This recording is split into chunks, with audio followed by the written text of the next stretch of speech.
Center's here.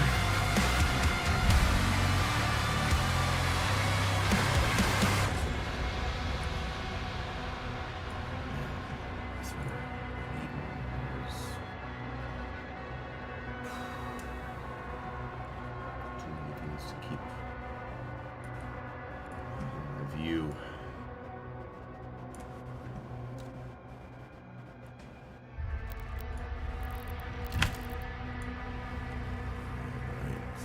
Where I died.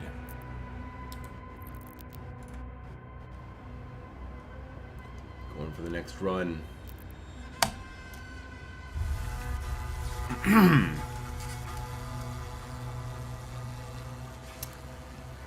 Hello, everyone. We're gonna start some Ultranightmare, which I've been trying to beat for a while on these settings, and I keep failing. Low parry window, 110 speed, and low resources.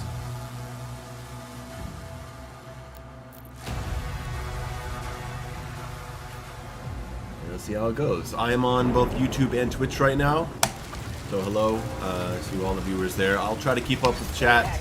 It's going to be kind of hard across two windows. I normally don't do this.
Mouse.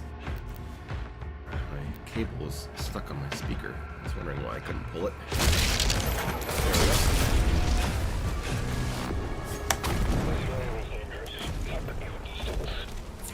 go. Yeah, that's what. When I do random stuff like that, that means I look in chat. Tony over on Twitch, thank you very much. Appreciate it. Confirmed. Weapon dropping.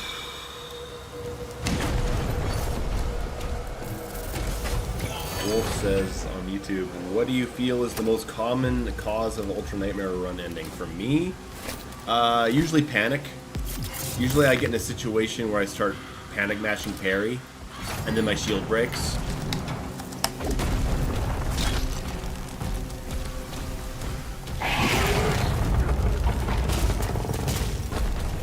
I'm quiet compared to the game. Alright.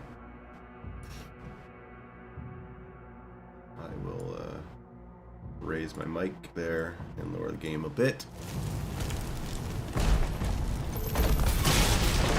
Alright, here's the new volume. I'm also not speaking as, I guess, as strongly as I usually do. I'm tired today.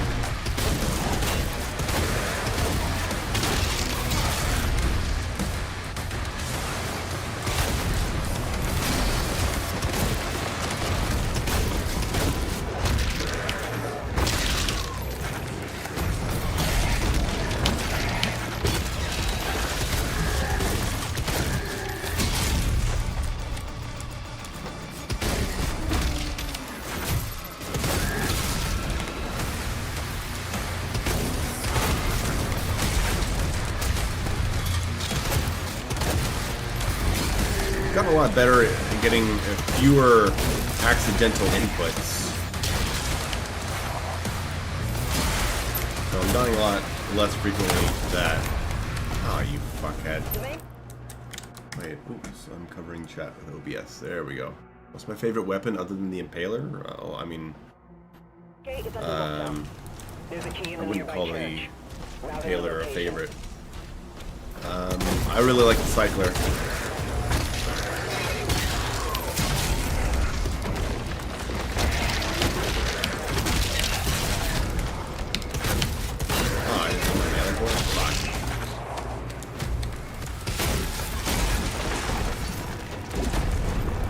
Yeah, I lost another run in the early morning on Spire to that fucking Agadon Revenant room. It's taken out 2 of my most recent runs, that one room. There's a nice kick there.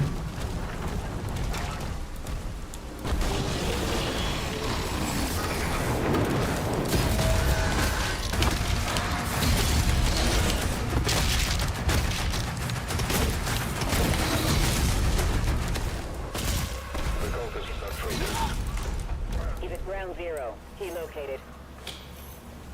Hey, Ryunda over there on Twitch. Hey, how you doing?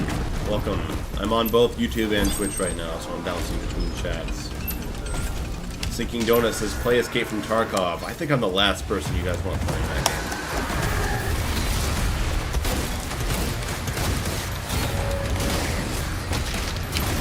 Ooh, no. That didn't carry in.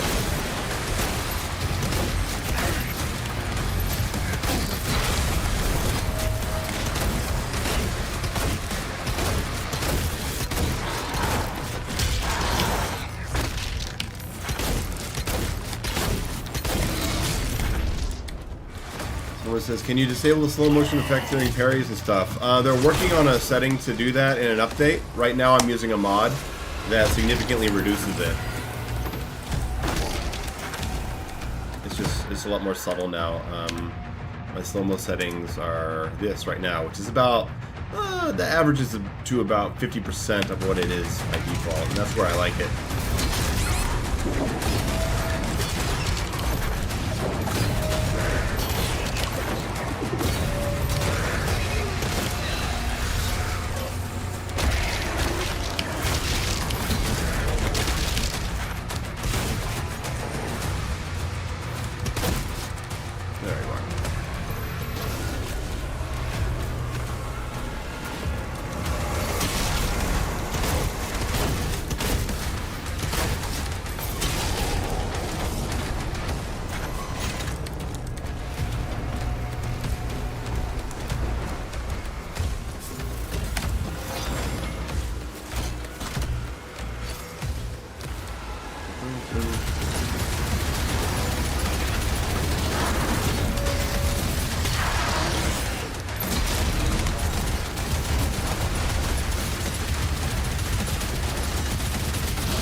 How does one deal with shields, armor without the shield? Well, you see on that one, I was able to position him with a exploding barrel behind him. Both of the rooms that have those guys have barrels in them, so you can make that work. I also jump up around them and curve. Whoa! And then you can get a shot from the back. But you can also just keep shooting their shield until it breaks.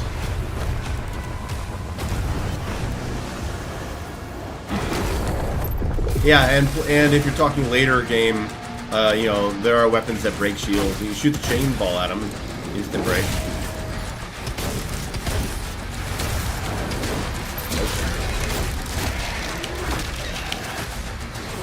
There we go, like this. Ooh, there we go.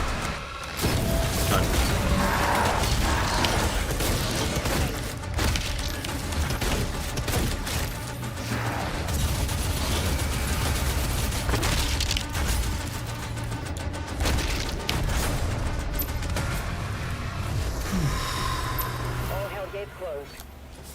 Somebody started playing through this game a few days ago. Dude, the shield's so funny. Yeah, the shield is just incredible, man. What a fresh, fun mechanic to be using in a first-person shooter. Yoda over on Twitch says, "What's up? Hey, how are you doing, Yoda?"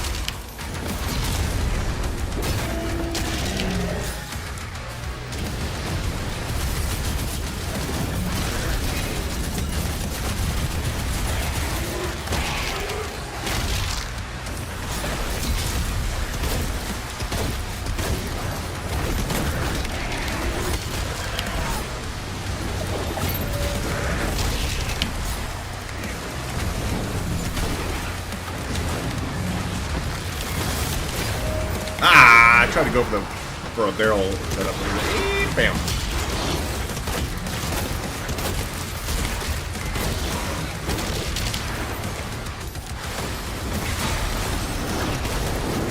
Oh, there's a barrel right there.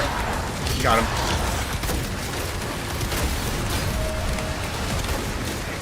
Just in time. Someone asked if the shredder is pointless. No, it's fun, so therefore it's not pointless. Early levels, I think, first 4 levels, I think it's really good for the damage it does, the pincushion, in my experience. And I'm not using it as much late game, but I am experimenting with applying pincushion and then shock with cycler and then triggering pincushion, which has been pretty good damage. Hey, what's up, Alton? How you doing?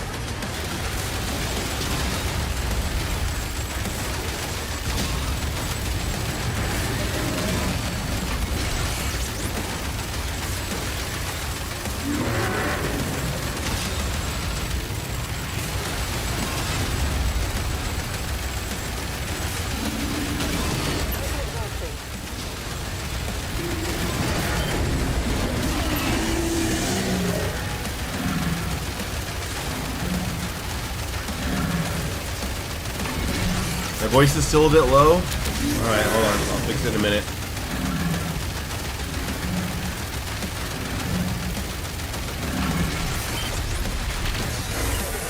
Oh, and on Twitch, Blaze Prototype, I read you about the GPU. That sucks, man. That sucks. So my voice is still low. Alright, hold on. Let me see if I can just let me put a additional compressor on there. I will give that a boost. How about that? Another 4 dB boost right there on my signal.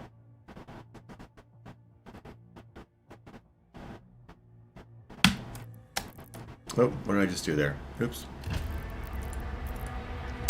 There we go. He's at the drop zone. Deploying weapon board now. Crits 7 cases. Mayo, did you know you can shock an enemy with punch, then shoot them literally one time with a cycler and the lightning will chain? What? That sounds like a bug.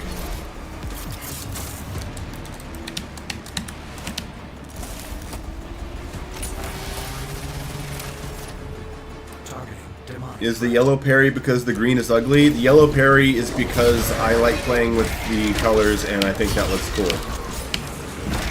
Ah, you fucked up my kick, bitch.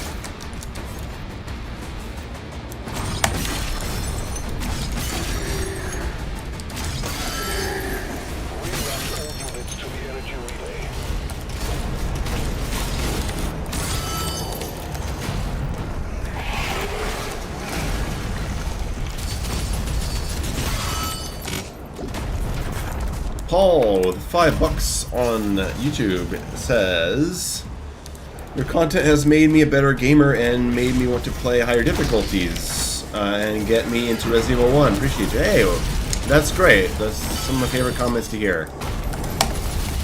Thank you for the 5. Conflict says, breathe into the mic like an Ultra Kill fan after watching a Mayo morning special. I think I'll pass.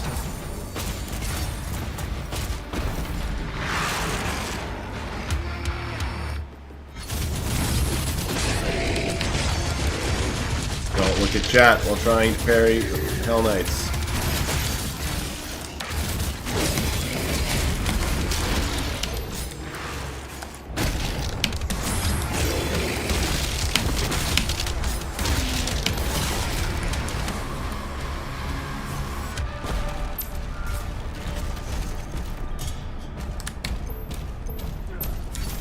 Yeah, I'm doing alright. I'm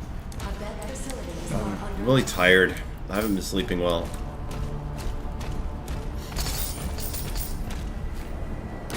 Hopefully I was able to catch up on it today.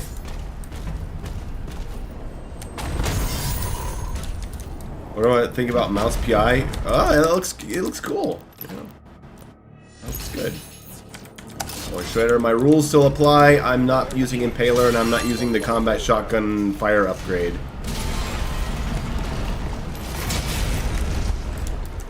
That shit is definitely getting me killed.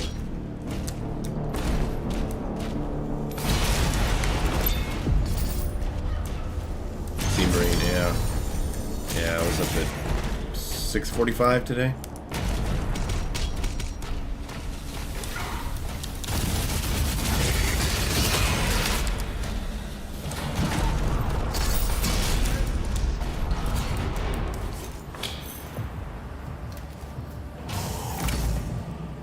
Any new videos coming up? Well, I mean, I just did the Hell Knight thing yesterday. I've been doing a lot. I've been putting out like 2 videos a week for a while, even 3. But I am working on a big review of the Predator Killer of Killers movie.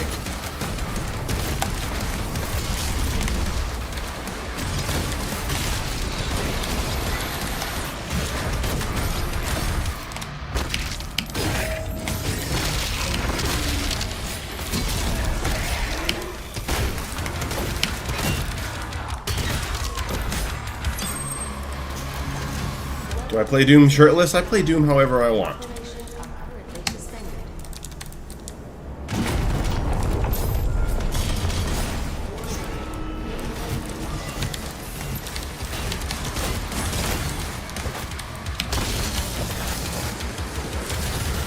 Really mashing today, aren't I?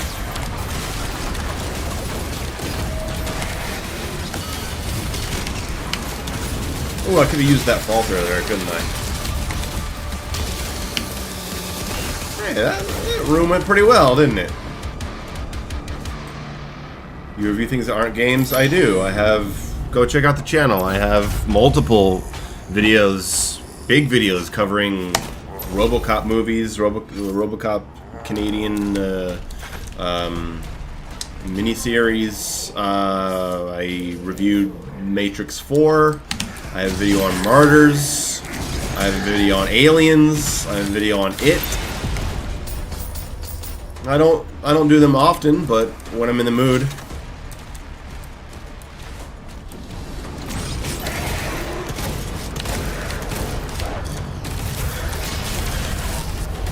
And I also just did that 3-hour-long video on, what was it, 3 hours? How long was that? I think it was a 3-hour video on all 36 episodes of the Twilight Zone original series. Crit, go check out my video on Martyrs. It's from 2020.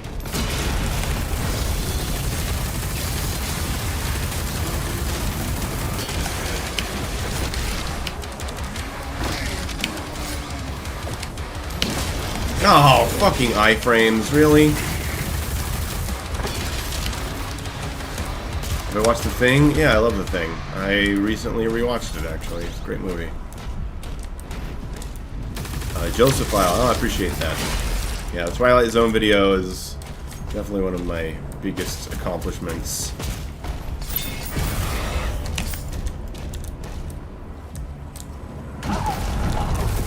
Conflict, I'm glad you did. I am not a fan of it, but hey, you know, I'm not going to take away from someone else enjoying it.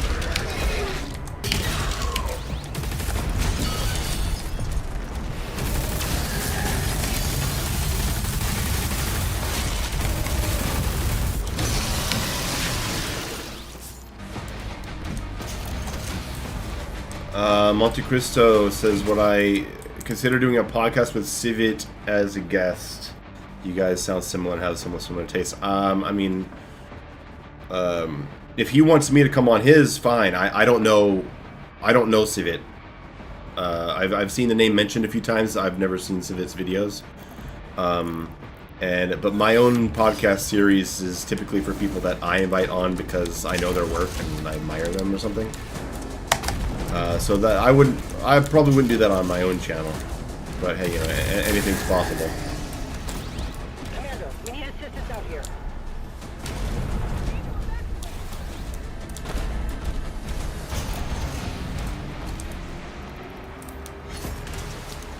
Do you ever? Ashton says, "Do you plan to jump back into Ultra Kill?" Yeah, my plan with Ultra Kill is for when Act 3 is done, like done.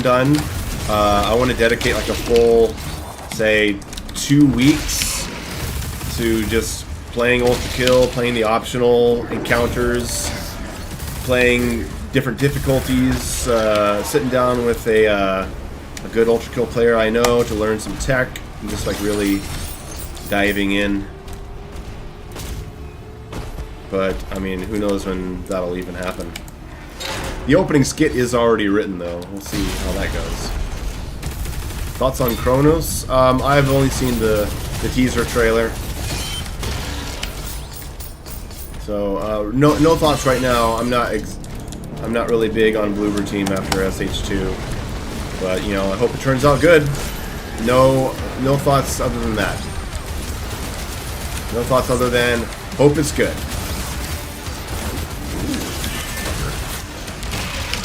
Yes, that's why Pinkerton is so cool.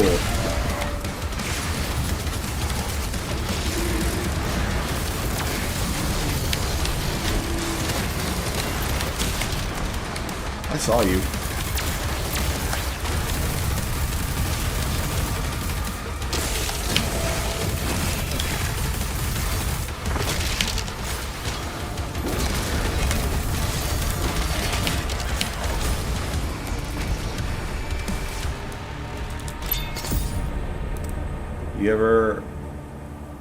You heard of mantle teleporting? No, I don't know what mantle teleporting is.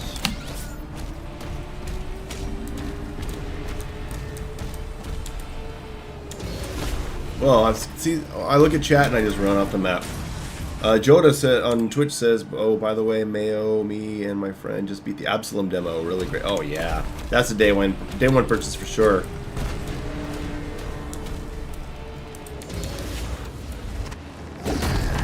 Fernando says, "You think the accelerator is good weapon late game?" I don't know. I don't really like the way it feels to use, so I don't really have any opinion on the accelerator.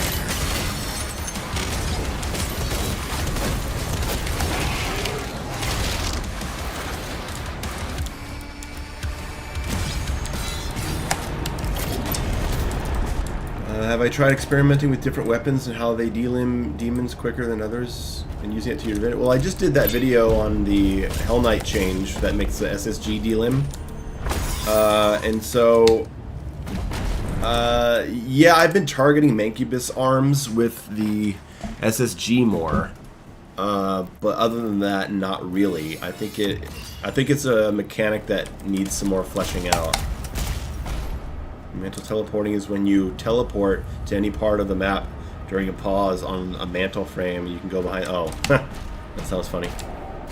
Speedrunner stuff.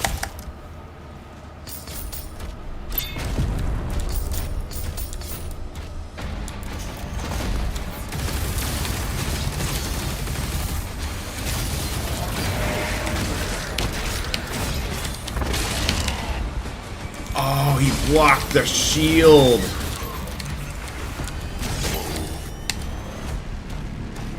Well, that doesn't put me in a good place.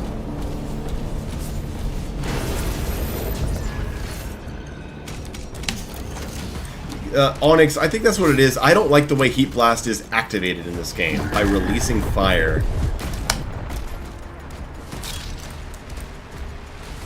Do you think a turn-based survival horror game is possible? Possible, sure. I'm surprised there isn't one already.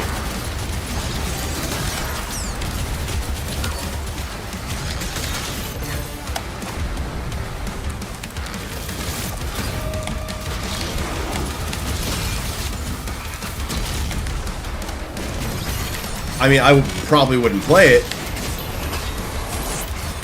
but it sounds like something that should be possible.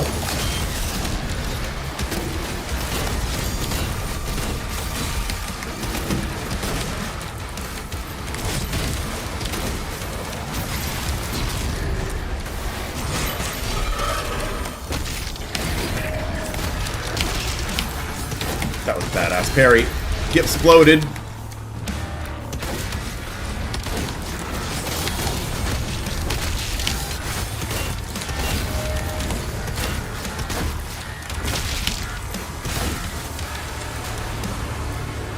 Did I play Expedition 33? No, no interest. Demonic leader identified.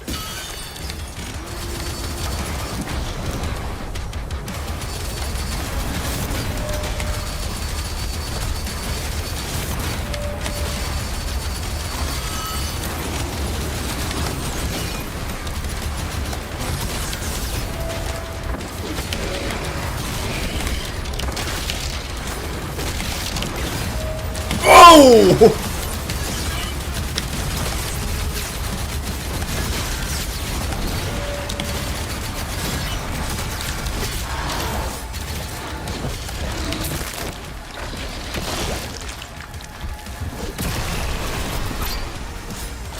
Can you notice the 10% speed difference? I can feel it, absolutely. That's it's a nice kind of subtle step up, which is all I wanted.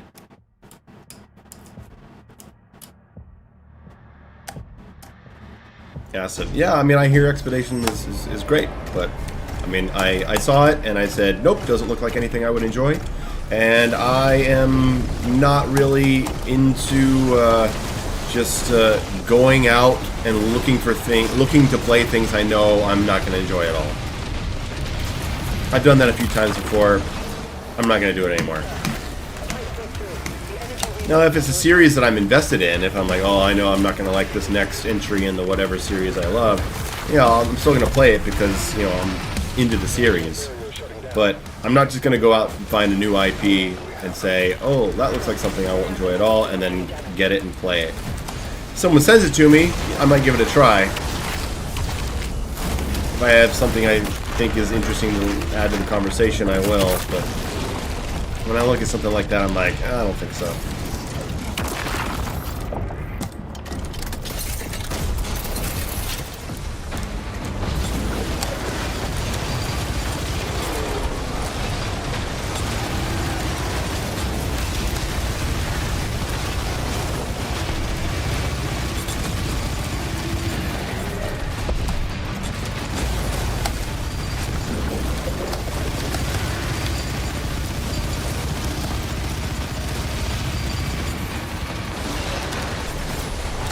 There we go. Fire.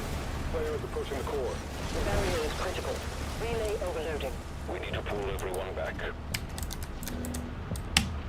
Have I seen Skylon's new lore video on Doom TA? No, I tend not to look at that stuff much. I really only did that for 2016.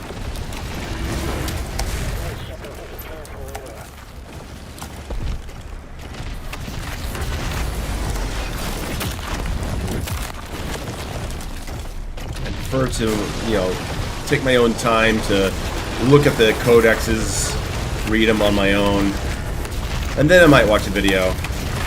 No rush.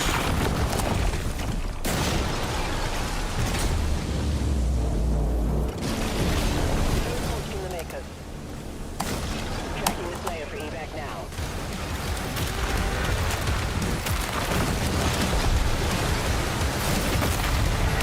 I wonder what gives you the full charge randomly.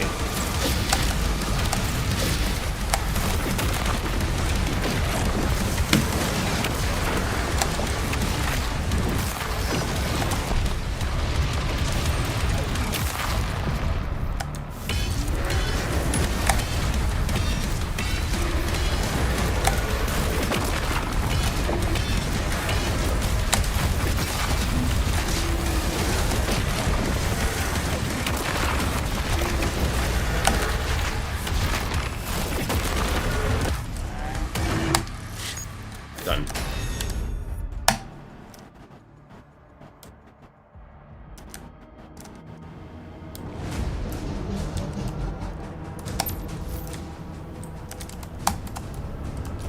Demons in the north wing.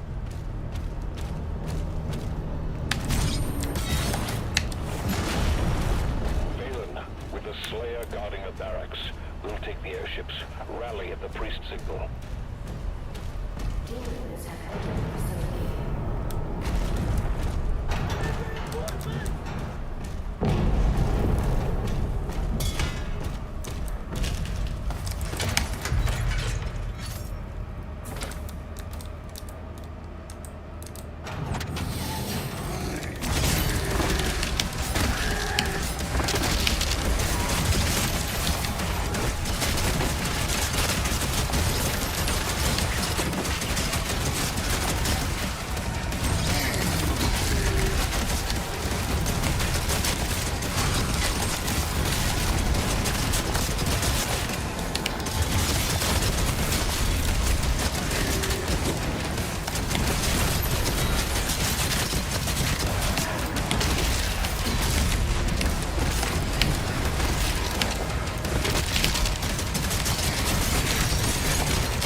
Oh, I heard it whoosh right by my headphones.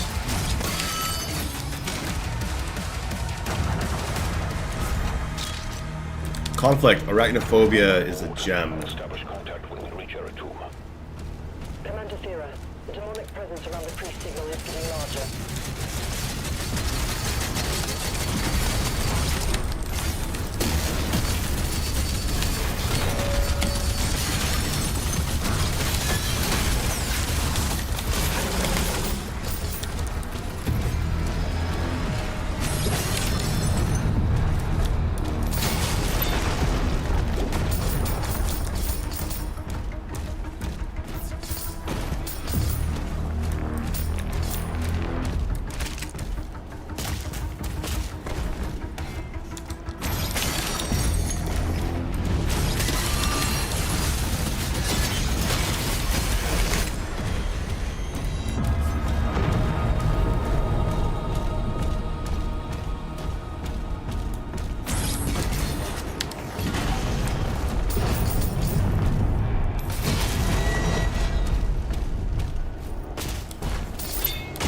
Point out the classic Doom guy face.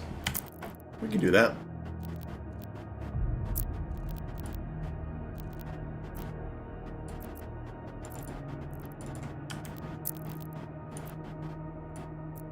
It's funny they changed the background for it. Have you played a run with all sliders turned up and down? No.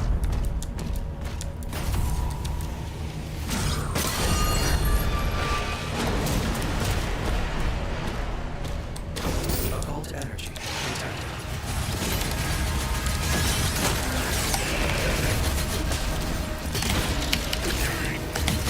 Wow.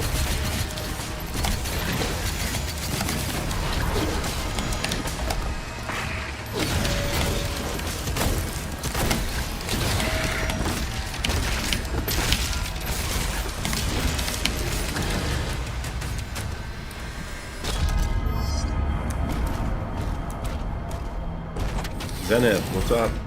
Hello to everybody. Joe Dudit on Twitch says, which weapons aren't even worth upgrading if you aren't going out of your way to find all the secrets? I mean, I don't upgrade Accelerator or Ravager or like ever because I don't use those weapons. Grenade launcher is playstyle specific. Everything else I like to upgrade because I pretty much use everything else.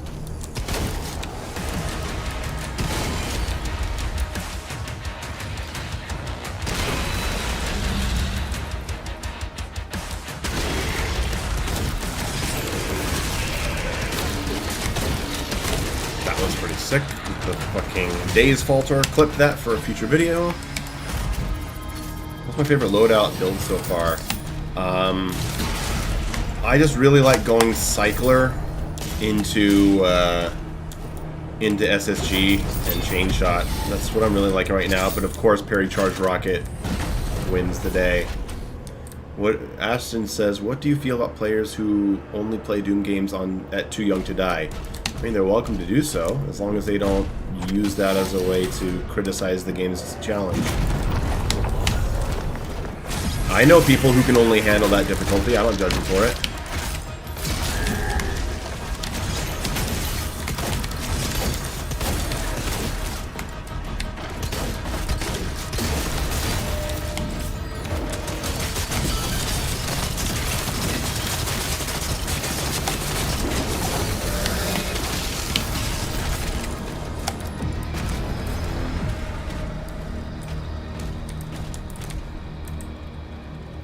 Boost Marine says, unless you shoot both arms off a Hell Knight, does nothing. Well, shooting one arm off will falter them. You're almost outside. There's a path through the tombs nearby. Do we all agree flail is the best melee weapon for Ultranightmare runs? I mean, for me, it definitely is. I mean, because you take so much damage. I mean, like, I feel like I get hit once and all my armor's gone.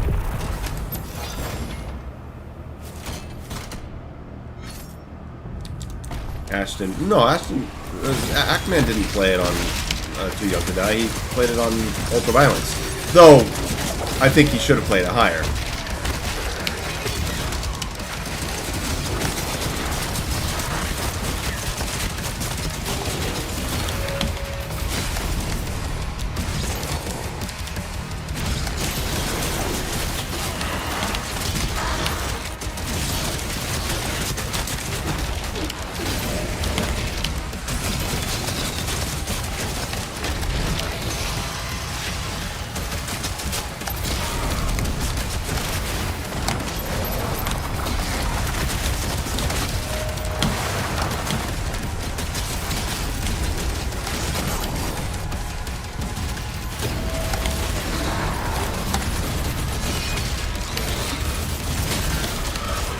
That's a fucking setup, man. That is so good.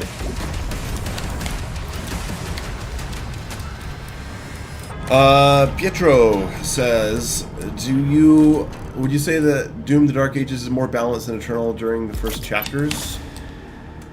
During the first chapter? I don't know. I honestly don't know how to say which one is more balanced in the first chapters at this point.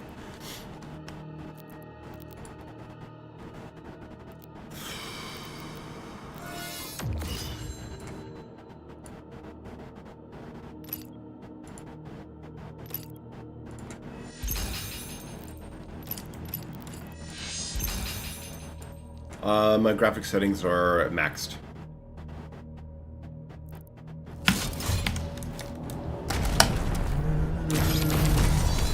Actually, no, I know what you mean.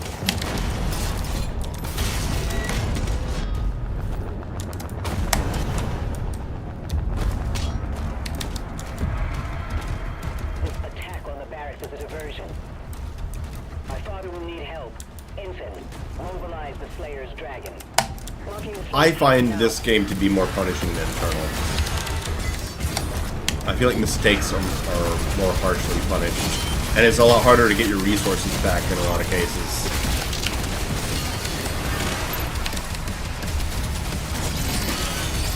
You also don't get up to like 150 armor points. I think that's how... Boom, there's a great jump falter right there.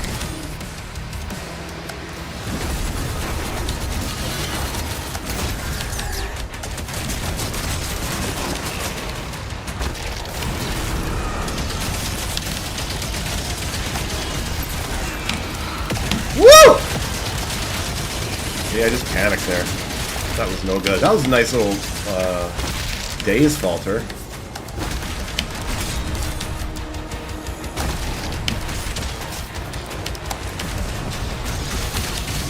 Get falter. There we go.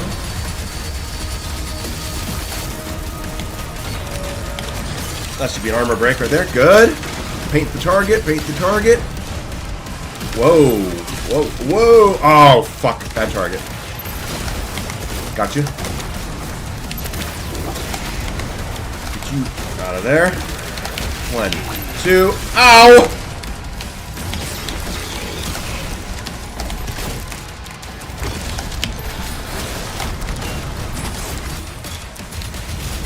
Paint. Is 15 enough? Nope, it is not. Ow!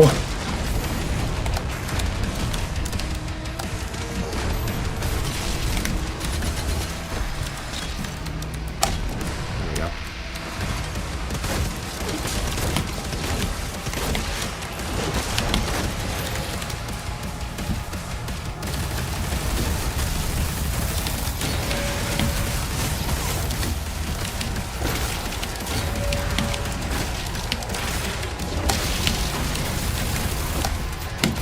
That was a dangerous jump kick, but it worked out.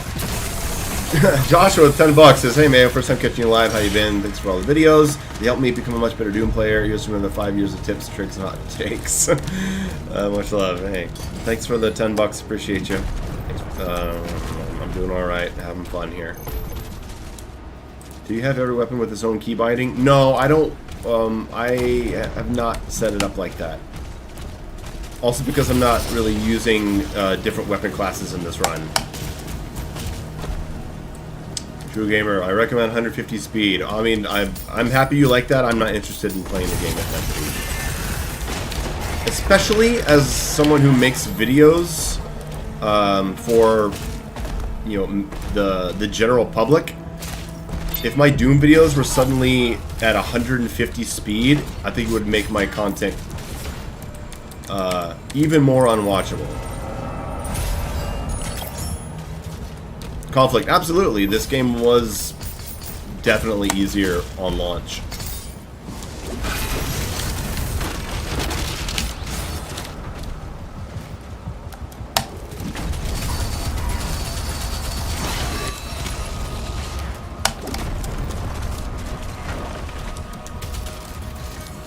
Does this room ever fuck anyone up? Because I get bopped here regularly.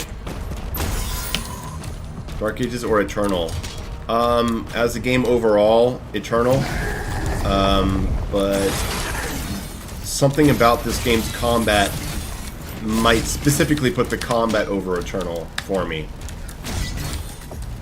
It also may just be because of more than 5 years of playing these lightning fast, you know, light as a feather, quick as a bird style shooters. The heavy feel of this game just, it really does it for me.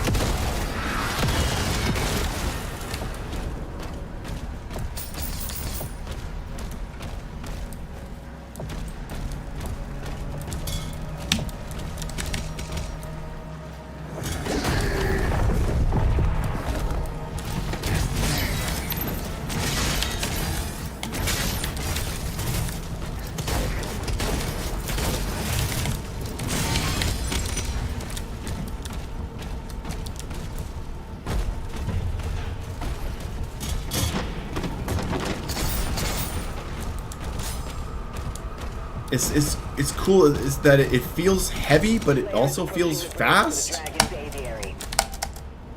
I don't know, I like it. Oh, Mudro over on Twitch says that he would have died. Yeah, well, I've died there plenty since the update. Okay, we gotta go for Steadfast. Absolutely. We'll go for Harvester. Alright. What attempt number is this? Of the current rule set? Oh, God. God, maybe 20?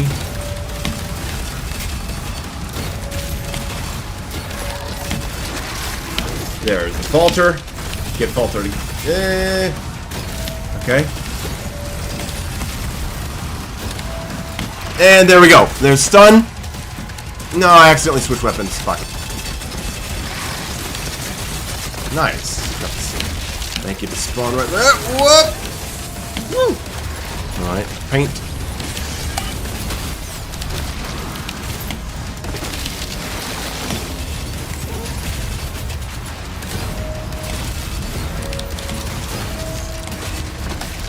Going 2, 3.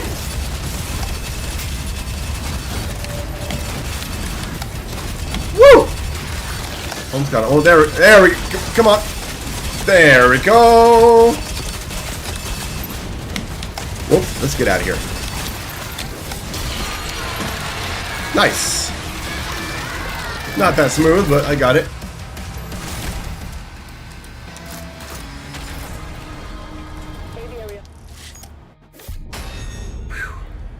By the way, have you beaten this game in Pandemonium? Yeah, twice in Pandemonium, once on Ultranightmare. My Ultranightmare run is up on the channel.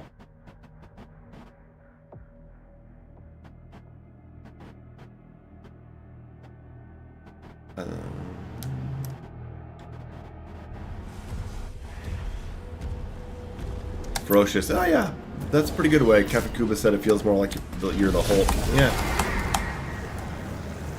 Ian. Well, yeah, I think there's obvious similarities to the 40K aesthetic.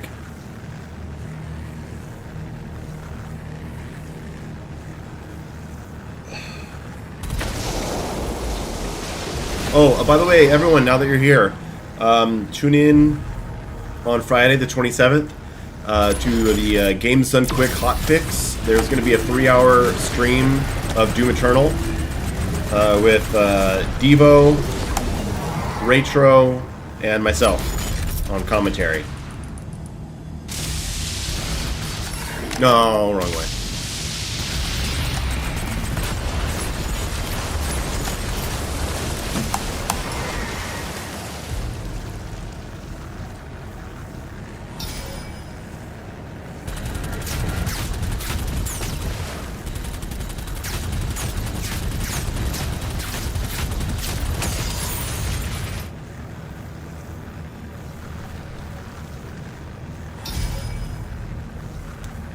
Wav says, what is that cannon mod? Damn, I'm not using a cannon mod.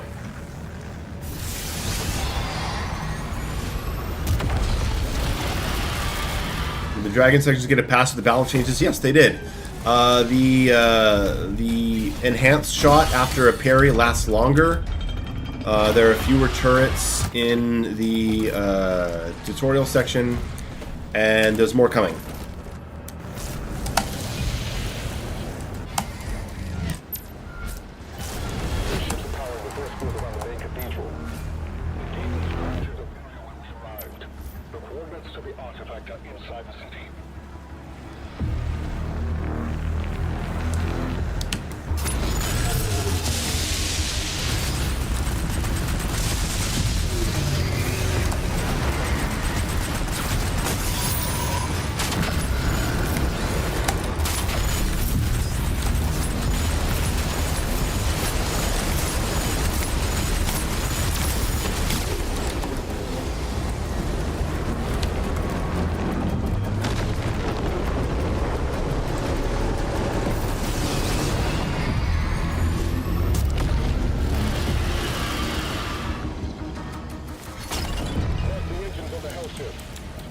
Joda on Twitch says, so you're involved in some way on the balance changes of this game? Like you talked to Hugo about the Dark Ages after it came out? A lot of people have been able to talk to Id. They listen to a lot of players and watch their streams. No one player is making balance changes. They have a whole bunch of feedback. All I could do was say what I thought, what my experience was, write it up, and then the rest is in their hands.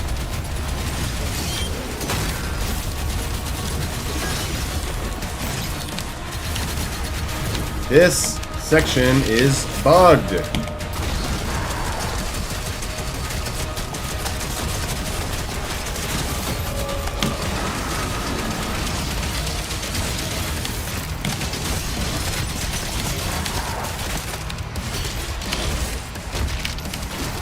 Nope. Wow.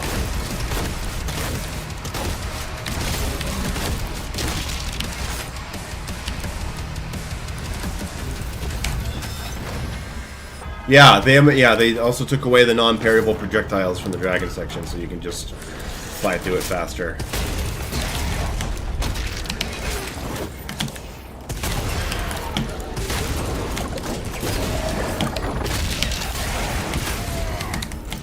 Wow! Okay, I guess we're going for the health power up, huh?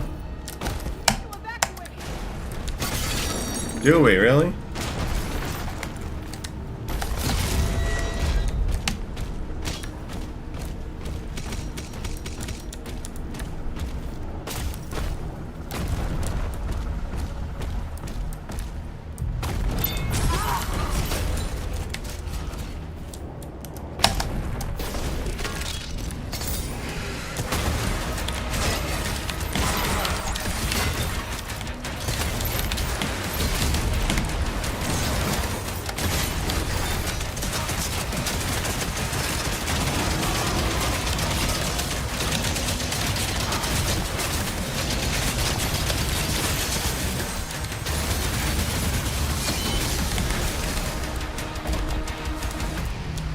My game of the year. I mean, come on.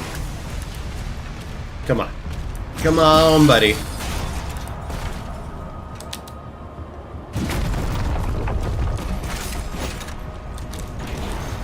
Joshua. Yeah, I know, right? It's not the best implementation. Naeem. That is one of the many things that they have been that has been brought to their attention.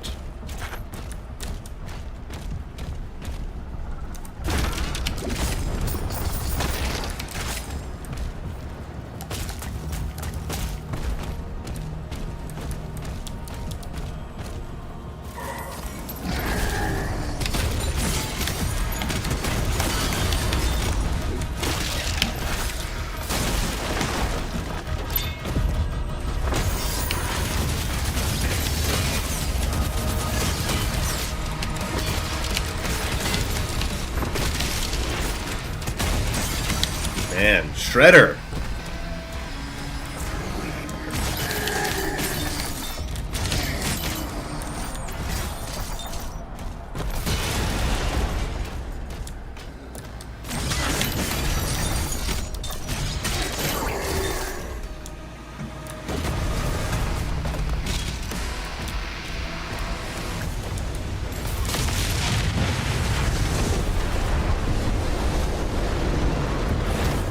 Fusion. That is caused by going up the secret area where you throw the shield into the statue, and if you go up there and collect all the gold, but if you don't turn the crank to lower the extra life power up, that causes the bug. So make sure you turn the crank and it won't happen. Joe Dude It says my game of the year is Expedition 33. Well, of course it is. If any game screams me, it's that one, huh?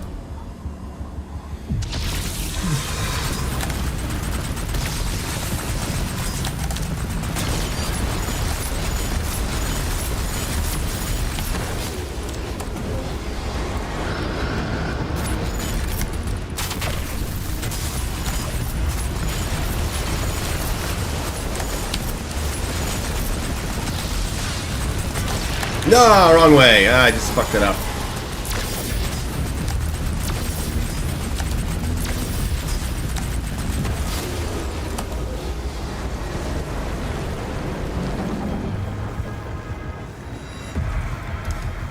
Yeah, Fusion.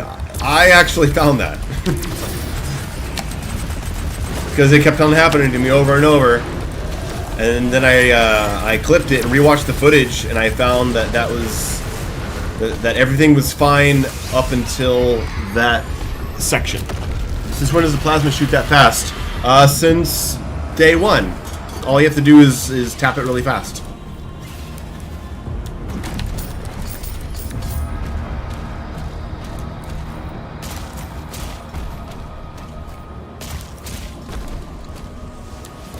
Oh, I fucking overlooked the secret encounter.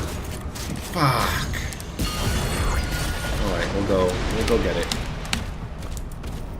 I totally screwed this part up.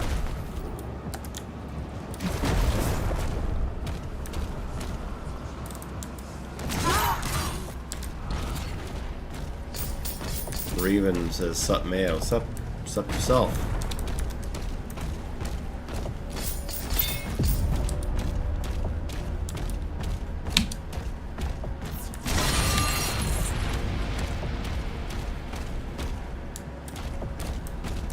Well, Marius, you don't have to be a bum your whole life, man. It's never too late to make a change. Mash that shit. And if you release the lock-on button and then press it again, and you do that over and over, it also continuously gives you a damage boost on the first shot.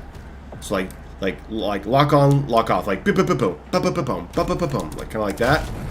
And you'll get the you'll get it done. You'll get the big target done in like four cycles.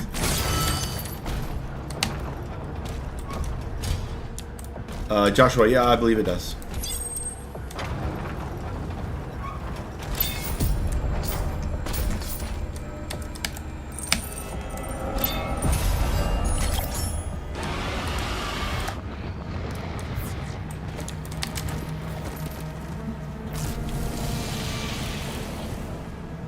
I was not supposed to be here tonight. I had a date cancel, which I'm sad about. But she's got some issues going on with her band that she's got to sort out. And hey, I'm not going to get in the way of that. Not that I'd even want to. Whoa, whoa, whoa, whoa. Okay, Hugo Martin. Wait. Is that Hugo or not? He says he's calling me. I mean, we'll see if that's the true Hugo or not. We'll know if we get a call. Want a partner? Yeah. Well. I mean, who am I? Who am I to say no? Hello. Hello. Hold on. Welcome everyone. Hugo Martin in the chat. Yeah. Let me put. Say something. Let me see if I can hear you. Yeah. I'm speaking right now. I'm gonna need to lower the game volume because it's kind of taking up the headphone volume there. Okay, that should be good. How's it going? Simberine with $5 is okay. We'll be your date tonight. Oh no, Hugo's my date tonight. Sorry, you're a little late there. I heard Yeah, you canceled your plans. No, she's got a problem with her band, and I'm not gonna get in the way of, you know. Well, I thought we had a date. You know, no, I'm not gonna be that guy, right? Like, you gotta take care of your stuff. Take care of your stuff. Deal with your band stuff, and I'll see you later. That's awesome. Let me see yeah. So I should be able to watch this stream live. Yes, I see it. Hey everybody, I can see your chat live. Mayo, can you hear me? Cool. Yeah, I hear you fine. We are on Twitch and YouTube right now. That's awesome. How's 165 for YouTube? Is that good for you? 165 for YouTube.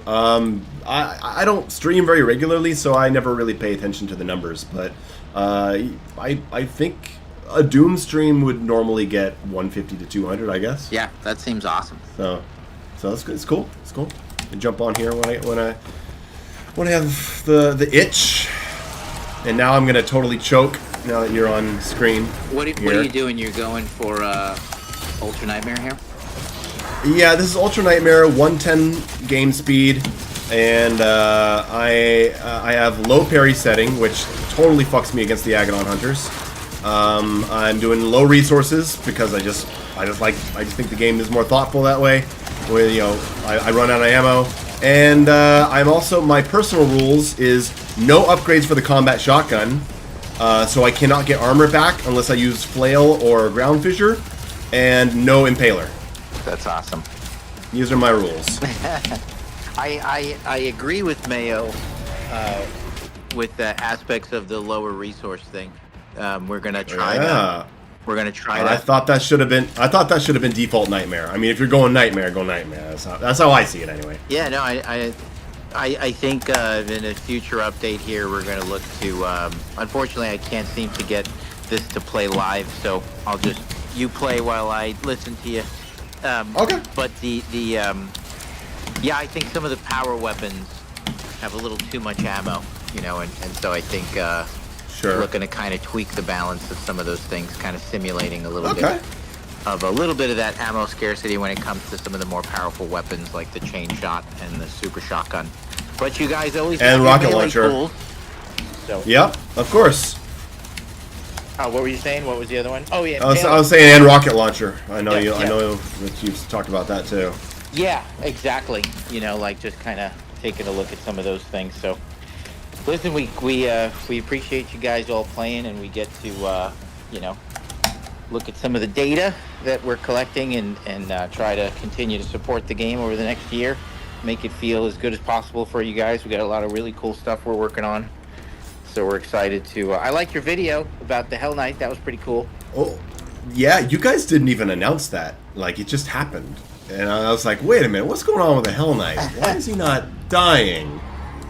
And yeah, it's great. What a nice subtle little change that brings the delimbing system out a little more. Which it's cool. I wish there was a little more like strategical delimbing.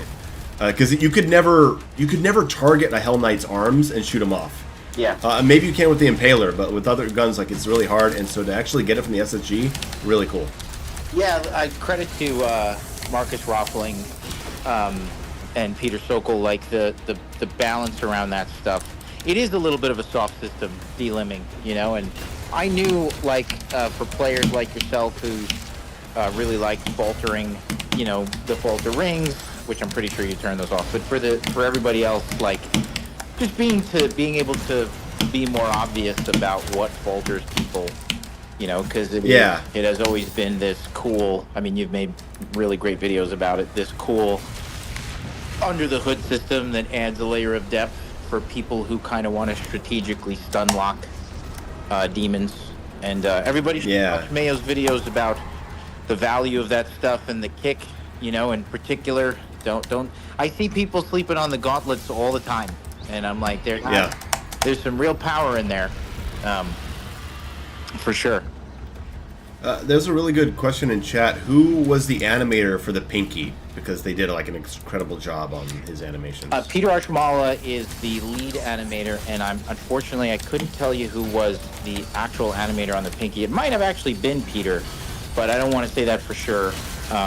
He has an awesome team, and I love that you guys recognize that stuff because everybody puts so much work, you know, into all that stuff. So that's really, they'll be happy to hear that you guys notice all the stuff that they're doing.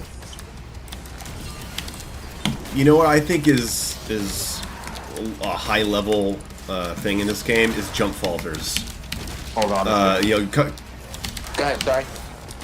I was gonna say I think jump falters are kind of a secret high level strategy because when you're jumping from a high altitude and then you get the ground pound and it falters everyone. I think the more conscious we are of our altitude, the more we'll know that a jump falter is about to occur. And then we can plan for what the follow-up is. And I'm starting to become a lot more conscious of it and using it to my advantage, which I think is really cool. By the way, I'm not screwing up your Ultranightmare run, right? No, I've... just by streaming it at all, I've already screwed myself. So I agree with you. I think that the heavy landing falters are a cool little meta. And maybe, just maybe, for the DLC... we are currently discussing little ways that we could steer into that. I can't promise for sure that it'll materialize, but I do think it's very cool also.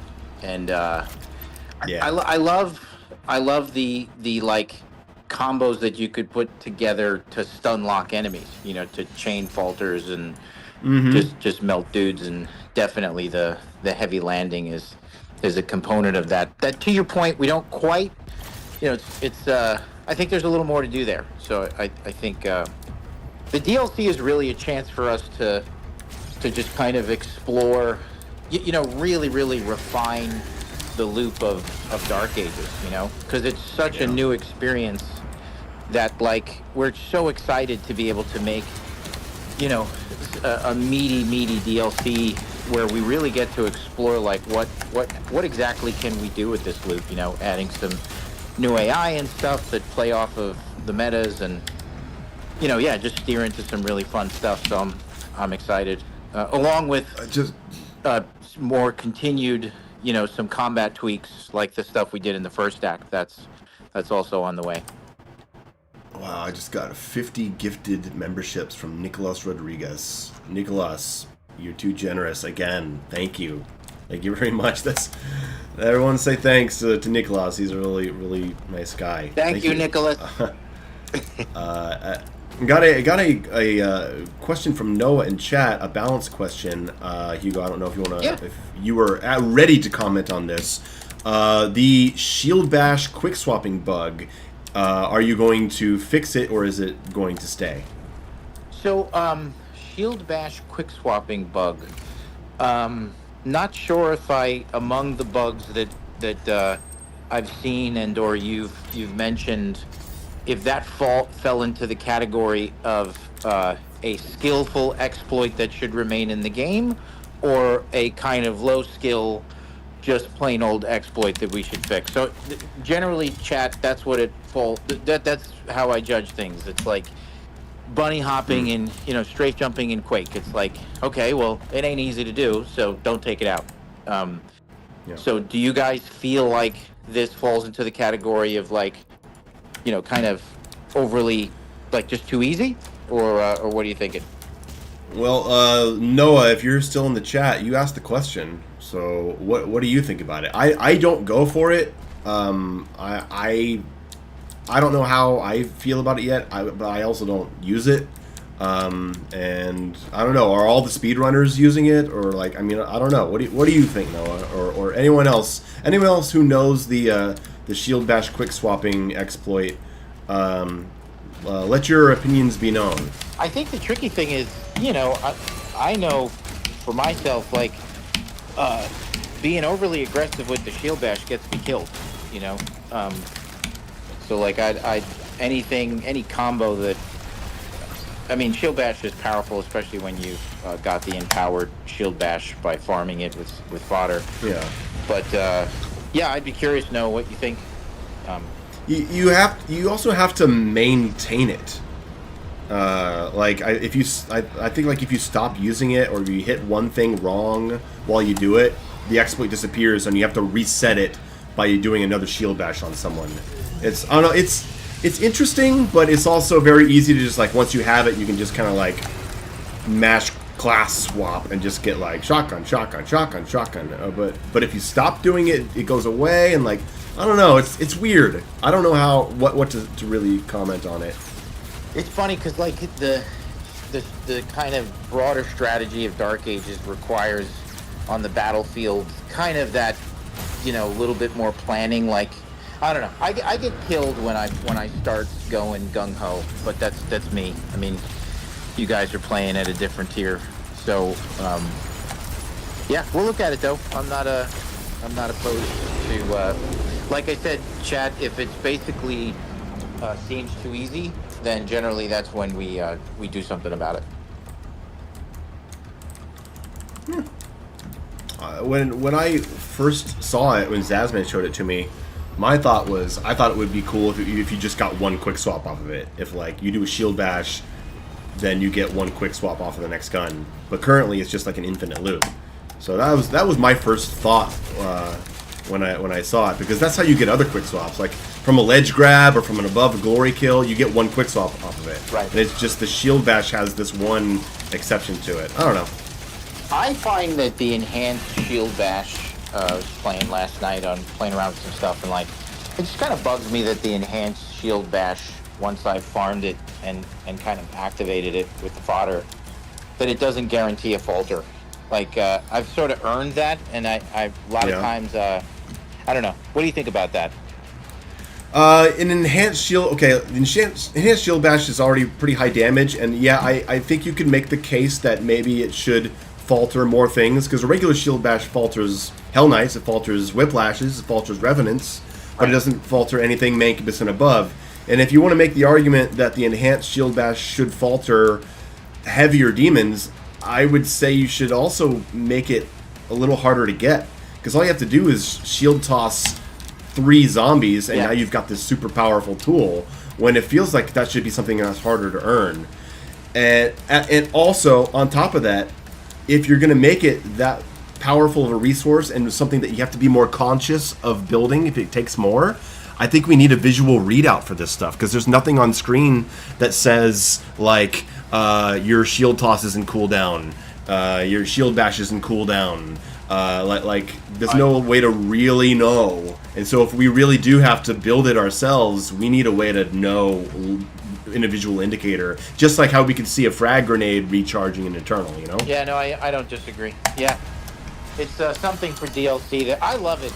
It's one of my low-key favorite things to do, is just make sure that I've got it before I start my combos, you know? Yeah. Internally, we call it like forming sentences, and each action that I can perform is like each attack is like a single syllable action, and I piece them together to form like combat sentences, and it's part of like a formula we have. And I really enjoy like starting a sentence with a nice shield charge, or priming, you know, an enemy with a gauntlet shock and then shield charge. You know what I mean? Just like starting to stack. Yeah. I love your videos that really reveal that stuff. You, Kirk Collects, like, so many of you guys are really digging into, you know, the depth and the different ways that you can stun lock enemies, which is just is awesome to see. I like applying pincushion and then applying shock with the cycler and then throwing the shield. Oh, I love it. Yeah, man, pincushion is so much fun. Like, it's just I like it. The feedback, the effects team, and the sound design team, the sound that it makes, the little the little spikes whizzing by your ears, you know, as it goes off. Like, just a lot of really Jeff. Shoot, I forget his last name, but Jeff Alvarez, sound designer at id Software, and under Dave Kazale, he's our lead sound designer on Dark Ages and or lead audio director, and he they just did some really great stuff with that sound design. I also think like we got a little change coming for the Ricochet that I think could be really cool, but we're working on that. That's going to be more of like a DLC thing, but I think you guys are going to get a big kick out of it. But I love the Ricochet as well. I think it's really cool. Okay, we're heading to that last arena, and this last arena is murder, man. So many Mancubi and those chain gunners, God. Chain gunners don't even do that much damage, but they piss you off. They used to do a lot more, and we're actually refining those right now for an upcoming patch to get their functionality trued up just a little bit. So they'll be a little bit more of a threat, because there are times when they should be a bigger threat than they are. They are, man, I don't know, man. They are already fucking pains in the ass. And they are. Oh my God. There's a couple encounters where they're supposed to be doing the job of applying pressure, and they're just a little bit delayed. So we'll strike a balance, you know, try to where like they don't ruin, you know, we don't want to make them psycho, but like, there's some, the team is just doing some working hard to, you know, there's so much data out there and footage and just watching you guys all play. Oh yeah. You know, you realize like you watch, you know, tons of people play these encounters, and you're like, oh, wait a minute, that chain gunner right there is supposed to apply pressure, you know, and they're not, because when one chess piece on the board is kind of a little bit late in applying the pressure to the player, like right when they enter the room, then that kind of throws off the rhythm and the different things we're trying to do to you. So it's just catching those moments, and we got, you know, Kevin Malinek and Daniel, and there's so many great programmers that did in the AI departments are kind of looking into the characters, making sure that they're responding accordingly and behaving the way they should. So I like that character though. He is a spicy pepper for sure. Yeah. Yeah, yes. Are you excited for Ninja Gaiden 4? I'm fucking super excited for it. Whoa! Fucking Hell Knight just came out of nowhere. Where are you right now? I'm the vagary fight at the end of the city. Yeah. The one that you made quite spicy. Yes. Those two Hell Knights came out of nowhere, and I was tunnel visioned on the vagary, and they just bam, just jumped right in. Hey, I don't know how much you know about like individual values and stuff like that. Does armor and HP work the exact same way in this game like it did in the other games? Because it feels like I get hit by one thing and all my armor's gone. But I haven't actually looked at it myself to see if you take different amounts of damage depending on armor or HP. I believe it does, but that's not to say that there couldn't be an issue. So like, but yeah, it's for the most part, I'm pretty sure it does. But okay. If you're feeling that, I'm feeling that too sometimes. There's so many AI, because like I said in a response to one of your videos, like, you know, if 2016 was a bar fight, you know, Eternal is an arena fight and Dark Ages is a war. So there's just so many dudes taking, you know, doing chip damage, you know, that it tends to stack way faster and in Dark Ages sometimes. You also don't have nearly as much armor. Because I think I only get up to what, like 80 armor or something like that, or I don't remember what the max is. Yeah. And it's harder to get it back in this game. Yeah, a little bit. You can't farm unless you like fully spec into it. Yeah, that was. But then you're sacrificing the other things. That was the move. Like, make it more of like. I mean, you covered this in your video, but like more of a build, right? You know, like you do like an armor build and stuff. Oh, by the way, can you see my stream now? I'm like delayed. Let me hit. Hold on. Okay. All right. I'm gonna press play, but I want to see like how the fuck do I get rid of? I don't know. All right. I can see your stream. All right, you see the flail? How it says I have 3 charges. It does. Yeah, I have the flail. I have 3 charges down in the melee. In the bottom right. Okay. 3. Yes. Yeah. You see what just happened? No, because I can't watch live. What happened? Oh. Well, with the mod, I have control set to melee change. Oh, you're and I playing was with a able mod to right now. Yeah, and I switched to Gauntlet, and it deletes all the charges. It resets to 0. It resets the charge, but I'm able to switch melee in real time. Oh, that's cool. Yeah. This and real-time rune switching is like, as I suspected in the review, it blows the game wide open because I can do my I can do 2 fists and be like punch, and I'm done with my charges, so I just switch to flail, and that starts charging without having to open up the menu and click and then go back in, because it's the same thing. I'm just doing it in real time. It's not an exploit. It's just in my control, like switching from frag to ice bomb, except for resetting the charges. It is so cool. I hope you guys are considering it, because I'll never go back. I will never go back. It was in our game for a while. Like it's been a part of development, and ultimately we opted for not shipping with it because of balance concerns. Like it's not like being. I'm not saying it creates balance concerns. I think it's just like it's the thing, you know. Like I mean,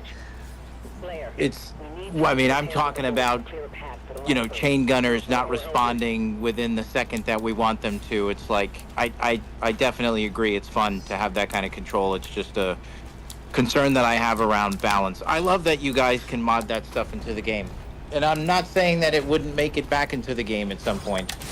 The balance thing I think would be an issue if it preserved the charges. If you could be like, oh, I have 3 gauntlets, and right now I'm just gonna switch to flail, and I have all 3 flail, or I can just switch to dread mace and I have the dread mace. What keeps it balanced is that it works exactly the way that it works in the game currently, which is where if you go to the menu and you manually change your melee, what does it do? It resets your charges, and the mod works the exact same way. So you can't exploit it. It just takes out the step of having to go to the menu. Yeah, I think the feel of the game being about making builds and taking them into battle, like that's another, just kind of, sure.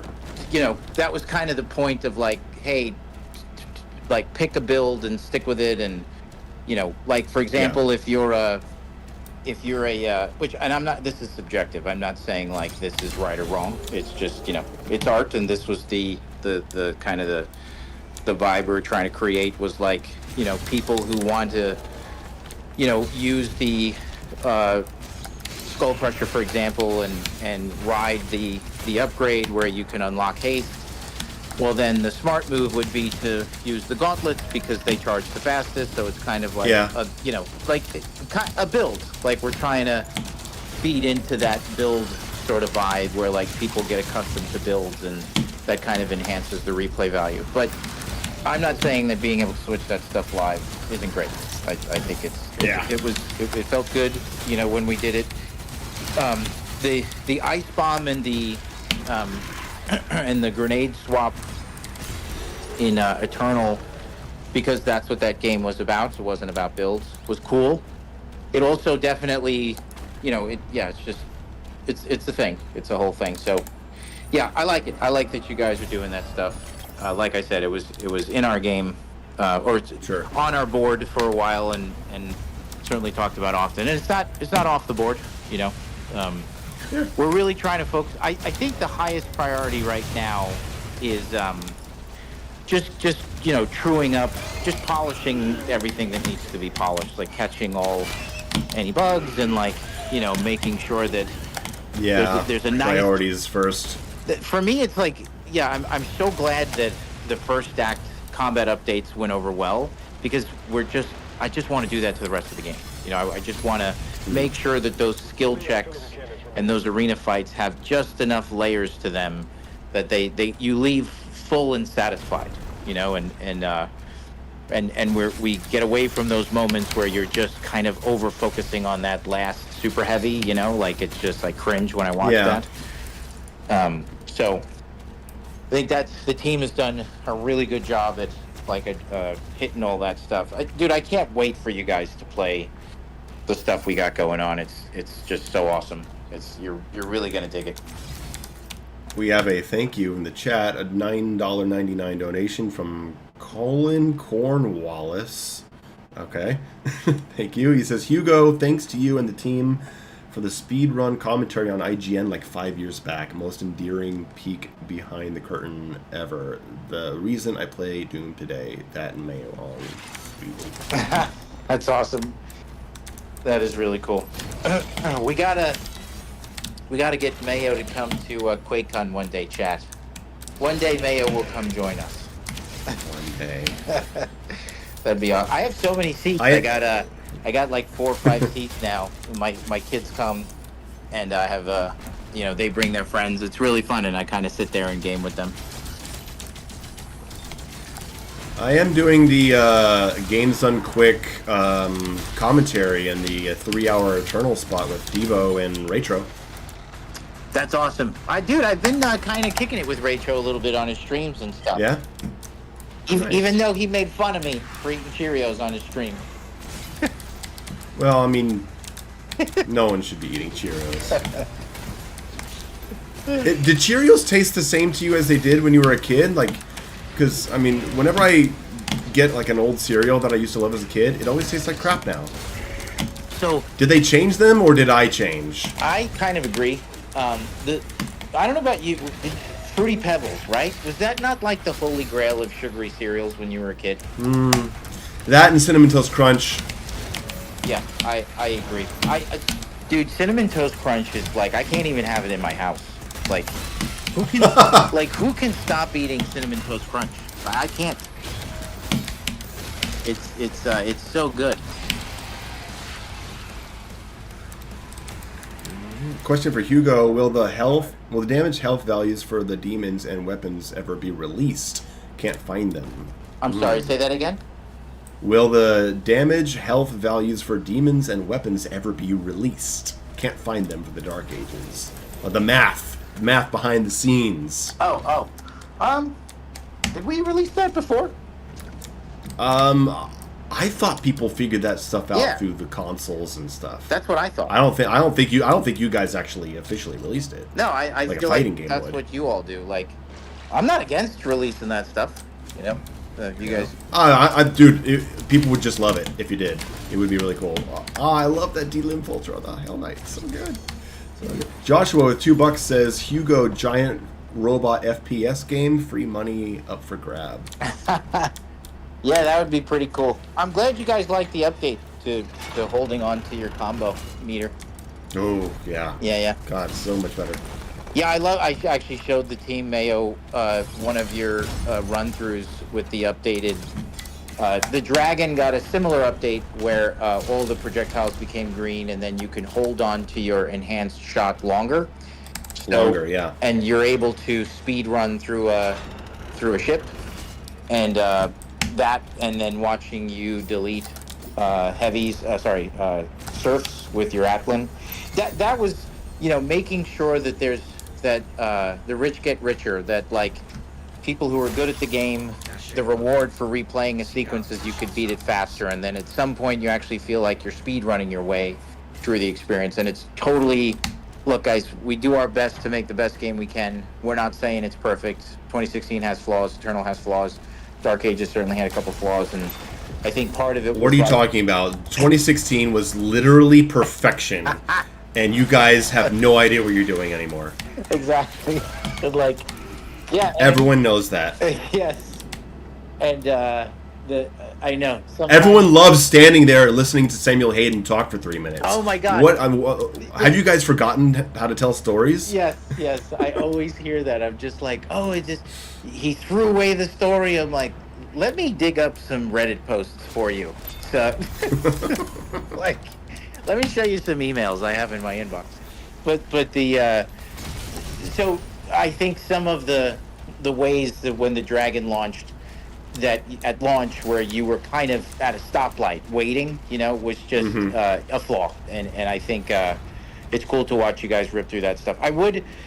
You mentioned something on your stream, and we are, I talked about it. It's like we're actually working on this. We were working on it when you mentioned it. It's like trying to find a way to build up an enhanced shot for the Dragon, so if you play well, the reward is you get X, and you could use X on the next, whatever X is, and use that on the next ship to make it even faster. I think we had a version like that in there.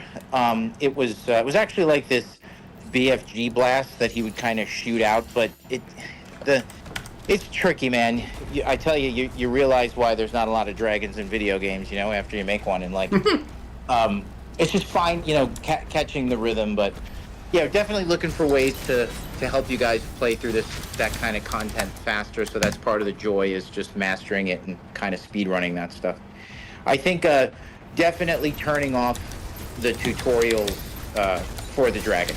Yeah, dude. I seriously, fans, everybody on the stream right now, so sorry, all of us that you have to replay those tutorials for the Dragon every time you play the Dragon level. That is not awesome. So, like, I got a couple more. Go ahead. I'll get into it. Every time I watch, I'm like, oh my god, we should not. We got to fix this. I got a couple donations. We have Joshua for $5 says, speaking of giant robotics, Pacific Rim is one of my favorite movies. Love the Atlan mech designs in Doom Eternal and TDA. Big robots are my kryptonite. And a $2 from Vidya says, Hugo and my thoughts on a potential perfect parry mechanic. You want to respond to the Pacific Rim thing first? I'm really glad you liked it. Didn't design all that stuff myself. Was part of a team, and I agree. Like, big robots are pretty awesome. And what was the other thing he said? It was Pacific Rim. So, like, the thoughts on a perfect parry mechanic, like if you time your parry absolutely frame perfect or whatever, you get like a special extra benefit effect of the parry. Like some games, if you nail the parry perfectly on the frame, then it like puts them into a longer stun state or something like that. What, like, thoughts on that? And did you consider that? And if you did, why did you decide against it? Ultimately, kind of never did the perfect parry on frame thing, because the game overall, Mayo and I talked about this, that like I think that we're working on in an update, probably for DLC, maybe sooner, where like we can add another tier to the slider on the parry. So if you truly want to turn it into like a near pixel perfect parry game, you can, with very, very little room for spam, if any, which currently doesn't work that way. But overall, the philosophy was, because you're moving so fast in Dark Ages, and it is about making split-second decisions and right out of the corner of your eye, spinning around and tapping that parry button and landing it and then spinning back around. It's much more chaotic than, let's say, a Sekiro. That a super tight parry window it just didn't feel like it fit, Okay. Whereas like some slower games they generally have like tighter parry windows by design, because there's not as much stuff going on.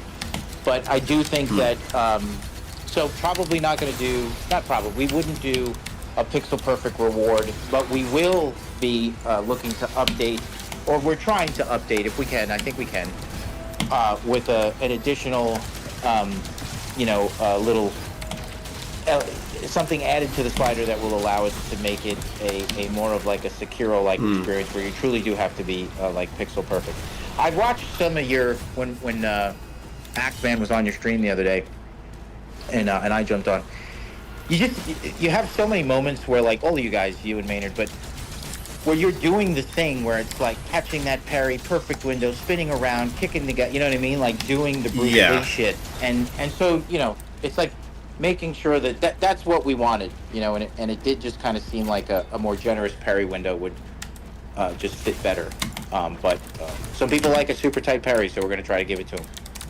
Sure, and I know, and you guys are still looking at the kind of like the parry fail stuff. I know, because like earlier I hit I hit 3 parries in a row against the Vagary, and then I went to parry the next guy, and the shield just broke. Yeah. Even though I had just parried 3. Like, I know you've got a tricky system to tweak, and I don't know if you heard this in the Ackman discussion video where we were talking about parry timing. That like I think some of it may come from the fact that you have block and parry on the same button, and so like you can't overtune the parry fail system, or else block will just stop working. And that's because they're both on the same button. If they had been separate buttons, you probably would have had more freedom to like specifically tune anti-spam stuff. But since they're on the same button, I imagine you guys are a little limited in what you can ultimately do. So Pat Hook, superstar principal designer at id Software, shout out to Pat. We call him Fook. He there's some knobs or a knob, or there's more knobs being added to how we tune that stuff that should clean that up for you. So it's a matter of just getting in a few more controls so that there's a few more variables that they can mess with that would make it an even tighter and sharper experience, and should address those moments where, you feel like it broke when it shouldn't have. Yeah. Cool. I hate interrupting my star guest, but I mean these guys pay the bills. Spoony Lionheart with $5. Thank you so much. Severio, hey man, how you doing? I haven't talked to you in a while. He says with $5, he says modded Doom Eternal multiplayer will most likely be showcased at QuakeCon this year with the MDSR group. Hugo should catch some Slayer versus Slayer. So Hugo, look out for that. And Spoony with another $2.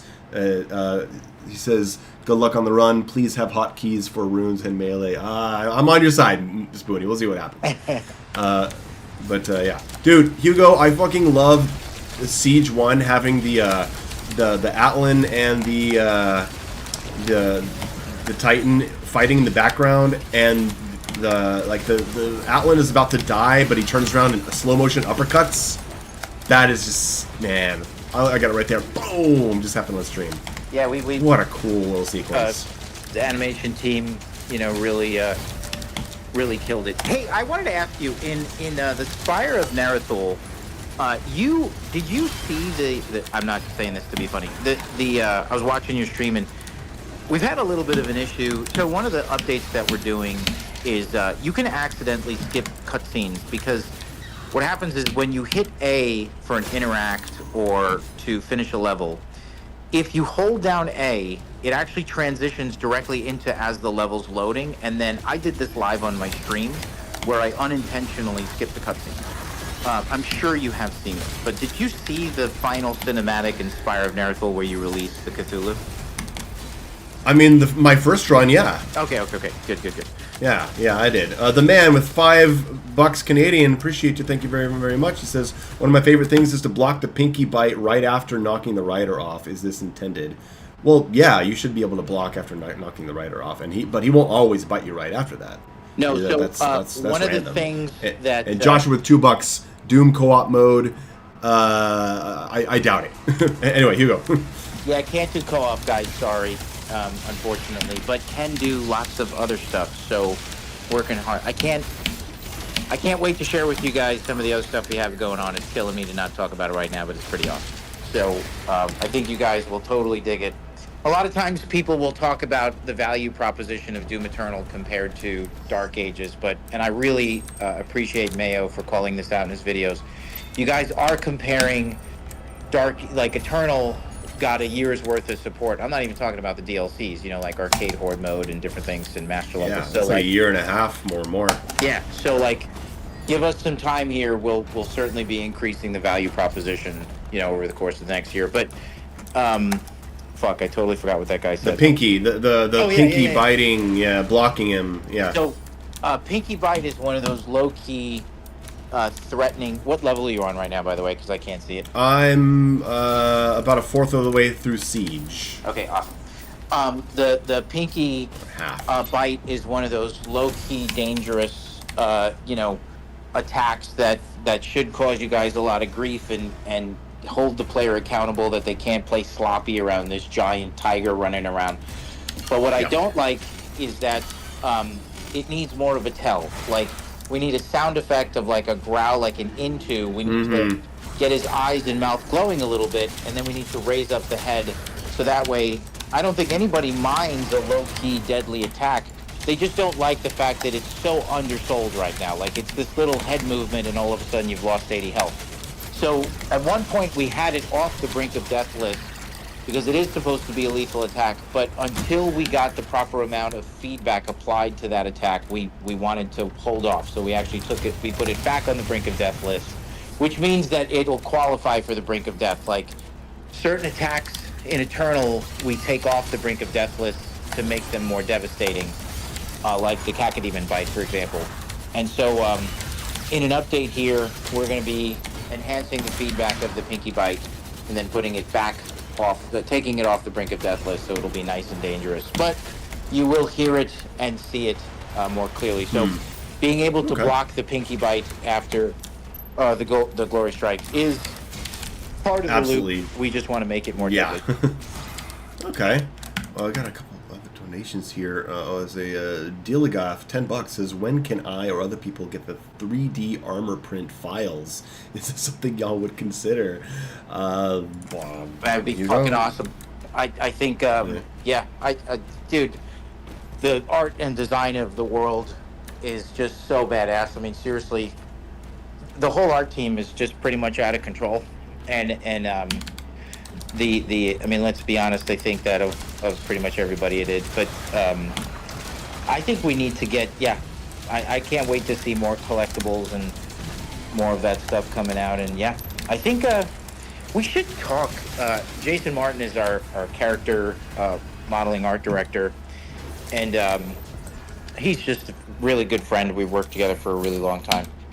And I should talk to him about like how we might go about releasing some of those 3D files. Nice. Well, there's your answer for you. Someone said that the Pinky Tell should be the original Pinky sound. That would be or maybe cool. Something similar. That would be cool. Interesting little background of original characters. You know, a lot of the early prototype days of Dark Ages was using the Marauder. So he was in the game, and a lot of like his attacks and the way that he evaded was just really cool. It felt good. That's a big news drop. Yeah, he was a big part of the earlier prototyping. I would love to get him into the DLC, but I don't know if that's going to happen. But just because of the way that once you get all the way this far down the road on a new game, a lot of times bringing over older characters like that is good on paper, but it doesn't really hold up. There's so many things about the game that changed, you know. But yeah, the Marauder's DNA is kind of spread throughout Dark Ages, throughout a lot of the AI. What an awesome character, Mayo. You're the one who had to help remind everybody that he is cooler than what they were saying. He kicked my ass for 45 minutes straight, and I didn't get upset about it. Vinny with $5 Canadian says, please ask about mouse and keyboard support for consoles. And Becky with $4.99 says, hey Hugo, was wondering if you had any advice for getting into the gaming industry. They're studying 3D animation. Which one do you want to take first, Hugo? Mouse and keyboard, I don't think we're against that. I don't see why we would be. It's usually just kind of I think it's just a technical thing, you know? It's really rare that after you ship a single-player game, you know, you get the whole team mobilized to support it, you know, over the course of the next 12 months. So know that if we're not doing it, it's for good reason. I feel like I should know that stuff, but that's more of Marty's good at answering those kind of questions in terms of knowing exactly why we wouldn't do that. But I think it's just a bandwidth thing, guys. That's all. And any advice for getting into the gaming industry? Play lots of video games. You know, I think that's definitely, if you want to be a filmmaker, you got to really love movies and watch a lot of movies. If you want to make video games, it does start with the love of video games, and then going to school is I went to school for 8 years pretty much have 2 degrees, 2 undergraduate degrees, 1 from Pratt, 1 from Art Center. I never quite got mine from Pratt because I left a little early, so that way I would qualify for some of the undergraduate loans at Art Center. So I kind of gamed the system a little bit there. But I think school is really important. I mean, it's not for everybody. I don't think you have to go to school, but it certainly helps. And yeah, just try to. A lot of schools will want you to be kind of a generalist and like you do a little bit of this, a little bit of that. I do think that's good, but at some point, you want to spend a good amount of time focusing, your portfolio and really trying to, not so much be a jack of all trades, but start to try to become a master of one, so you stand out, stand out from the crowd. That would be the best advice I have. Okay. Yeah. Find your specialty. Find what makes you shine, but make sure you can tinker in a few other little spaces too. Lucat says, what are my thoughts on the Agadon Hunter, gameplay-wise, I think, and its design. I love the way the artist made it look for the whole extinction event that the Slayer made him go through. I think they look really cool, and I think they're a fun enemy that still kicks my ass. Yeah. When I'm playing on low parry window, I panic and I mash, and then I just took out an Agadon Hunter last night in my Ultranightmare run in Sentinel Command by luring him onto an explosive barrel. That's awesome. And which faltered him, and then I went in with my triple melee strike to re-falter him, and which applied shock, and then oh man, they're so fun to mess with. I love in your video when you talked about, yes, you could stand in front of an Agadon and you could just bonk and shoot, but or and the time to kill is going to be pretty pedestrian at that point, but yeah, if you ride the progression, I mean, there's just endless ways that you could turn these guys into mulch. That's something that I try to do in my stream, is just play around with showing off the power of the accelerator against the super heavies, and how because dude, his startup time on his melee attacks, all of them are fairly long. Even his shortest ones have a long windup, so you can always run in and get a quick melee hit or a super shotgun blast before you even have to parry. Yep, totally. Agreed. And I find that like with anything, the more you can shorten the time to kill, the less likely you're going to screw up, because I screw up too. The longer that fight lasts, the more likely I'm going to screw up a slash, Yes. Wow, Hugo, I just... Wow. Okay, the way I took out this Cyber Demon, did you know that parrying causes pincushion to detonate? Yes. So yeah, I don't think it says that in the upgrade. I don't think it says that parry causes it, because it says shield toss and shield withdrawal. And so what I did is I applied pincushion to a Cyber Demon running up to him, and then before I got to him, I switched to the super shotgun, and then he went to attack me. I parried him, and it exploded the pincushion super shotgun. He was already phase 1 down. Wow. Dude, those moments. Wow. That's a credit to James Duggan and Peter Sokol in the game, but there was so much work spent on, again, allowing players the freedom to put together these combat senses. It really is a thing that we talked a lot about, and I think the replay value of Dark Ages is creating new builds and discovering exactly what you just did.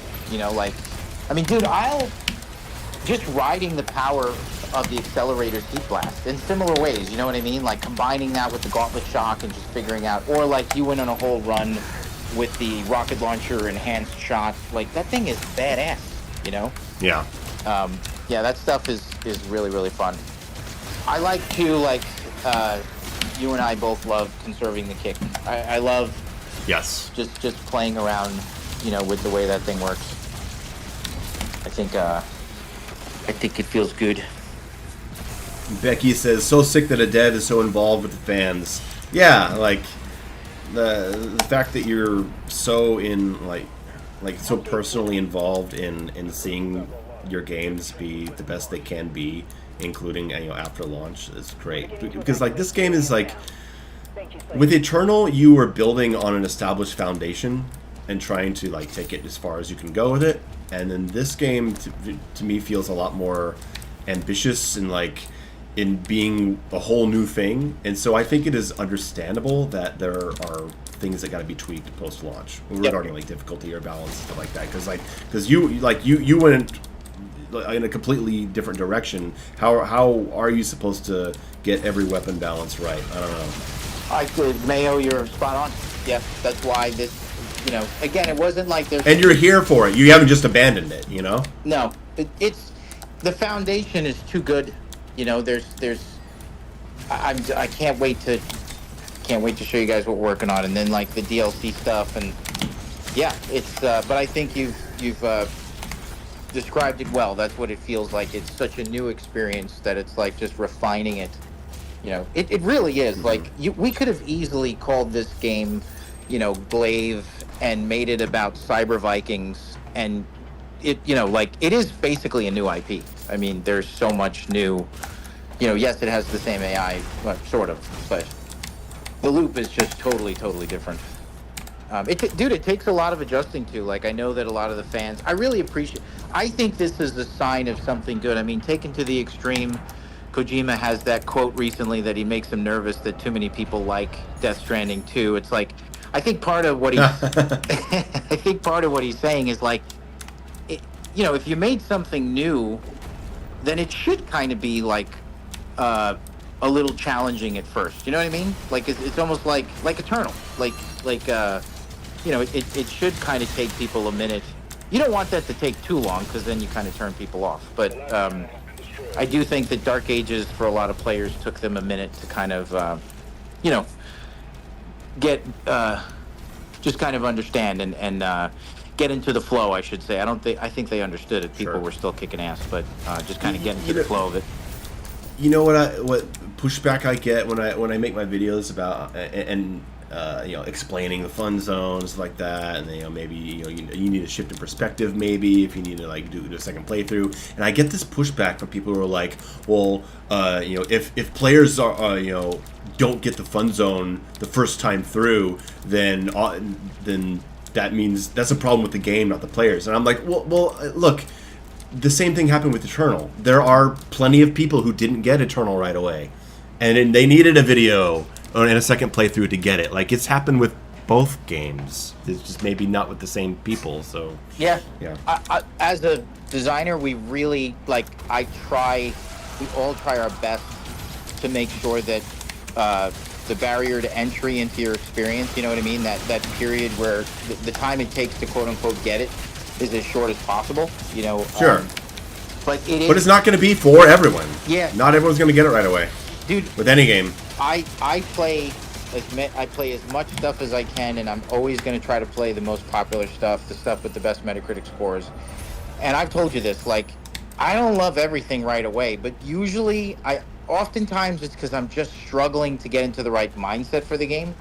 And pretty much without fail, if I stick with it, eventually I find their fun zone. And I'm like, okay, this is why people like this. But I have the same experience. Sometimes it takes me a while to kind of get over that hump where I'm just getting what it is they're trying to do.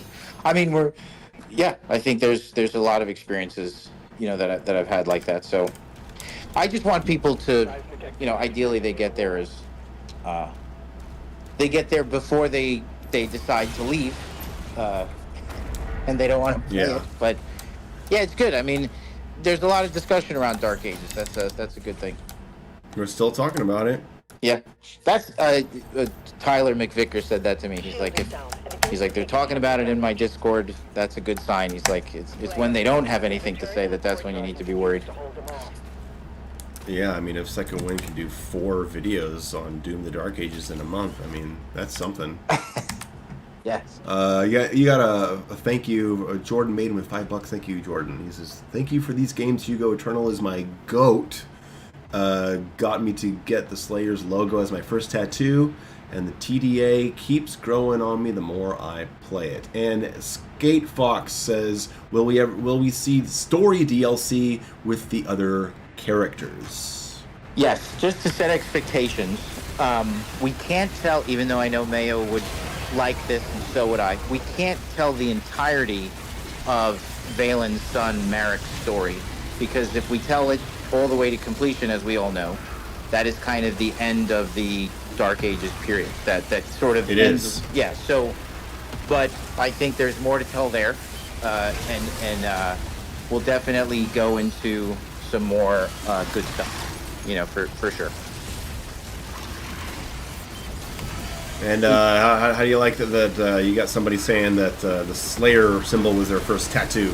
Dude, we Because love of that Eternal. stuff. I mean, that's honestly, that was the dream, you know, like building a lot. It's funny, like a lot of times people will ask, like, why when you go to a third-person cutscene with 2016, it's kind of like First Blood. You know, it's like John Wick 1. It's like the world and everything about it was super new, and you know, I use that to kind of draw you in. So it is just a different kind of story. And then as you go into the sequels, a lot of times when you look at movies like John Wick or, you know, any of these things, like usually Fast and the Furious, let's say, it's like you just have to increase the spectacle because there's not as much mystery built into the experience because people already know who the hero is and the world and stuff. So the spectacle usually goes up.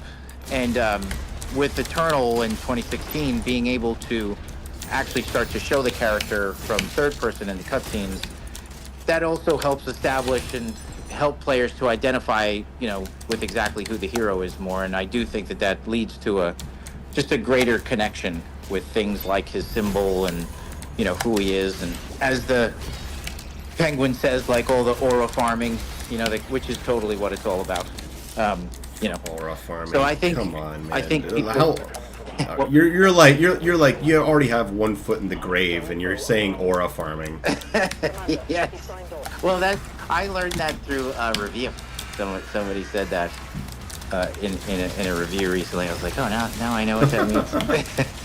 But yes, anyway, so it's just awesome that people connect with the character and want to get the tattoos and stuff. We just don't want to mess it up. That's got to make sure that the character remains cool. Otherwise, you got like a silly symbol tattooed to your arm. You know what symbol I always loved is the symbol that the Scar Predator puts on his helmet in Alien vs. Predator. That is. Hey, did you see the Killer of Killers? I'm working on a review. It'll be out next week. Are you allowed to say thumbs up, thumbs down? Because I haven't seen it yet. Is that going to spoil your review?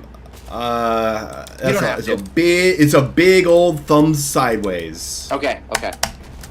Really? Because the score is like amazing. I haven't seen it yet.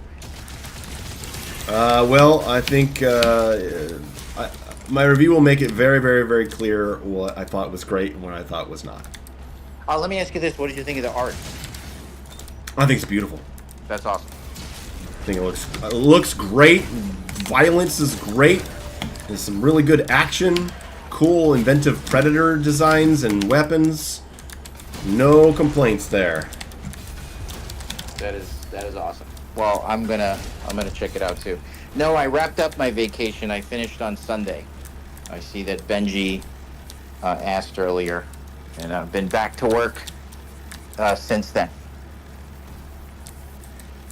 Yeah, so your first time in Paris, right? Yeah, that was super cool. That was amazing. And first time in Europe, and good food, cool people. I quit smoking before I went there, and that was a mistake because yeah, everybody there smoked. Kids don't smoke. Yeah, it was. Do a lot of people smoke where you are? I hardly know anyone that smokes. And if I do, they're fucking crazy-ass chain smokers. Yes. You seem like all of Paris smokes.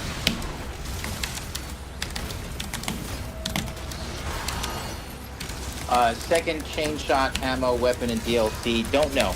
Can't say yet, you guys. But the chain shot is pretty cool. Got a little too much ammo though. Think we gotta fix that. So, why does the chain shot not delim a Makibus if you target their gun? Wouldn't that be cool? Get a falter opportunity? It would be cool. It seems like it's powerful enough. Yeah, there's nothing saying we couldn't. With playing, Marcus did a great job of playing around with what delimbed and what didn't, and then sometimes in a way that kind of adds the strategic value to a specific gun over another. You know what I mean? But not against that.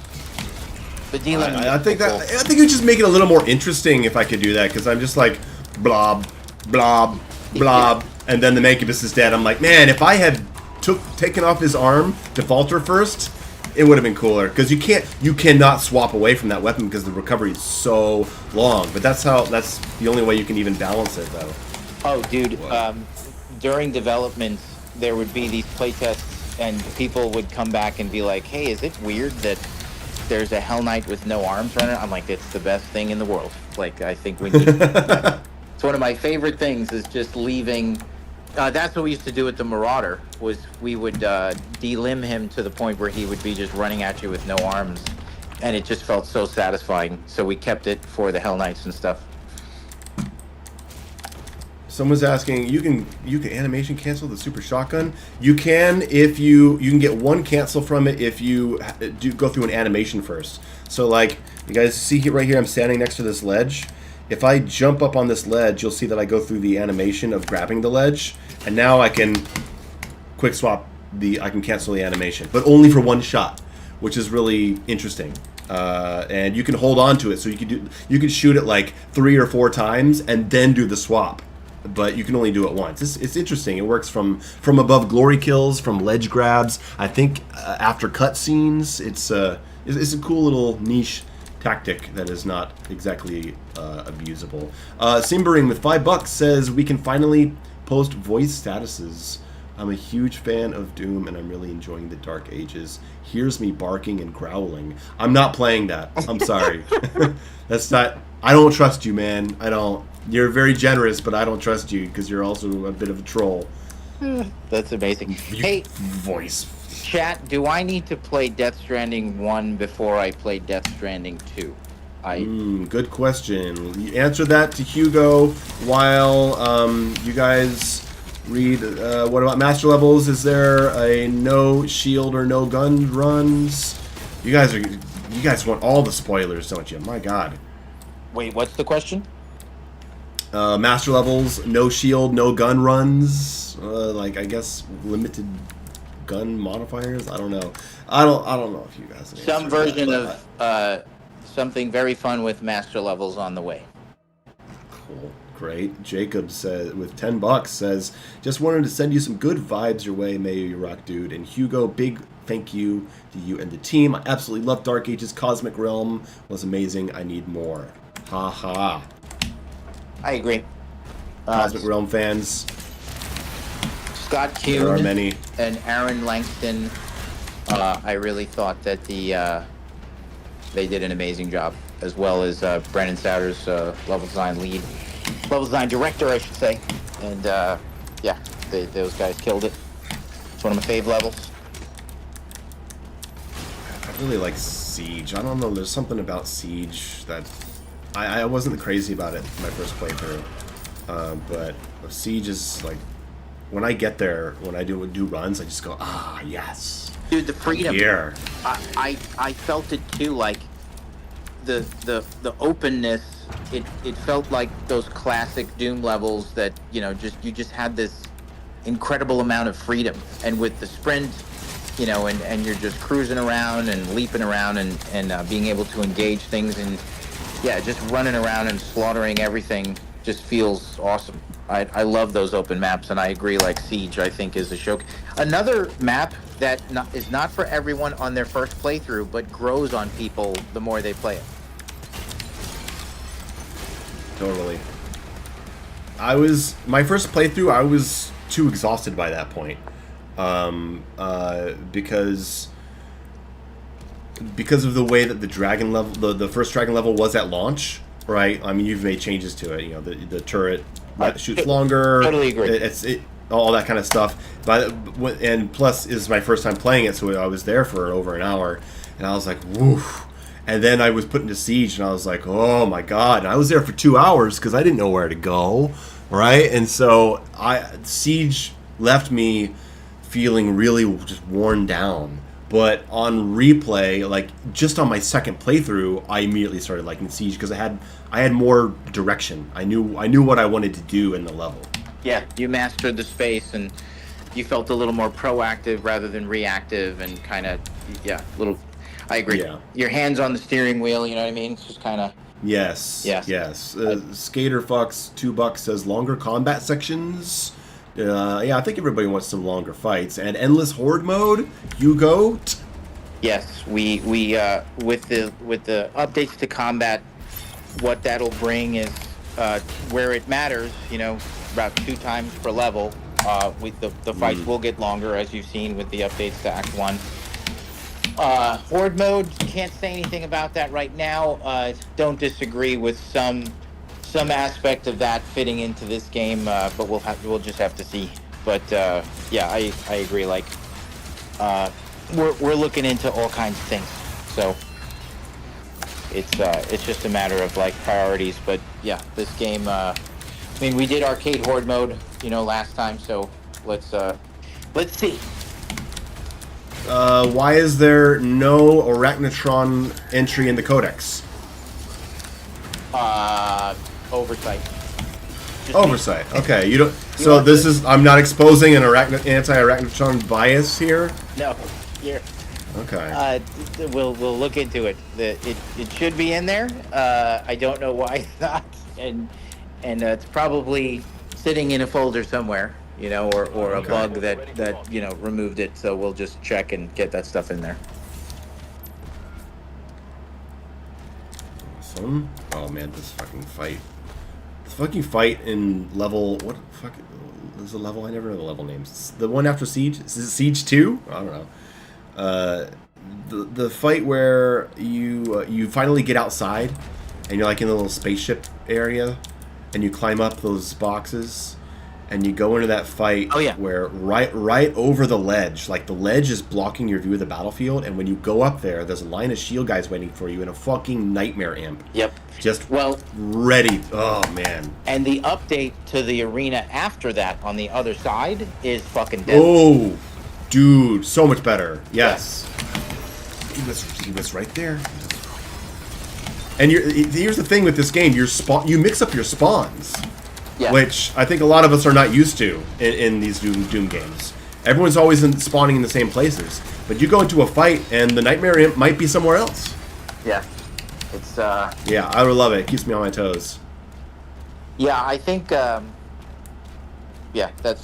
think the extra polish done, especially to that final arena, just feels really good. Also looking to turn off the green attacks on a few AI here and there.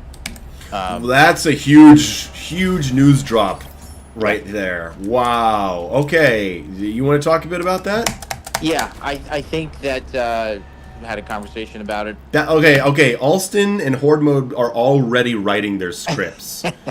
Okay? Yeah, I think that it's fair that selective. So we went back and forth on this. Like there were more, there weren't as many green attacks. We went, we call them red attacks. Like just a normal attack is a red attack, a parryable attack is a green attack. So we would mix it up where like, most of the Agadon's attacks were green, but maybe 2 of them were red, and going back and forth. And then after seeing, people play and looking at the data, I think it's fair to bring some of it back. Like I know you mentioned this in stream, and I've felt this for a while. It's like the Mancubus's ground slam. Like, yes, I do like that it creates a skill opportunity to stand your ground with the Mancubus and parry it. But like, I want to get an update that's coming here. It's like we're just looking to make the Mancubus a little bit more dangerous, kind of like he was more of a threat in Eternal. And I think the fact that you're able to push him as much as you can now, it does feel skillful.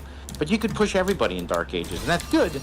Stand and fight, but I just think that some characters should kind of hold you accountable and say, nope, not me. I'm a little different than everybody else. So that's an example of like turning off that one. Maybe not every Hell Knight, attack needs to be green. Maybe one of the Agadons, maybe one of the Tyrants, just so like you're not constantly powering your melee. Like you kind of have to you know, there's a. I think that'll help create a little bit more variety in the encounters Now- when not every single one is green. Can I dig into that a little bit more? If you're giving some enemies attacks that cannot be parried, what option does that leave the player? Is it only you got to block? Because we don't have a dash. Are you going to make it to where, like, if you shoot them at that time, it could falter them, or like, because if you force people to only, like, all you can do is block because you can't sidestep or whatever, and then that breaks their shield, people are going to start getting mad. Yeah. So the way it worked before was it was just a block. Like you could block, and it would do damage to your shield, but it wouldn't break it. And the fun thing we had was that then you could be like. So for the Mancubus Ground Slam, what I'd like to do is make it that it breaks your shield. So it would be the one red attack that I'll allow you to take the damage, but you will lose your shield if you try to push him. We don't have to do that, but I did think it would be fun to give him that, to make him dangerous, to let the player know. Yeah, because what the fuck are you doing getting up close to a Mancubus without shield tossing him or without breaking one of his arms and faltering him? 100%. So it's like, look, of all the characters on the field, the one guy that should have a devastating attack to your shield, so you don't die, you don't take damage, but he will break your shield, is his Ground Slam. But then, like everybody else, it'll just do damage to the shield, not break it. But, like with the Agadon, if you screw up the next green attack that is parryable and you miss the timing, it will break your shield. So I think that's how it worked in the past. It's pretty trivial to revert it back to that stuff, you know, because again, it did work like that before. And Matt Shimmer, you know, our supervising AI designer, he's really great with that stuff. Him, Ava, Matt Grabowski, the whole team. So like we're working on that right now, and I think the Mancubus will be making his. So want you to respect him a little bit more. So he'll kind of push you around the arena a little bit more, especially given that first act of the game, even with the combat updates. We need an AI that the player respects just a little more, you know? And I think that giving his flamethrower just a little bit more juice, so it's a little bit more threatening to the player. And then, can you hear me? Yeah. Okay. A little bit more threatening to the player. And then, the Ground Slam would be red, which would break your shield. And then maybe speeding up and increasing the size of his projectiles just a little bit, just so they're a little bit more threatening. And all of that should make him, like, you know, he shows up and the player's cool. Like, oh, this guy's, he means business, you know? Yeah, I agree with Fezhat in the chat. He says, taking the green slam off Mancubus makes sense. Doing that with the Agadon seems more problematic because you have to get in his melee range. Well, he wouldn't break your shield, though, just to be clear. Like, that red attack would not break your shield. No. You would just be able to defend it. What I meant was... If it was a low shield damage thing, then I could see that being, like, a lot more tolerable, because it wouldn't break your shield unless you'd already screwed up 2 parries before him, right? It's what you just said, yes. So if you make 2 mistakes, you'll screw up, but no, a single red attack, yes. I think the only place that we could do this where it wouldn't seem like bullshit is if you tried to get right next to a Mancubus. I think that's fair game. Okay. Skater Fox says, thoughts on metal band collaborations for future soundtracks? I don't know. I mean, I don't know how much you guys have thought about, like, what you want to do for music with the DLC. I mean, are you even at that point yet? Oh, can't talk about that stuff. But I wouldn't imagine you could. Yeah. Yeah, guys, let's try to ask questions that he can actually answer. It'll be cool, whatever it is. Oh, I shouldn't have killed those shield guys. I could have used them for falters. That was stupid. I haven't seen... Yeah, I'm on that big fight at the end of Siege 2 right now. The one that you spiced up. Yeah, that one Arachnotron that spawns right on the ledge when the Battle Knight comes out. Like, love that. Dude, pincushion on the Cyber Demon is fucking insane. I just did 3 pincushion explosions just because I was parrying him. Yeah. It's so good. Amazing. I love pincushion. I didn't see 28 years later. I would skip it. I didn't. It was one of the only movies I've seen in recent memory where I just straight up wanted to leave. I almost walked out. I hate that feeling. I hate when you feel like you get to a certain age, right? Where like if you're bored after a certain amount of time, you're like, I'm done. Yeah. I'm done. What am I wasting my time here for? Yeah, exactly. I like the first 30 minutes of it, but then after that, I was like, get me out of here. I'm so fucking sick of kids. Fucking kids in these apocalyptic movies. It's always the kids gotta travel somewhere. That's every fucking post-apocalyptic story. Kids gotta go somewhere. Marius, do you want to read it, Hugo? Yes, it says, I missed having someone like Vega, Samuel, and other various NPCs talk to you throughout the game. I'm curious why that didn't exist in TDA. I'm missing you can't just shoot a hole into Mars moment. I don't disagree. Yeah, a lot of different people take on that role this game. A little bit of Thea, a little bit of Novik, a little bit of the other characters. I miss them too. I think they were really cool characters. I just wanted to, get into new characters in the world. You know what I mean? It's like, I love Samuel Hayden, but it's like, it's just, he continues to be the central focus. It felt like it was time to start focusing on some other people. Okay. I know that I got some clarity from Midnight because I gave him some crap about like the characters don't do anything, and I'm like, when he said that about Valen, and I was like, well, Valen is the one who brings the Slayer back, and in that moment, that's actually when he makes the critical mistake because he, dabbles in the occult, and that's clearly we're foreshadowing like his fall because that's what lets the demons in when he does that to save the Slayer. And he said no, but I wanted.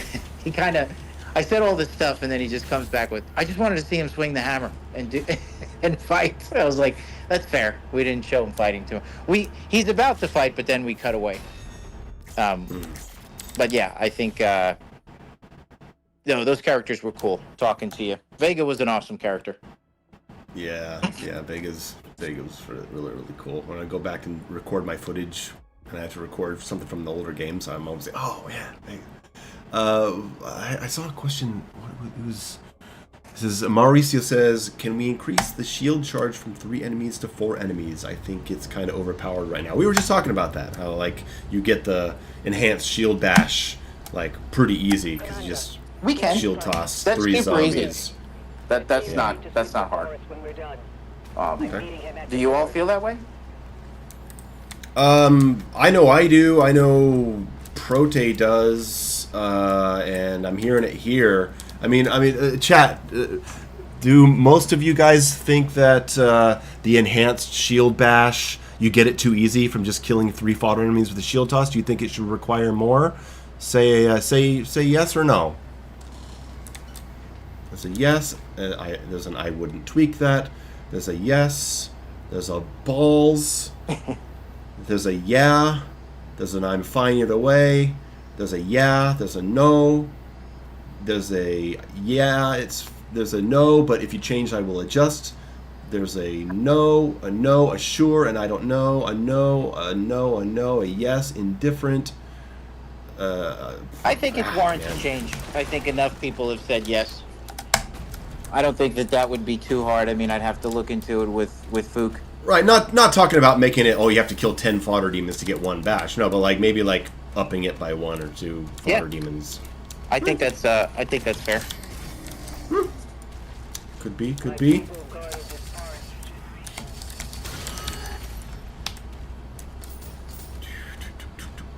Man, how do you say it? Abyssal forest or abyssal forest? Abyssal. I think it's abyssal. Somebody could say, no, you idiot, it's abyssal. But I think it's abyssal. Yeah, man, I like saying abyssal, man. I'm going to stick with it. I like this level a lot. Like, I'm not like much into like the nature, medieval sort of settings, but it's something about the color. Like the dark, like the blue-green, dark blue-green, misty night. I like a lot. I also like the more straightforwardness of it. Part of your feedback from DLC 2 was that you didn't like that the forest was sunny, and I told that to the team. I said, I was like, here we go, man, here we go, and it was like, oh, I feel like I'm about to have a picnic. Yeah, that was my initial feeling. I said, I was like, well, it's a horror, it's a horror game, it's a Doom game, so we could do a forest, but it's got to be a dark and creepy forest. Which, by the way, the only reason why it was sunny in the DLC is because of my direction, so I'm not sitting here saying, like, that's anybody's fault but mine. But I don't disagree that, like, the mood of Doom, you gotta have a scary forest. Well, hey, you know, look where we are. I'm playing a forest level in a Doom game, and I like it. Mayo, we've cleared this up. Mayo likes parries, like, he's not anti-parry, it just depends on the parry is. I was excited because I knew that this might be the kind of parry that he would enjoy, given how fast it is, you know? And It's how, more arcadey. Yes, totally. Yeah. This whole you know, with the dual wielding and the shield, I mean, yeah. so much work went into the synergy of your melee, your guns, and your shield. It's crazy. Chat wants to know what you're eating. I'm eating pretzels. Oh, nice. With the parry thing, you know, someone in my comments put it in a way that I'd never thought of. He said that Mayo prefers reactive parries and not anticipatory parries. And I was like, wow, that's it. That's exactly it. I like parries in games where I'm like, oh, here's that thing, parry, or here I'm going to go parry this. But what I don't like is where I'm standing in front of an enemy that has 8 different patterns, and I gotta parry. like that's not my thing. And so when somebody put it that way, it made total sense to me of why I prefer this. No, I was I thought you would. I like those kind of. I like both kinds. I love, you know. Yeah, many people do. Yeah, those. But I do like that ours is much more of a, as you said, reactive and arcadey, you know, kind of experience. This first fight in Abyssal Forest, and something like it messes me up, dude. It's the nightmare imps that are nearly impossible to see because it's night. It's the whiplash, man. Yeah, those nightmare imps are some of my favorites. That fence that they throw out and then they come from behind it is just feels really good. And yeah, that character will catch Maynard, dude. That dude's been streaming the game. His footage is so badass, and I watched him lose an Ultranightmare run, or I forgot what run he lost. I think it was today or yesterday to a Nightmare imp standing right next to him. It was funny. About to fucking lose it. My God. Yeah, this fight just, I don't know, it just gets out of my hands. Yeah, it's also the trees. It's a game that if you get out of position or you get sloppy, it punishes you really fast. You know? Yes. That happens to me a lot, where like I'll just sort of play stupid, you know, and get behind enemy lines too quickly, and I'm like, okay, what am I doing? Like now I'm gonna die. Absolutely.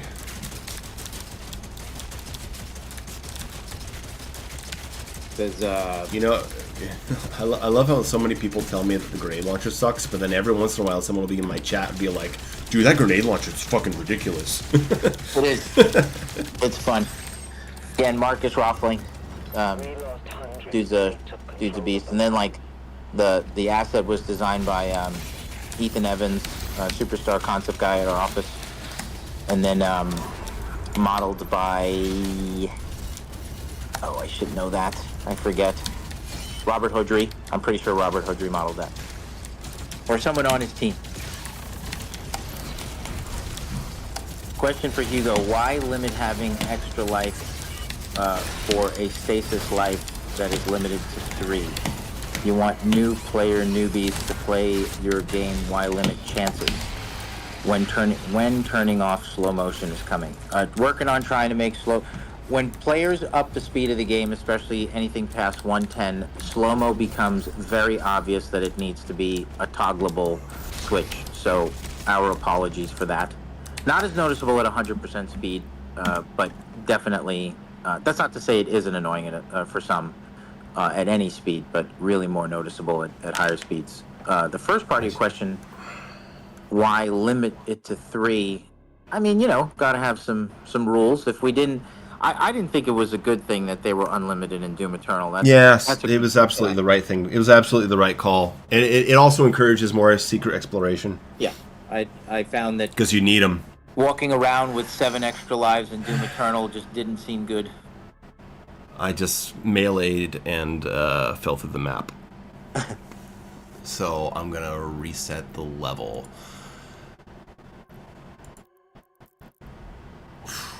I was not going to let myself die.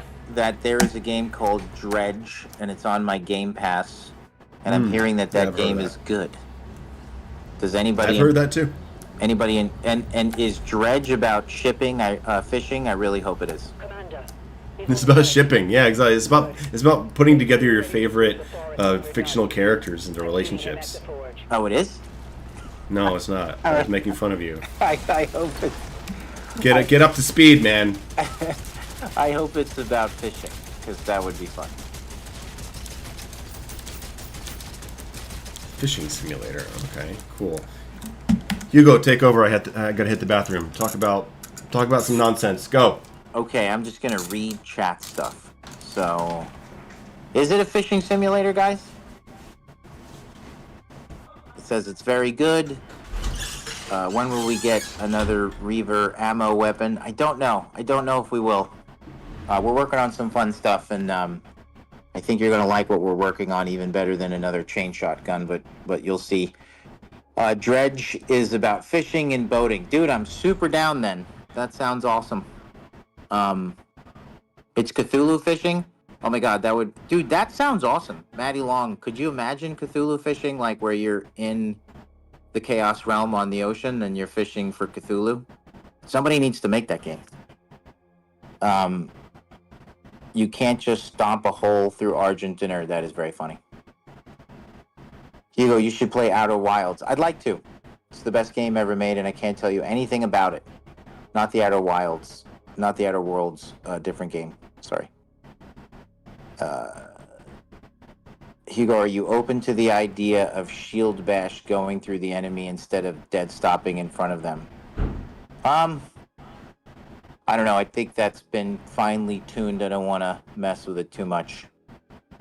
Ever play Fortnite? Yes, of course. My son destroys me in that game. Are we getting any of the Slayer system DLC like Fighting the Great One? Are we going to get anything in the DLC like Fighting the Great One or getting the Praetor suit from the Wretch? You will have to wait and see. Got a question. Why does the 2016 Slayer model look smaller in terms of body mass than TDA and Eternal Slayer? Was it because he was imprisoned on the sarcophagus for ages? Yeah, you could say that. It's probably leaning out a little bit. You guys are always saying such nice things. I really appreciate it. Eldritch Fishing Simulator. That's what I'm saying. That sounds amazing. I'm not kidding. Like, doesn't that sound like a good game? I used to play a fishing game on the Nintendo, like a Bassmasters thing. I was obsessed with it. I could never figure out how it worked. Dude, I fished yesterday. I fish almost every day. I'm like a compulsive fisherman. On my way home, I got so many ponds, and I'll usually stop for like 30 minutes. It's Texas, dude. There's giant fish everywhere. It's awesome. Ponds? What are ponds? We have, there's like an irrigation system in Texas because of the heavy rain. Because when it rains here, it's like biblical. And so there's all these like runoffs and, you know, man-made ponds that capture all the excess rain to avoid flooding. And then inside of those ponds, because it's Texas and everything here is huge, they just, there's like massive largemouth bass. Oh, nice. Yeah, everything in Texas is enormous. Like, the bugs are huge. There's giant snakes, and then that's what the bass eat. Giant bass eat giant snakes? Yes. Jesus Christ. I got my kid a snake. I have a bull snake. The thing is awesome. I used to fish a bunch with my grandpa when I was a kid, and I always loved it. I haven't been in decades. But I would tell such crazy stories on my streams. No one's gonna believe this, but when I was a little kid, I caught a fish through its eye, hook straight through the eyeball. Okay, eyes hanging out, and that's crazy enough. But it was too small to keep, so we threw it back. Caught the same fish through the other eye. That is The hilarious. fucking fish goes straight for the hook with his eye, because that's what he's looking at with. I left the fucking thing blind. And I was like, oh, well, shit. Bye. Bad luck for you. That is funny. Michael says, what's Mayo's opinion on the gold pickups? I like the gold pickups. I find them psychologically satisfying to pick up. And I like finding gold in all the secrets in the large amounts, and I like this game's upgrade system. I have a whole section in my review about that. Wolfie asked, "Why am I shooting the pulverizer at nothing?" Because this level has an achievement for refilling 100 ammo pickups through melee, and so in the early part of the level, I empty out all my guns and then I start refilling them. So I just keep on emptying out the pulverizer between fights. It's awesome. I'm glad, like that you said that about the gold. So will James Duggan, and we worked hard on making that current piece of feedback. Critique I had of Eternal was just the currencies. There were too many of them. There were too many upgrade trees, and the currency was a little bit hard to understand. Like we had those giant Sentinel medallions, for example, and people called them manhole covers, and I don't know that people looked at those and associated that with like a currency that you could upgrade something with, or the Sentinel batteries, or the Sentinel crystals. So it's like just looking to find a currency that was intuitive to the player, that they instinctively would want to find, And I think that stuff all landed in a really good place. I think you with the new upgrade system you have, with the way it's structured, I think you could have had the same currency even in this game, because I don't, in my opinion, the big change isn't what the currency types are, it's how they are introduced through the upgrade stations. That's a big part of it too. I couldn't agree more. Yeah, that you come across them and as upgrade places. So whether they're rubies or Sentinel tokens, it communicates the upgrade system better to you. It does. The upgrade station was to address another piece of feedback, which was people consistently, both in 2016 and Eternal, would just run around with an excess amount of combat points and not use them. So we discussed possibly having like a weight system. When you collected too much gold, you had to spend it, but ultimately it was like creating these moments where it was a call to action to spend money, which has been in other video games. It's just a good, tried and true way to get people to spend their resources. And it's I think it's very effective. Big shout out to James Duggan and everybody involved in that stuff. And I think like part of what the gold and the rubies do, it's subjective. I totally get what you're saying. Like for many people, there is just something about seeing gold behind bars that is like, hey, I want to get that, Yeah, it's very attractive. Yeah, kind of like a dollar bill on the floor, So, and Dark Ages, it's got that medieval theme, so it's kind of like, ooh, gold. Yeah. Right? Olympia Sweetman designed the currencies, and like the visual design of the currencies. She's an incredible concept artist, and if I told you how many rounds of iteration that went through, you would laugh. It's like too many. Are you watching any good shows right now? I just watched both seasons of Shrinking with Harrison Ford and Jason Segel. Is it good? Watch it. What a funny and moving show. Really good. Yeah, I definitely recommend it. It was really good. Dude, I'm not watching anything else. Did you see Warfare? I have not heard of Warfare. Chat, did you guys see Warfare? Did you like it? It's worth watching, Mayo. It's really, really good. It's about the soldiers, special operations soldiers in the Middle East. Okay. Yeah, very. I think his name is Alex Garland, and Alex Garland. Yeah, of course. Yeah, really good stuff. Did you guys like it, chat? Yeah, right. The man. I love Warfare. It's amazing. I agree.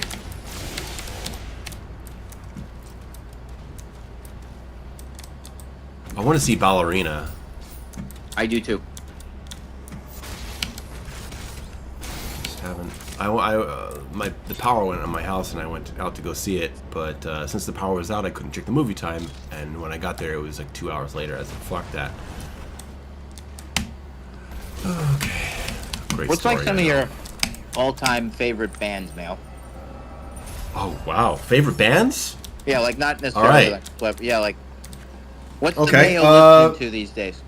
I don't listen to a whole lot these days. Actually, the artist I listen to the most these days is Olivia Rodrigo. She fucking kicks ass. I saw her in concert recently. She was amazing. She's the new Alanis Morissette, I swear to God. I'll have to check it out. I'll send you a song. That's my favorite. Everyone, Brutal from Olivia Rodrigo is amazing. Favorite bands of all time? I'm gonna shoot them off the top of my head. Here we go. 9 Inch Nails, Tool, Nice. Tool, A Perfect Circle, White Zombie, Rob Zombie, Marilyn Manson, Taking Back Sunday, Dashboard Confessional, Seosin, Jimmy Eat World, Lana Del Rey, Tori Amos, Olivia Rodrigo, Alanis Morissette, Aphex Twin, Slipknot, Bring Me the Horizon, Thursday, Thrice. I'm gonna leave it there. That's a good variety for you. Mayo, somebody said Alice in Chains. Alice in Chains, not a big grunge fan, but I don't hate grunge. Like, I can listen to an hour of Alice in Chains music and be happy. But it's not something that I would put on myself. You know what I mean? Right. I'm like that with Nirvana, hell, Metallica. Like, I'm not, but I don't listen to Metallica. I would never just like play a Metallica record. But if I'm at a bar and they play 10 Metallica songs, I'm not complaining. You know what I mean? Right. That's cool. We've got some overlapping interests in music. I'm not super. This is a weird thing to say. Like I'm not super up on music. I like music as much as any other human being does. But I'm not as much as I was before either. you know, I always had those friends in like art school who had like the massive CD collection and knew every obscure cool band. You know. I wish I was always envious of those people. I was never really that. But 9 Inch Nails, where you started. Yeah, I mean, definitely. like, come on. Yeah. Come on. I mean, like, the guy's winning Oscars. Like, he's a legend of our time. Did you ever get a chance to see them in concert? 9 times. Dude, man, Mayo, that is so awesome. I saw them on the Fragile tour, Wow. and then every tour after that, except for the Hesitations Marks tour. Yeah, almost every tour after that. Yeah, I've seen many phases of Nails, and I dated a girl that slept with Trent Reznor,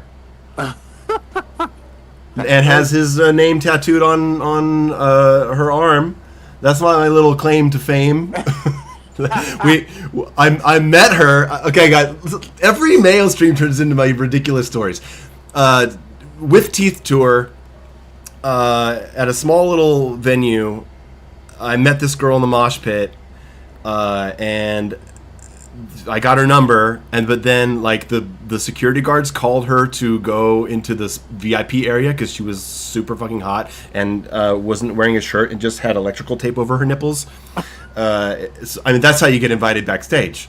And then after the show, we met up, and she got Trent's autograph on her arm tattooed freshly into her arm.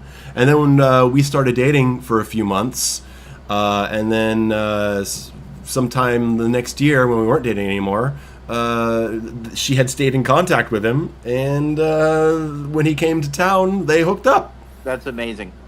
So hey, I like, that's awesome. That is pretty cool. Man, I wish I would. I've never seen him in concert. I would. Oh, that's too bad. He's on tour right now, man. It's not too late to get tickets. Dude, I think I will look into that. My wife and I. World tour happening right now. Yeah, I think that would be pretty good. They're all saying Mayo Riz. I think Mayo has Riz. That's what I think.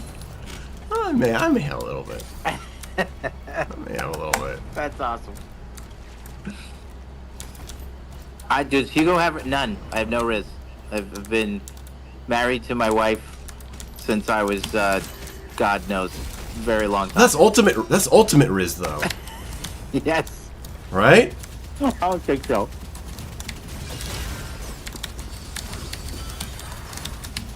But yeah, we got some overlap in music taste. That's cool. Hell yeah. At some point, the Mayo and I are gonna have a drink at the bar, chat. Oh, there's gonna be so much to talk about.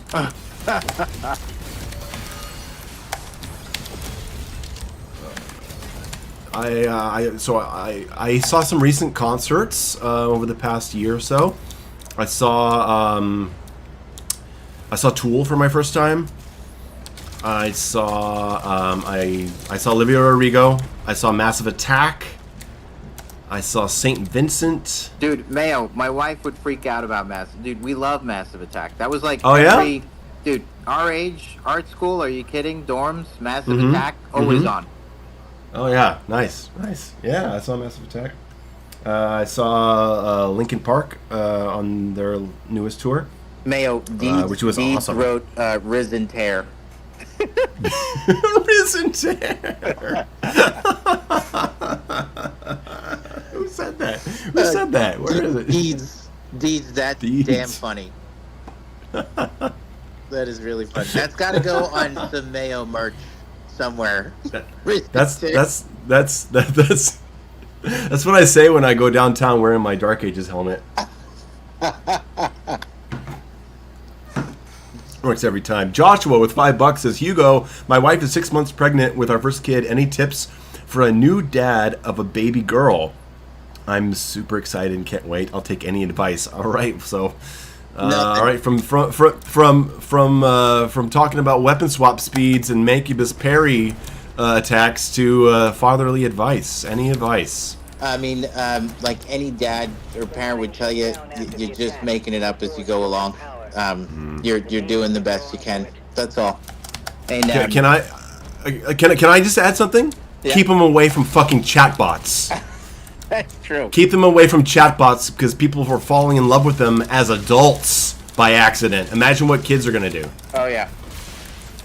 Yeah, Josh, you do the best you can. That's about it. And that's it. You do get better at it. Because on my third kid, we're starting to figure it out. Well, it'd be really bad if you got worse at it. You want to know what? The funny thing is the way you get better at it is you just kind of relax. Because most of the drama created with the first kid is because you're so anal about everything. And by the third kid, it is that every comedian tells this joke, but like by the third kid, they're just running around and you're really just letting them do whatever they want. And it's totally true. But they're better for it because you're driving them less crazy. Mayo, did you have siblings? Yeah, I have a sister. Are you younger or older? I am older. Nice. You're the oldest. And we hated each other for a long time until Resident Evil. Oh, that's cool. Resident Evil was the video game that we played together, and she was too scared to play it. She just watched me play, and that was the thing that made us start communicating. That's how old? I don't give out that information on stream. Sorry. That's okay. That's fantastic. Bonding over the video games. Yeah, there's that, and Silent Hill and Metal Gear. Like those are the games that actually made us friends. And until, God damn it, I went away to summer camp for a week, and I came back, and all I wanted to do was play my PlayStation when I got home. Of course, right? A kid, I just want to play my PlayStation. And I get home, and I find out that my PlayStation... I pop in my copy of SimCity 2000 on the PlayStation, which is terrible, by the way, but it's all I knew. And I turned it on the PlayStation, and it didn't work anymore. The laser wouldn't read the disc. I open up the PlayStation, and what do I see? Fucking pixie stick dust in the laser lens. And of course, it wasn't her. Oh man. Dude, I remember breaking my older brother's stuff and just being terrified. Like, that, like, you know, because your parents, you don't feel like they'll actually kill you, but your sibling, you're like, oh, my sibling is capable of killing me. Like, 100%. Oh, of course. Like, yeah. By accident, too. They could even just accidentally kill you. Yes. I accidentally killed my sister once. You guys want to hear that story? Yes. Okay. All right. So I got so much shit for this for years in school because I mistakenly told everyone, and then they all teased me for it. Now you guys are going to do the same. All right. So the time I almost killed my sister. I had recently seen Cliffhanger, starring Sylvester Stallone. Bad start. And there was a big tree in the backyard, and me and my sister like to pick berries. So the plan was as the older brother, I would climb the tree and I would pick the berries and I would drop them, and she would pick up the berries and put them in her little bucket.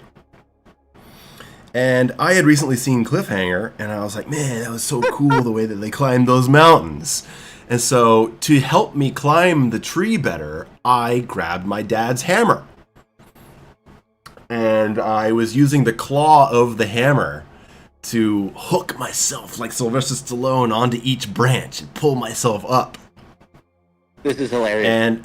And I there were some berries that I wanted to reach, and they were kind of far out of my reach. Oh, I vividly remember this. And so I hung the hammer on another branch so that I could grab a branch with my hand and then reach out with my other. And I started picking the berries, and a gust of wind came. Oh my god. And it blew the branch enough to tilt the hammer, and the hammer swung off and fell straight down, head of the hammer straight into my sister's skull. Oh my god. I'm fucking serious. And? Yeah, it's like well, luckily it was not high enough to like fuck her up, but I mean, like, she was obviously bleeding a bunch. We had taken her for stitches and shit like that. But I could have killed her. Absolutely could have killed her. Oh my god. So scary, Yeah. dude. Yeah, just like, I mean, things you don't think of as a kid. Oh, I'm just going to hang this hammer right here on the branch. Like, I mean, you don't think that a gust of wind is going to come and knock the hammer off, and By then the way, it's going to be right above a your sister. young Mayo inspired by Sylvester Stallone climbing a tree with the hook of a hammer. All of this tracks. Like, all of that makes total sense. And there wasn't even like a little bit of judgment on I was hearing this story and I was nodding the whole time, like, yep, makes sense. Yeah. Of course you would. Of course Mayo would do that. Yeah. Well, and any kid of that generation, like, are you kidding me? Of course. Dude, why do I smoke cigarettes? Because John McClane smoked cigarettes. Yeah. That's why. Yeah. Hugo, I was just looking for the fun zone, really. Exactly. That's amazing. I love it. Dude, I hear you on the scary close encounters, right? Don't you think about so many of those times from when you were a kid? I mean, chat, right? And you think about 2 more inches to the left and what could have happened? Oh God, yeah. That is someone could have seriously gotten hurt, or you could have killed yourself, or yeah. Right. It's nuts. I'm sure everybody in chat's got that kind of oh my god, dude. Mayo, TBMB95 says she was certainly faltered. That's a hard falter, actually. That is Guaranteed. Oh man, that is so funny. Oh man, I gotta stream more. Dude, the internet just is unbeaten. Like, they stopped making comedy movies because we don't need we do need comedies, more of them. Jesus Christ, can somebody get back into making comedies? But like, the internet's just the best. Like, shit that people say, the comment sections of so many videos just has me like in tears always.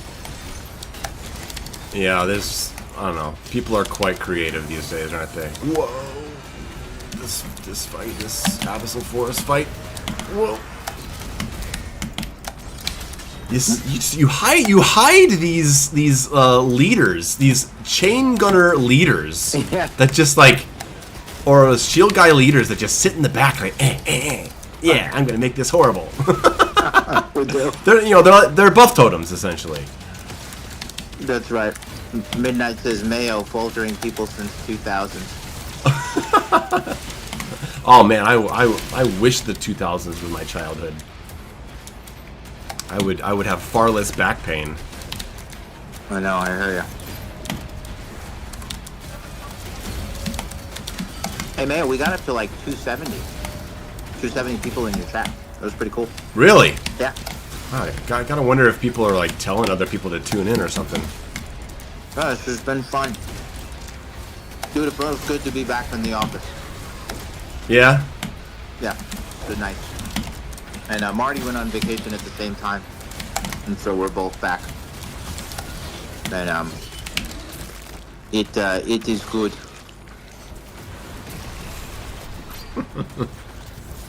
Faltering people since 2000.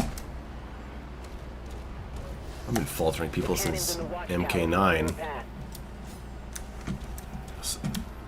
Yeah, I swear to you, Hugo, like, the work I did on Doom Eternal would not have happened if I had not become a tournament player in Mortal Kombat 9. It just wouldn't have happened, because before that, I never thought about this stuff. I didn't even know that when you told me that recently. Like, that's so cool. Dude, man, Yeah. Mayo, I remember, I'm sure you do too, but like, Pizza Shop, like, 9th grade, the first Mortal Kombat arcade machine. Yeah. How Mexican good was restaurant that? buffet for me. How good was that? Like, it's so, like, yeah. And the big debate in the neighborhood was, when it finally came to consoles, was it better on the Genesis or the Super Nintendo? And I always thought it wasn't even close, because the Super Nintendo's graphically was better, but the Genesis had the blood. Yeah, the Genesis had the fatalities. Yeah. What are you talking about? Well, Super Nintendo had the fatalities, but they didn't have the blood. And that, yes, I don't disagree that the blood was a big part. But I just thought I was such a Super Nintendo kid, but what a game. Somebody asked... Well, you know, it permanently affected Nintendo's public image after that. Nintendo became known as the kiddie console specifically because of what they did to Mortal Kombat, and they never shook their reputation. Yeah. No, I that is true. It's kind of fascinating how Nintendo has stuck to its guns and, you know, built this brand. It's so great. It's been a while since I've gotten a good Nintendo game. I gotta pick something up. Did I ever tell you my Mortal Kombat blood code story? No. So I got Mortal Kombat 1 on the Genesis, and you know, yes, it had the blood, but you had to enter a blood code, a secret blood code that you could find in like gaming magazines. That's how they got it through the censors. And my parents wouldn't let me use it because I was a little kid, and they didn't want me, you know, doing that stuff. But for my birthday, Mom said, "Okay, for your birthday, we're gonna let you input the blood code." That's awesome. So I'm this little kid, like, ripping hearts out. Yay! My mom was like, "All right, happy birthday." And then from then on, they just didn't give a shit. That's awesome. Mortal Kombat 2 had no censorship. So. That's a good gift. Yeah, it was great. It was the best gift a kid could want at that time. Oh, absolutely. Someone asked if I'm a fan of Maximilian Dude. Yeah, I don't watch Max all the time. I didn't watch his Dark Ages video because I heard it wasn't that great. But I do watch his stuff from time to time. Good guy. Great leader of the fighting game community. Important man. Skater Fox with $2 says Doomslayer needs a get over here melee weapon. Ooh, that would be sweet for the DLC. A scorpion spear. No comment. You can't say that while I'm taking a shot. That's all I'll say is no comment. But Sure. I mean, you can't comment on that, on anything, whether that's true or not. That's right. What's tonight's drink? The cheapest whiskey possible from the gas station. Because I mean, I was supposed to go out tonight. Like I said, I had a date tonight. We were going to go to my favorite beer place, which is like full of very expensive beers, which is what I like. But since I'm not going there, I'm going for the other extreme. I'm a man of extremes. If you guys didn't realize. Hugo, I don't know if you can see the stream, but this view is fucking incredible. I feel like sometimes I feel bad that I don't give art design more attention in games, especially in this one, because the game's so fast, and I'm always focused on like what's right in front of me, and I'm always like moving forward. I normally don't. I'm not the kind of guy that just stop and like ooh. I'm not that guy, and it must suck for the artists to not have many people dive into how amazing everything looks. But Well, I mean, sometimes this game just is stunning. I never noticed the wing, the decaying wing there. Like, wow, super cool. Cymberine writes under the influence. Well, Cymberine doesn't get points for that because that's unoriginal. Sorry. Oh, that's funny. Mayo. Midnight doesn't get points either because he fucking misspelled whiskey. All right. Okay. Anyway, sorry. Go ahead. Mayo, part of that dragon, that what you're just looking at, that skybox, is also part of the story and the lore. Like, yeah. that is the fiction behind how Thera blesses your shield when she says, unlock the ancestral forge. That's what she's talking about. And so, like, it's just this whole concept that's how they enhance their weapons, is they reactivate the heart, and the wound bleeds, and that combined with the energy from the sword, this ancient sword, and the backstory of like how that thing got brought down, and it's just like this big badass. It's funny, people say, well, it's just like, I mean, there's a lot of like totally cool, again, to use Penguin's words, oral farming moments. Hell yeah, that's what the story is about. So yeah, I'm glad you like that set piece, and it's definitely like a little part of like the fiction of the world. But those are the ancestrals.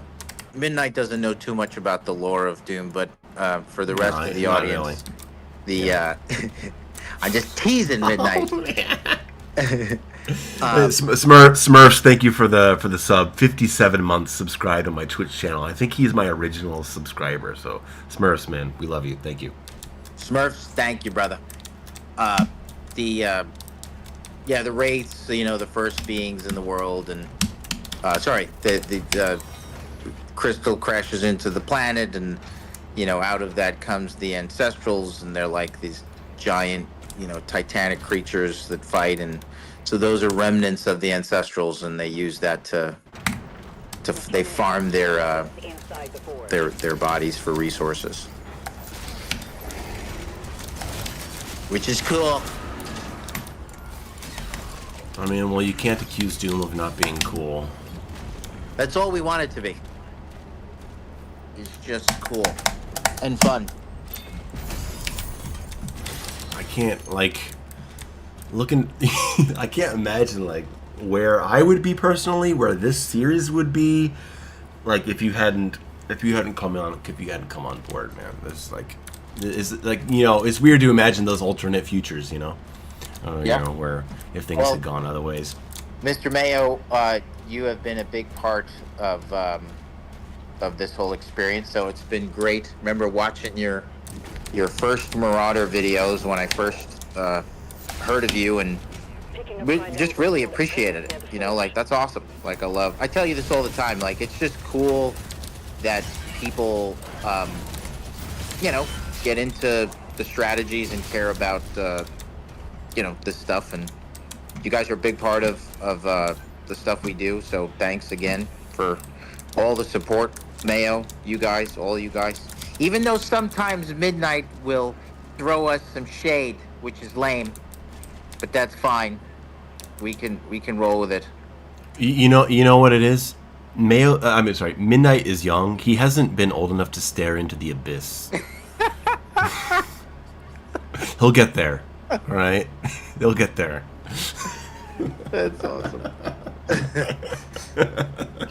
That is awesome. I've been there. You've been there. The three of us, we're gonna get together at some point. They're not gonna let you back home because your blood alcohol level is gonna be so high. Midnight, they're gonna detain you. What is your drink of choice, Midnight?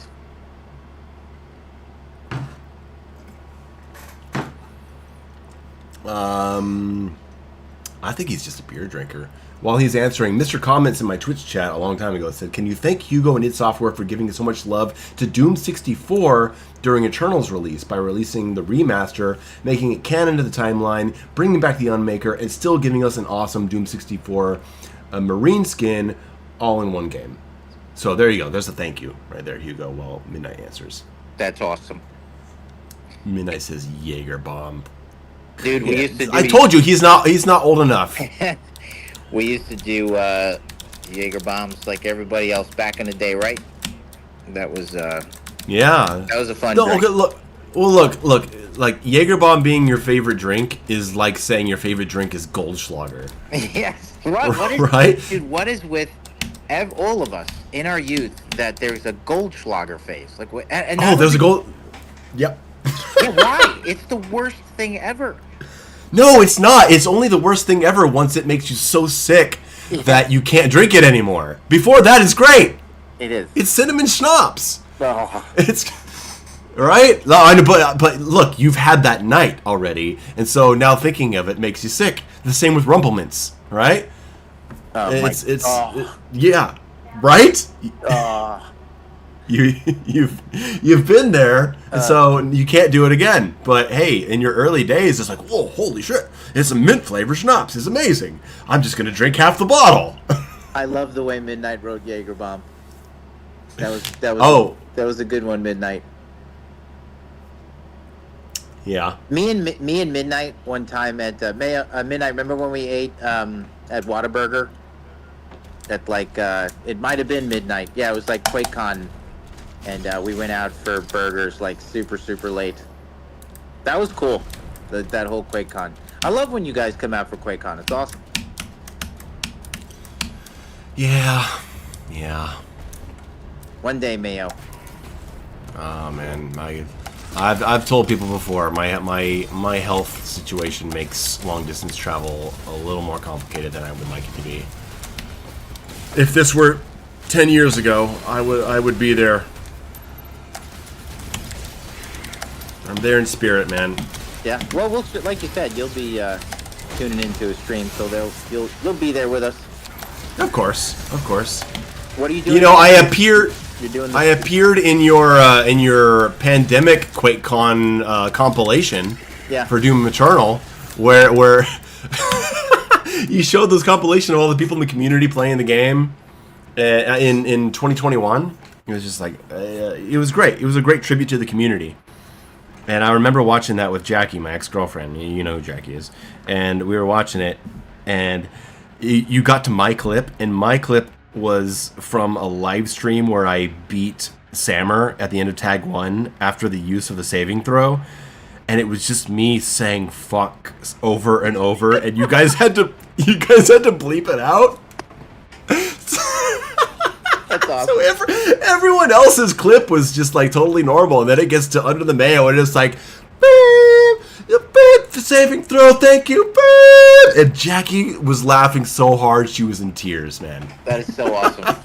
Hey, Mayo actually called us out on one of his videos, and he's totally right about this, that at one point, I would like to do this again. I can't remember why we didn't do it. In one of the DLCs, we actually had one of the NPCs call out all of the Doom Troopers. And Midnight or somebody, you guys might actually even have, because I know you guys are always, finding the old recordings, different data files and stuff, so I'd have to ask Tyler McVicker if that was in there. But it was fun. We were going to call out... Yeah, I remember the email. Oh, that's right. It was an email, and yes, I remember. And you asked for all of our permission. I said, sure, whatever you're gonna do, sure. And it just never happened. I never thought anything of it after that, really. Yeah, I can't remember what happened, but it was gonna be a fun moment where, I think it was gonna be in the hub, the announcer in the hub was gonna do another radio transmission thanking all of the survivors or something. I can't remember, but I'd like to do something like that again. That was fun. Dude, game changer once you realize that the second parry on the Agonon Hunter creates a falter, so you can shield bash straight back into him. Yeah. Game changer. Game changer with that AI. Salim says, oh damn, that was close. What are you talking about? I mean, it's not like that. It's not like that exact fight took me out last stream or anything. It did. Hey, Midnight, are you still boxing? The mine is open. I know you were boxing for a while there.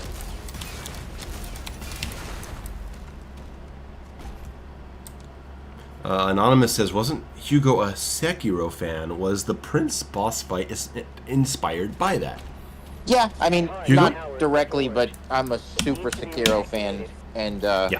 sure, anytime you got a parry in your game and you're gonna have a boss fight that has a giant sword in their hands, sure.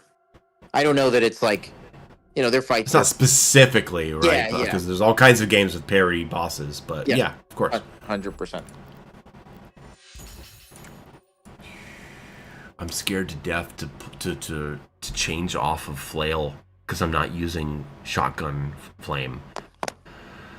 Like if you're not using flail for armor on Ultranightmare, it's like you're sentencing yourself to death. Yeah. It's oof. People often will I think they misunderstand that the gauntlet is more powerful than the flail, but the flail has utility around resources. I think the resource angle is very obvious to the average player, but I think they overestimate its power and underestimate the gauntlet's power. I'll often see people use it, and I like that they use it, of course, but it's really more about the AoE, the crowd control, and the resources than it is. Oh, well, look, I mean, it happened to me. My first playthrough, playing on Nightmare, as soon as I got the flail, and I got the armor upgrade, I never looked back because I needed to stay alive. Right. And resources was more valuable than power in that point because you need skill to use that power, and you don't really need skill to farm armor from AoE blasts. Right. I was online last night and I found there's this guy Fallback, and he's a former player from Friday Night Fights on Battle Mode. It's really interesting, Mayo. And I know you're aware, but there was a whole subset of the Doom Tuber crowd that was hyper dedicated to Battle Mode. That community. Oh yeah, of course. Fiercely loyal, and they were ridiculous, dude. They were so good at the game, the Battle Mode game. And yeah, he tuned in, and what he told me was that, every time the game goes on sale or when Dark Ages came out, our numbers across the board went, through the roof. All the Doom games were getting a lot more playtime on all platforms, and a whole new influx of players came in, experimenting with battle mode and stuff like that, which is rough because it's got a super high skill ceiling. So, yeah, I imagine just jumping into battle mode 5 years later might be a little difficult. Oh my god. Yeah, they would. But still, it's like being a Quake player, Yeah, totally. But it was cool. It was cool. That whole experience and getting to know all those guys was. We ended up hiring some of them, full time, Holden and stuff. He comes from. Doesn't surprise me. Yeah, he's a combat and level designer at id, and he was in school for it, and he was, big member in the battle mode community. I always felt bad, man, because I haven't been a multiplayer shooter guy since Unreal Tournament 2004, or Fear really 2005, and I like my campaigns. And before you and I even talked, you showed up in one of my Twitch streams. I want to say this is, I don't know, end of 2020. I'm not sure. And you showed up. And you said, "Oh, hey, glad you're enjoying the game. Make sure you check out Battle Mode. It's the ultimate expression of Eternal's combat loop." And I was like, "Oh man, the director of my favorite game is telling me to check out this mode that doesn't do it for me." And I'm like, yeah, and I'm like, "Nah, I'm a campaign guy." And so I went in. I tried to give it another shot, and I'm just like, it's just not my thing. It's not for me. But it's not because of its battle mode. It's because I never touched deathmatch in 2016. Right. I never cared. I played 850 hours of 2016. Not a second in deathmatch. So yeah, I always felt kind of bad that was our first interaction. I'm sure you don't remember that. I remember it because it was the first time you talked to me. I would. To totally tracks too, because I would always tell people like if they liked Yeah. the single player to like try it out. But no, it totally. It's we see that, you know, especially from a data standpoint. Like it's not a 1-to-1. Like just because you love the single player and you're amazing at it doesn't mean that you're going to enjoy, even if you're good at it too. Like it's not a case of skill. It's just like multiplayer in Doom is not. I like killing all the demons and going through all the levels. That's just what I like. Yeah. So do the majority of the audience. Yeah. I love the overheat mechanic where if you break a shield next to a big guy that has a shield, then their shield overheats. Fucking smart. How early or late in the game's development did that come out? I'm sorry, so say that again. Okay, so you got a big guy with a shield. You have to shoot the shield to overheat it before you can break it. But if there's another armored guy next to him and you break that guy's shield, it overheats the shield of the guy standing next to him. Pretty early. A lot of work, pretty early. Yeah, a lot of work went into armor breaking. So armor breaking comes from the ancient gods and the armored baron, and like sure. Then tuning the effectiveness of breaking armor and the AoE blast that it creates, and the balance around that. And there's this fine line between sometimes giving it to you already superheated, sometimes making you work for it, and then how much benefit and reward do I get out of breaking an armor, especially related to the other armored characters around it. What quickly proved to be really frustrating, excuse me, is when I would break one guy's armor, and then literally right next to him, I would have to do it again. Yeah, that would have been really tedious. Dude, one of those things that, like, as soon as you do it in a playtest, you're like, this sucks, you know? So, yeah, it doesn't take long. And, we actually just watched a whole playthrough, like, not a whole playthrough, but, like, we're tweaking, so we have some onboarding issues with the Dragon's gameplay loop. Not unlike some games that you and I talked about where, like, they're great games, but maybe they don't do a great job of educating players. Maybe a certain game that you might be streaming soon? Yes. One of our mutually, Mayo and I's favorite game that we share is Jesus Christ, Sifu. And, but you're gonna name it. All right, let's do it. Well, I think it's fair, you know, to say, like, okay, little bit of. I struggled with understanding one aspect of their mechanics, but I just want to say that any devs that are listening, it's one of my favorite games of all time. I absolutely love that game. Me too. One of my favorites. Yeah, well, and with our dragon, people understanding that you can dash up and down in addition to left and right.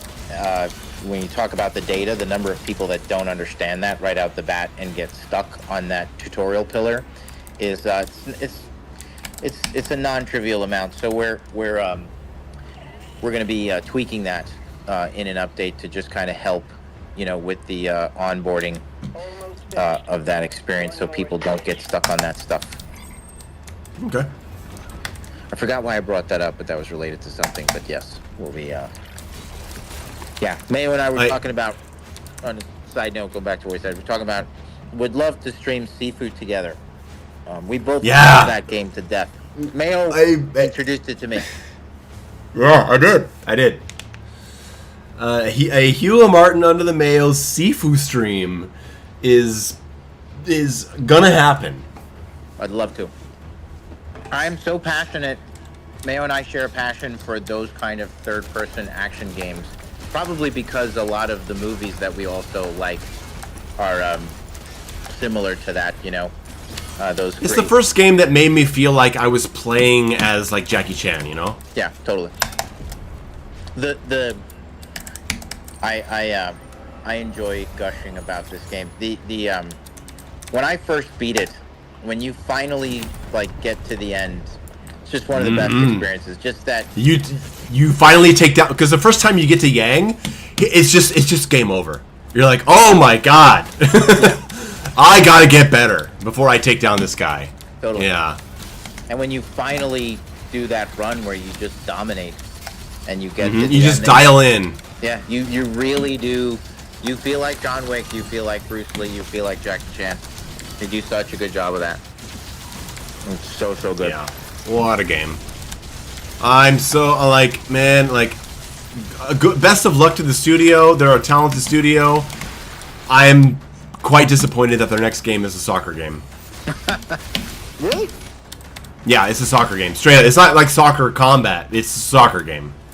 Oh wow. Yeah, from the Seafood developers, I'm sure it'll be a great fucking soccer game. But Yeah, sure. I don't play. I don't play soccer, and I want another 3D brawler. But you know, Sifu was their second game that way. I'm like, who am I to say that they can't experiment with another genre, especially if it's like a sport that they love? So go for it, man. I hope it does well. Yeah, I think they've also then clearly, like, I think a lot of people were inspired because, you know, there seems to be a good amount of Unreal, developed in Unreal style third-person, action games like that coming out right now. What was that one that you sent me the trailer for? Acts of Blood. Yeah, that looks cool. Nah, that looks really cool. Yeah, I can't wait to play that. Sifu with a shotgun. I'll take it. Yeah, totally. Telekinestic Man has a good question for you. He says, have you played Bayonetta and Devil May Cry? Yes. I love those games, and Eternal reminded me a lot of them. Because I know you love old school God of War, but yeah, what about the other hack and slashes? Love Bayonetta. I think that a lot of, still to this day, like when we do the slowdown and the parry feedback, Bayonetta which time is always a point of reference for us, because I think we would all agree that that's still like one of the best feelings in games. And that, like Breath of the Wild, perfect parry feedback loop and stuff like that. And then love Bayonetta. Think it's a really great game. Well, I like Devil May Cry a lot too. I struggle with. I like it. I love it. I think it's super, super awesome. The style meter part, I never really got good at the style meter. But, definitely just think the series is awesome.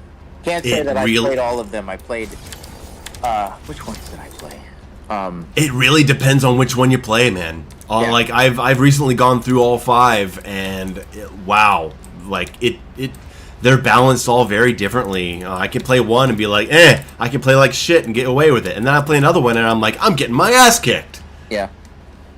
No, I'm sure. Do you know which one you played? Dude, I played the most recent one where was it the most recent where you got to play the 2 different characters? And 5. Yeah, I didn't play too much of that, but I liked what I played. Then I played, I couldn't tell you what the other one was. But it was cool. I dug it. I mean, highly respected at the studio overall, too. Like, people, of course, it's Devil May Cry. Yeah. Yeah, of course.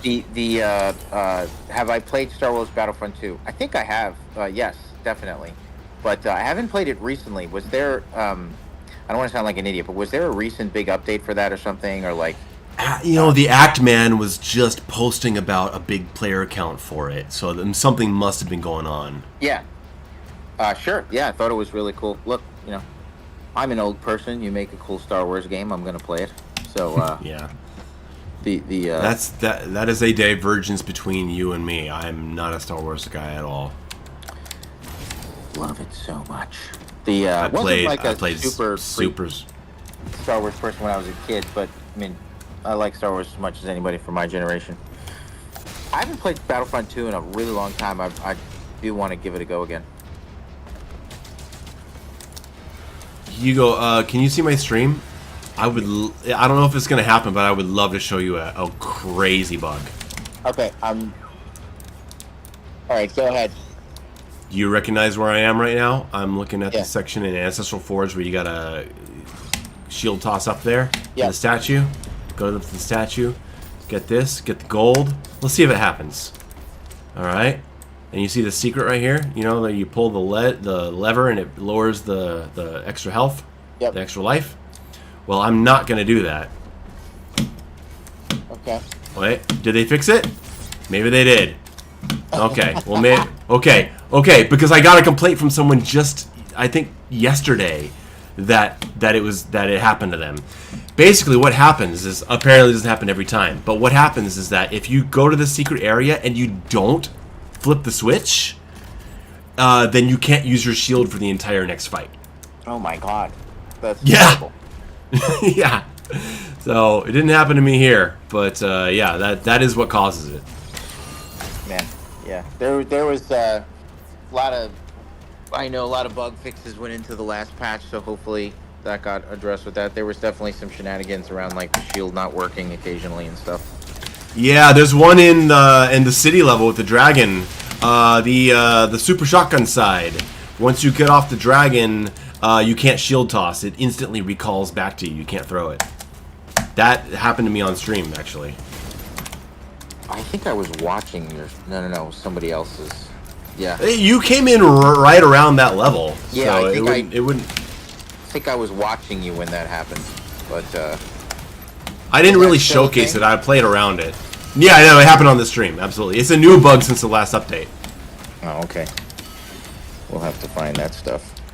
Oh, this is the grenade launcher cyber demon section. This is where I'm going to spam the fuck out of the grenade launcher for this guy. I'm going to shock him multiple times. Get shocked. And spam that grenade launcher. He is done! Can't do shit against that. Stop it. I think I'm going to call it an evening here because I got to get up early. Oh, you've been on here with me forever, man. I don't, like, of course. Oh, dude, yeah, love getting to shoot the shit with you, and I wish I could actually, for whatever reason, I'm like on a delay here, so whenever I watch your stream, I can hear my voice, and so I didn't really watch too much of it, but looks like your Ultranightmare run is going pretty good. You know, if I can make it past, Siege 2, I usually feel pretty good, but Spire has been a real problem for me. Right. That room with the leader, the leader Agadon Hunter with the Revenant. Right. It's been a problem for me. It's taken out 2 of my Ultranightmare runs over the past 3 days. I said this several times, but I am excited for you to get your hands, all of you guys, on the QuakeCon update. There's going to be some good stuff in there for you guys to chew on. Would you call it a Doom the Dark Ages 2.0? Is it that significant? Just about. I wouldn't, because we're not done after that, so, like... Sure. But, yeah, if we accomplish what we want to accomplish in that time frame, yes, probably. Some of it may have to come a little bit after. It just depends on, making sure there aren't any surprises. But yeah, it could be. And I just think it's going to give you guys some good stuff to chew on. So look forward to sharing more of that with you guys. But that was fun, man. Thanks for letting me jump on here. Of course. Appreciate all you guys and the Mr. Mayo and the continued support. And yeah, I mean, look, before this game was coming out, I didn't want to promise too much because I didn't know how I was going to feel about it. I knew minimum. I was like, I know minimum I'm going to have a good time, right? But who knows if I'm going to want to dive in deep and cover this a whole bunch. So I didn't want to promise anything to people. Right. And I'm at the point where like I'm almost on 2 months of playing the game, and I still want to talk about it. I still want to play it, and so that's been a nice surprise to me. And I'm not the only one, right? Like Maynard's still playing it, Arrhythmia's playing it, Devo's playing it, and so like. You're not going to have a one-to-one transfer, obviously. Not every Eternal madman is going to move over to the Dark Ages. But you also had plenty of 2016 players that didn't move over to Eternal. Yes. Right? And You're going to have some players. Exactly. You have some of the old guard moves on because they like it, and some of the old guard doesn't because they don't. And then you have new people that come up and new voices and fresh perspectives. And I'm happy that I was in the side that liked it, so much that I want to continue with it. Me too, man. I really appreciate it. I'm glad. It's Will corny, you- but we make it for you guys. It's the truth. So, we make stuff that you guys, everybody can enjoy. So, look, you like depth. I like depth, and I'm glad that you're enjoying the kind of depth that's in the game. So it's cool to see. That's what I wasn't sure about, man. I was like, I'm sure this will be fun. I was like, but will it have the fighting game level depth that I liked about Eternal? I loved Eternal because it made me feel like I was playing Mortal Kombat again, where I was like, wow, I'm studying frames, I'm studying stun states. Like, I didn't do that in 2016, and I played it for 3 years straight. Never studied it. Right. So and so I didn't know if Dark Ages was going to do that for me, and I'm very happy to say that it is. What I say is fun on the outside, smart on the inside. You get drawn in, and the engagement for you is the smart on the inside part. And yeah, I think I'm glad. Hugo, not entirely, because I wouldn't care about the smart on the inside if it were not fun on the outside. Yeah, agreed. I don't care about a game's depth if it's like when people try to sell me on a song's lyrics. I don't care what your lyrics are if the song sucks. Right? Like, if I'm not moving if I'm not tapping my foot or feeling something with your chord progression, I don't care what you're saying. And so I feel the same way about video games. Yeah, agreed. Well, man, appreciate the support, and love the streams and the content, and all you guys on chat and anybody else listening. Yeah, we really appreciate it. And we're not done. So I think Mayo accurately describes this as like the beginning of something, it's a good foundation, and I think we're gonna really look to perfect this stuff, take it even further with the DLCs, and yeah, a little bit of a Doom the Dark Ages 2.0 come QuakeCon.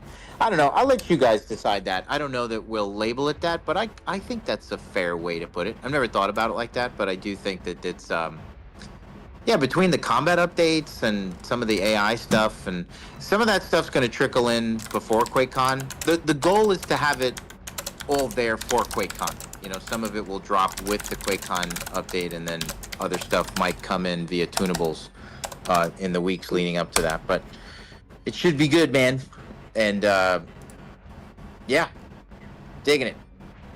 Well, Hugo, take care. Your family misses you. Yes, and I'll be streaming tomorrow, you guys. We could talk a little Thursday. I'm sorry. We could talk a little bit more about it. You streaming on Thursday? Yes. I think I'm gonna start fucking with the sliders on my stream because I've played the game on Nightmare so many times. I might start playing around with some sliders to customize the difficulty for me. Yeah. 110, just that little 10% up in game speed. It's just it's just enough to feel it, right? Yeah. I like it. I like it a lot. Yeah, me too. I'm glad you guys are met. Dude, the data around people who mess with sliders is like unbelievable. Like it's so many people. Like I think it's something like north of 65%, which is incredible. That's surprising to me. Oh my god, dude, it's amazing. Like, really, really good. Just very satisfying to see that people are engaging with that stuff. Well, anyway, thanks, y'all. I will see you guys in 2 days on my stream. Yep. And where I will not be playing as good as Mayo, but we will be making our way through the experience. And you're gonna do whatever you have to do to clear the permission for that Sifu stream. Yes. I'm pretty excited about that. It's gonna be great, because you're gonna suck. I am gonna suck. I'm not gonna be good. and it's gonna. And I'm gonna be yelling at you every 15 seconds. Exactly. It's and we're gonna conquer that shit. It's gonna be Here good. we are. Absolutely. Man, all right, let's take care, get some sleep, and we will catch up with you next time. Yeah. Thanks for calling in. Thanks, everybody. See you guys later. Bye bye.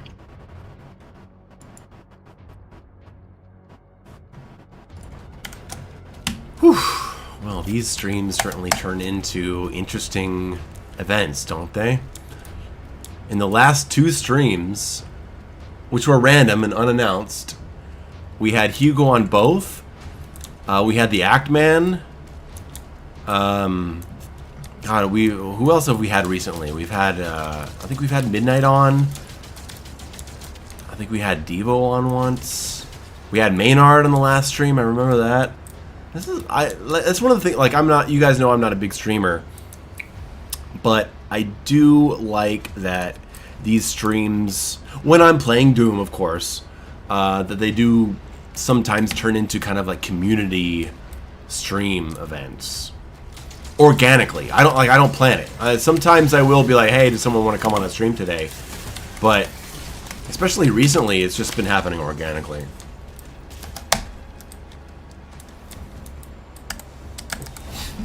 I need to stream a bit more. No, I don't think I want to stream more. I think I want my streams to be like, I just pop up here and there.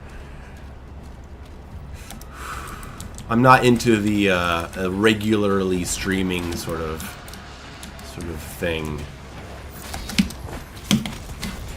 Whoa, that was a bad parry! Wow.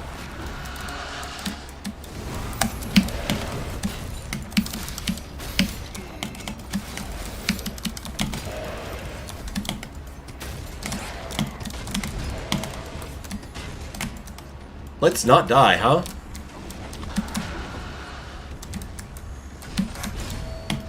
Whoa, you fuck!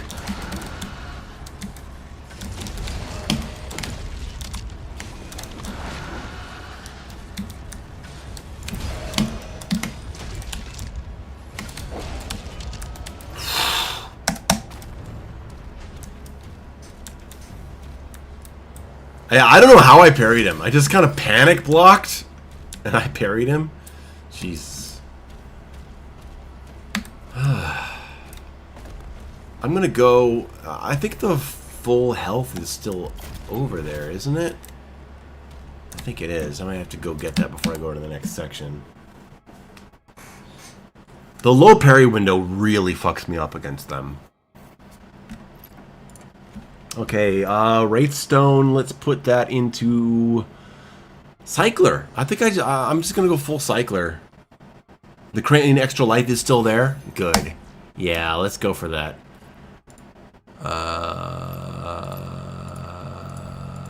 What do I do for... Yeah, let's go for melee. Save the gems for the next level. Where is that? Oh, I missed some gold over there, didn't I? Fuck it, it's fine, I'll leave it.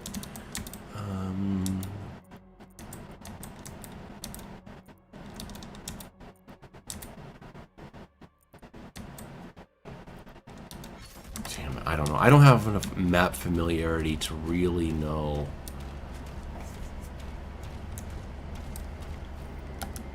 There's another one. Oh no, here it is, right? Oh no, I did pick it up. Son of a bitch. What's that? Huh? Alright. There's another one. Better than Hump already beat Sentinel Barracks. What? I mean, I don't know what that means. What do you mean? Better than Hump already beat Sentinel Barracks. I'm not at Sentinel Barracks yet. But I've also been playing at 50% of my play speed because I was talking to the director of the game. Alright, well there's another one over here. Salim, oh, sorry for making you nervous. Dude, resources are so low. There we go. Here it is. Whoa! No, no, no! I'm not gonna lose it all right here.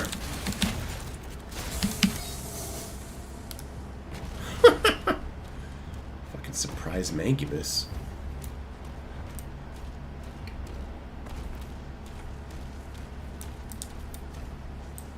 When are you gonna change your name to Under the Feet Pics? I don't know, maybe when I start taking pictures of my fucking feet? How about that?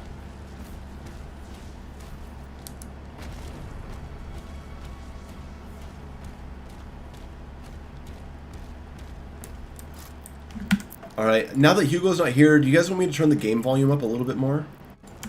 I'll give it a 27 boost.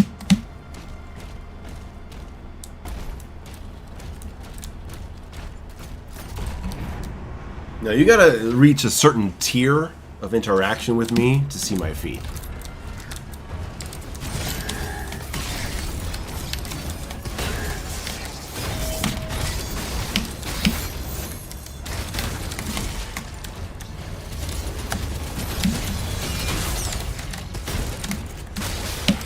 Boom! Oh, we've got a little asshole back here. Haha, no. Ugh.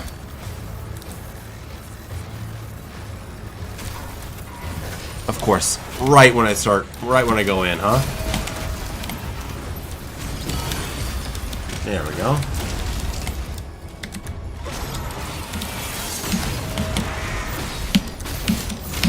Falter, dead. There we go.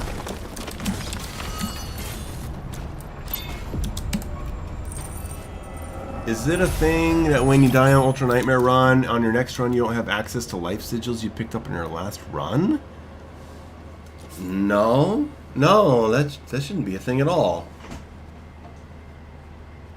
Seeing Midnight pop up in chat, caught you off guard. Oh, well, it shouldn't. He comes around here fairly often. We talk. Hey Mayo, why do you use the Shredder's pincushion instead of Ricochet? Because I haven't played with Ricochet, and I think that the pincushion is awesome. Alright, give me 1 second, I'm going to serve myself a drink. We will take on this next fight, and start the next phase of this stream. We're going all the way! Or until I die.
So, have you guys seen the number of people who have commented on my 10 things I hate about Doom Eternal? Like, the number of people that have not been able to identify that the Yamo section was a joke, and that they all think that I think Mario is Mexican.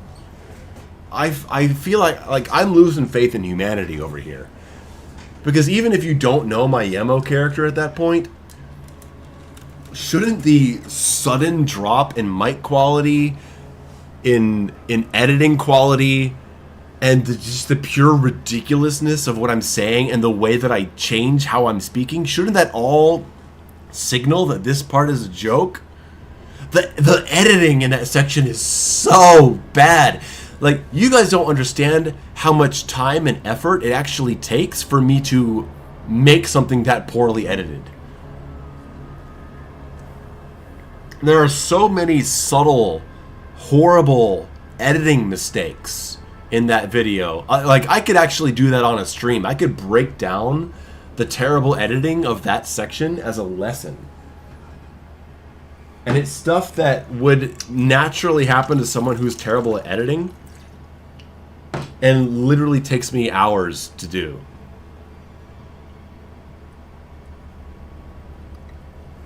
Yammo's always a treat, yeah. Yammo is a treasure. And Yammo picks no sides. Yammo will say anything. What video? I use Premiere Pro. Alright, let's go. Let's know what I'm talking about. I'm talking about the parody section of the Doom Eternal 10 Things I Hate. Fuck, all the armor's gone. All of it. I just lost all my armor. Ah! Oh, Adobe, yikes. I mean, I don't know, man. It works fine for me. All I need to do is assemble clips, label things, crossfade.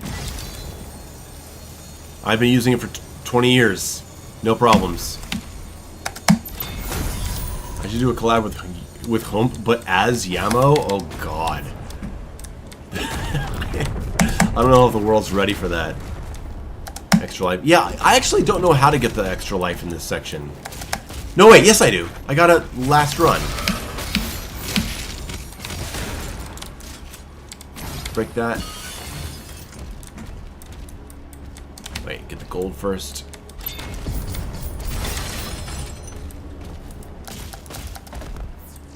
Pay attention to my Twitch chat. What did I miss in the Twitch chat? Fridge! Oh! And Maynard. Oh, wow. Oh, my God. I had... Guys, over there on Twitch, I apologize.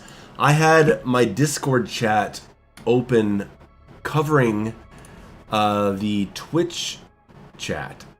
So, wow. Hello, everyone. Didn't see you there.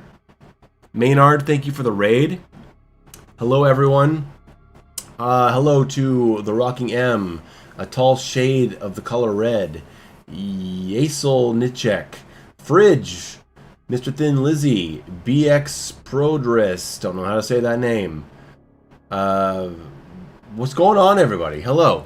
Hello, hello. Sorry for ignoring you. I didn't do it on purpose. It was an error of omission. Not commission. Is that right? I think it's an omission-commission thing.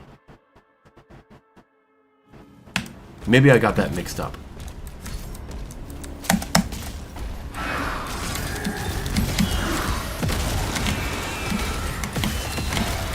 That was... I need to pay more attention. Woo!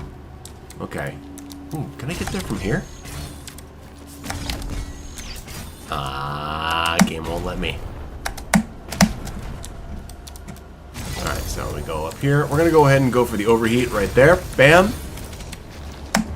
Oh, I just tried to double jump like I'm playing Doom Eternal. Wow, did you see that projectile?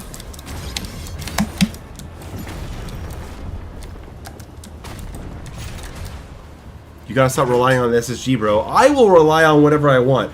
Ultima Cluster says, what if we could parry everything like Devil May Cry? You want to be able to parry every single attack in the game?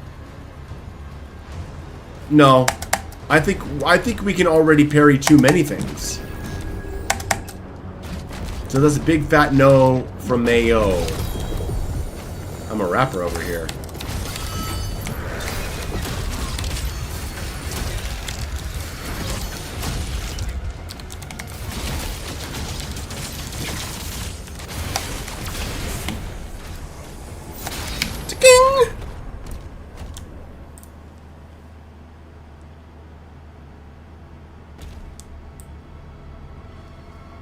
Yeah, this section of the level is really cool.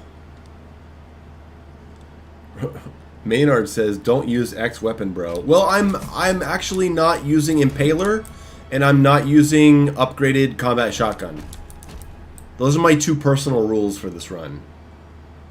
I want to beat Ultranightmare without those two things, because I feel like I leaned on them too heavily. Zombrotato. Yeah, that's equally brain dead, isn't it?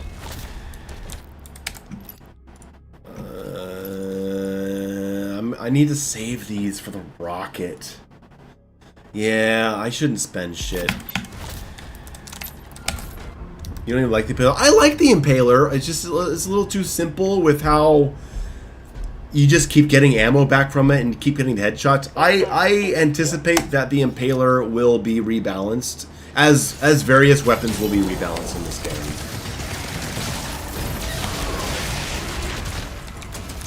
Alright.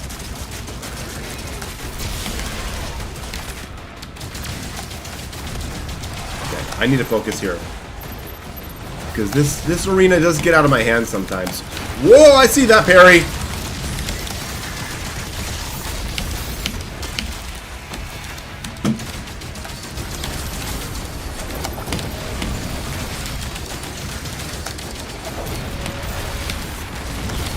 Nope! Nope, no, I want that shock. Shock him dead.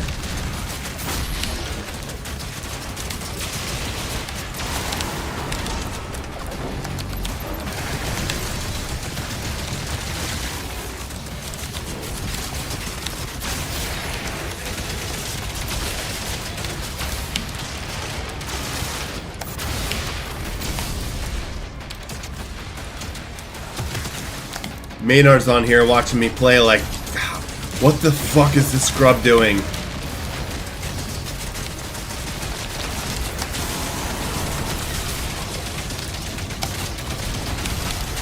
Get faltered?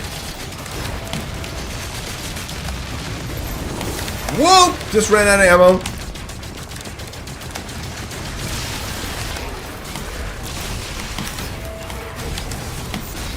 One, two, nope!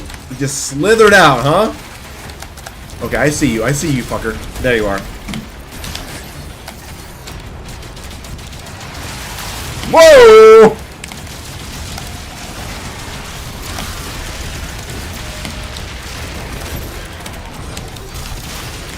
Maynard, don't judge me. I see you. What? That was shitty.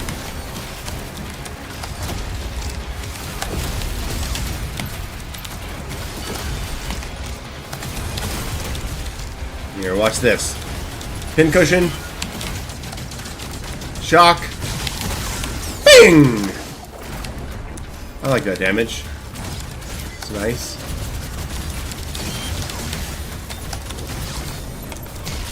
Would you stop it already?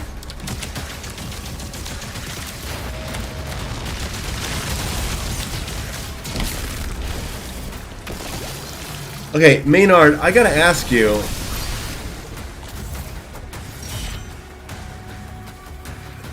Have you played with using Shredder on Cyber Demons?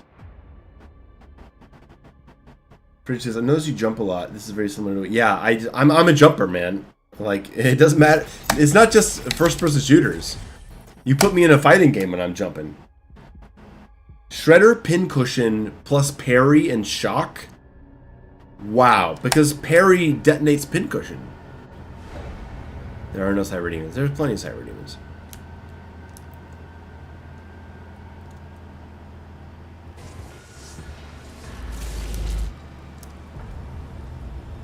Use it on Agonon Hunter. Agonons and Komodos too. Yeah. Now that I see that the parry detonates it, yeah. Look out for damage to headlands. You may have to repair one to reach the target. Hey Mayo, when you went AFK for a drink, are you sure you weren't looking at Commander Theodora's feet pics? No, she's not my type. Parry, shield toss. When fully upgraded, charge detonates it. Yeah.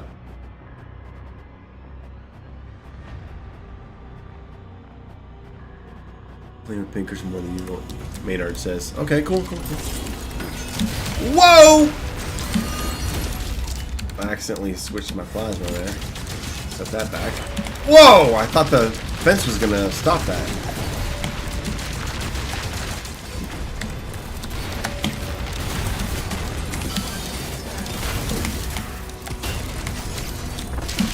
I told you to get faltered, you fuck. Wait, who's left? Oh, you. Okay, you got the chain shot ready for the Arachnotron. Boom. Oh, no!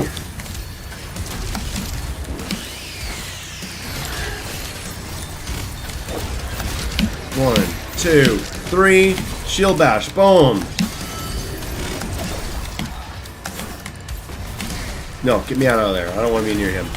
Her. Sorry.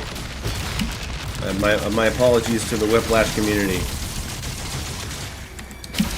Whack!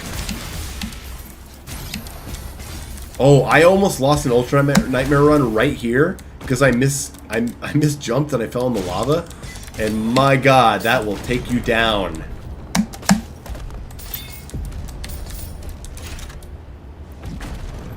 Midnight, take care. Kazi on YouTube says, Mayo, do you like this game? I do. I actually like it a lot more than I thought I would. Fridge says, so tell us about the flail, Mayo. You and all of the juicers hate it, but you're using it now. Is this a personal challenge? No, I'm using the flail because it's the only way I have to recharge armor, because my personal rule bans me from using the upgraded combat shotgun. And without it, I would be dead.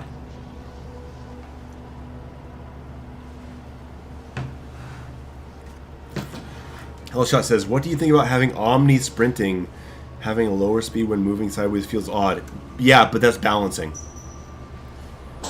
If you were to allow the player to sprint sideways, then that would give you a higher advantage over the projectiles that you're dodging in the bullet hell aspect of the game.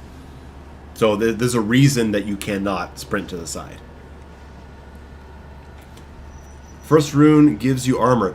Yes, but KR, you may know that up to this point in the game, I just now got that rune, and I still haven't been able to upgrade it yet. So once I do fully upgrade this rune, I can lean less on the flail.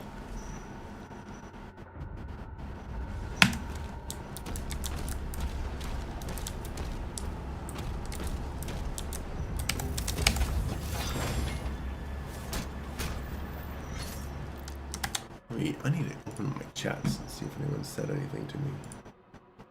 Yeah, okay, I'll get back to that.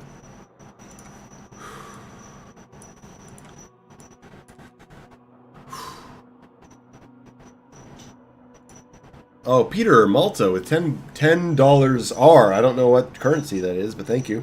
Which mechanics and monsters you would like to see in a Quake 1 reboot? I'm not the guy to ask, because I'm not a big Quake fan. And I'm more of a Quake 2 fan than I am a Quake 1 fan. So, I'll just say the Shambler, because them and the grenade guys are the only ones that come to mind.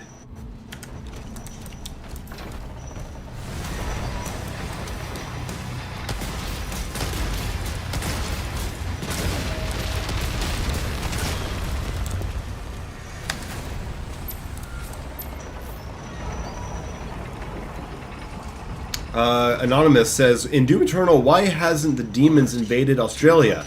The spiders. I mean, I wouldn't go there.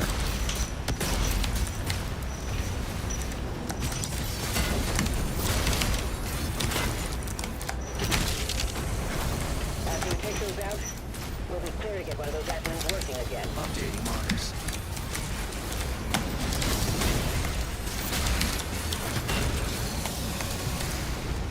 Alright, we go left for the secret right away. Secret key.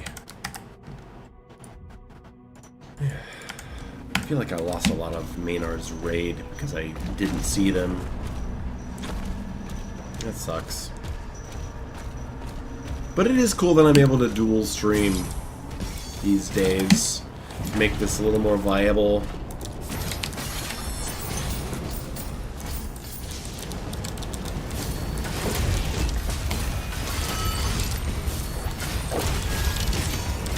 Whoa! Into the... Wow.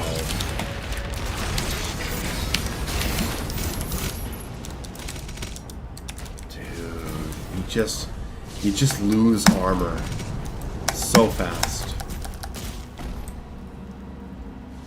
Dean says 8 armor per hit. It's not bad, but it doesn't add up as quick as being able to delete demons and falter them with the gauntlets or mace. It depends on what your build is, man. Are you building into a shotgun for restacking? Are you building into ground fissure? Or are you building into flail? And when you say 8 armor per hit, are you talking about single hit? Why are you not targeting groups of enemies at a time so you get the AoE blast and you massively restack your armor? I don't think you know what you're talking about, man. I'm sorry. Plus, the flail is constantly recharging through parries.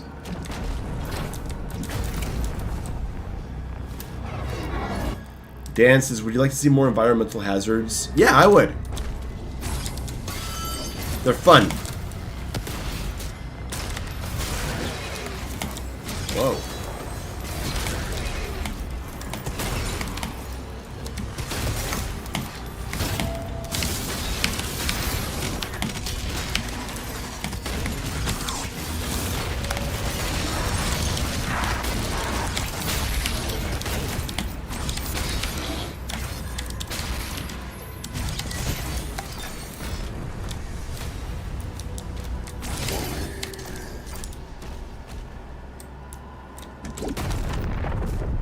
Team Marine says, is Australia the new Florida? No. There will never be another Florida.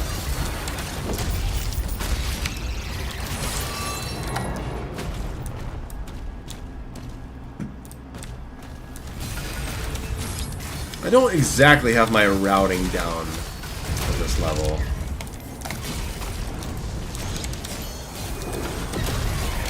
I should have gone for the upgrades, though. Before I went into this fight, that would have been smart. Whoa! Whoa. Wow, okay. Fuck. Ah! Done.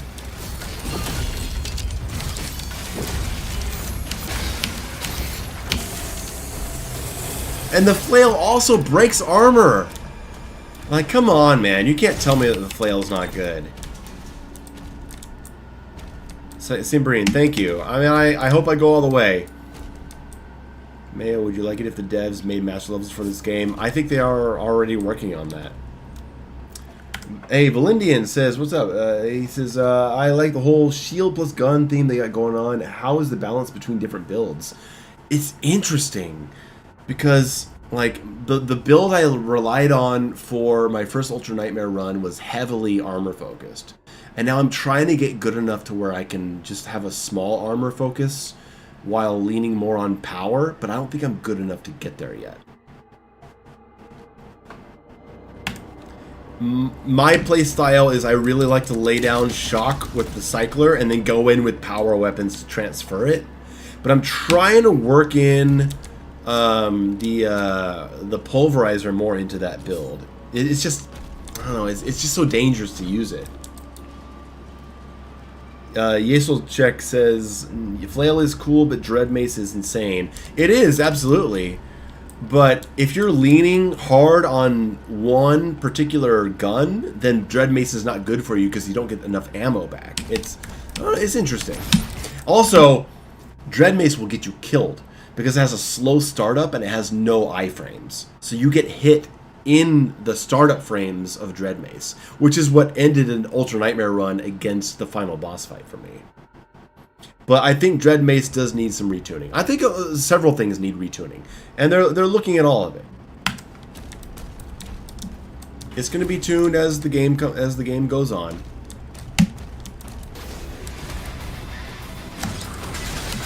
All right, let's go straight for the Arachnotron. Boom, take him out. Shouldn't have done that. 1, 2. Done. Whoa. Falter. Stun. Parry. Armor break. Boom. Shield bash. Whoa! There we go. He's dead. Glory kill. Don't know what that is, but okay. Okay, we'll set up the plasma for the Manculus here. Go in for the kill. Right. We're gonna kill this Arachnotron. Alright. We're gonna get the Falter. Wait, give me the Falter. There we go. 1 parry. Oh, fuck. Parry. Boom. Boom. Ah! Get some armor. Okay, we're gonna go Shredder.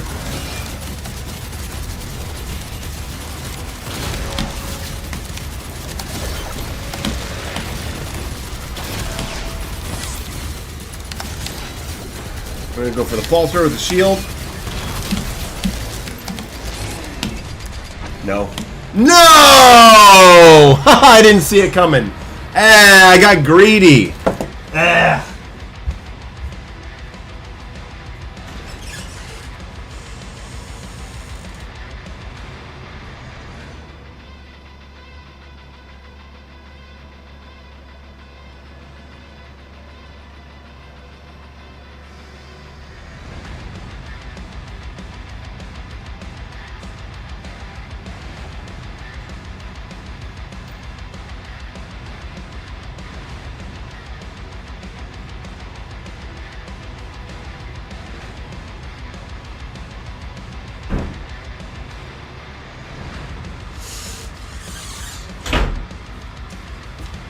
What do you guys say if we just, let's see if I can quit the game and just continue from there, and we just don't count it, right? And we just play through the other levels, keep going as like practice.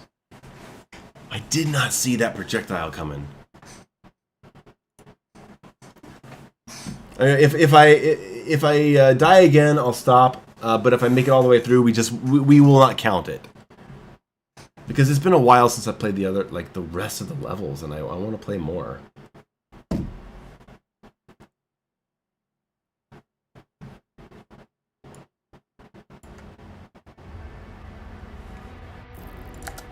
we go. Let's see if I can actually continue. Yeah, I can. All right. So this will not count.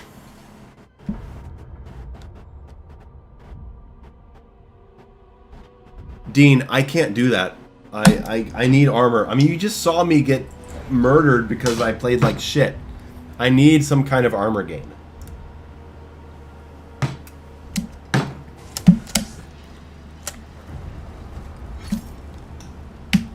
We've tried to attack here before, but we couldn't break through to Azvik's fortress. Look out for damaged Adlins. Yeah, that font is great. How do you keep playing? If you quit the game before returning to the menu, it'll save it as a checkpoint.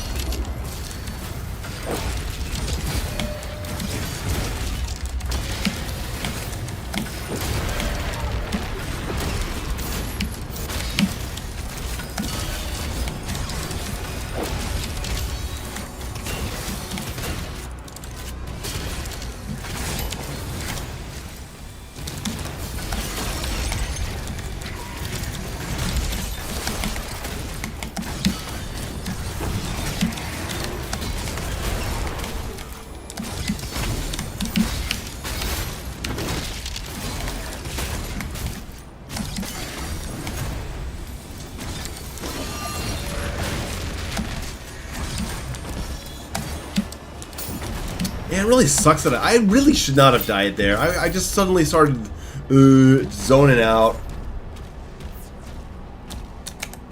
But yeah, if we beat this, it will not count. And if I die, I will stop it there. Fridge says, I think the flail should one-shot regular imps. Like it one-shots every other type of regular fodder. It feels mega shitty to hit an imp and have it keep fighting me. Well, I mean, it does at least falter it. What am I drinking? I'm drinking really fucking cheap whiskey.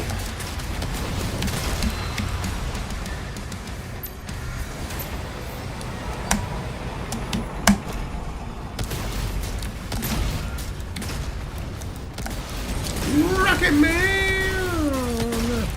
After you take those out, we'll be clear to get one of those Adlins working again. So this is the way I actually wanted to play this. I wanted to go up, straight up the middle here.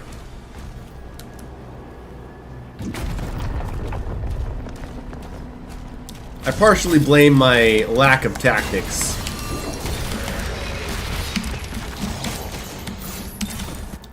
I wanted to go here. I wanted to go straight for the rocket launcher upgrade. There. Get the second tier. And then spec into... There you go. See? and 2 levels of the shield rune.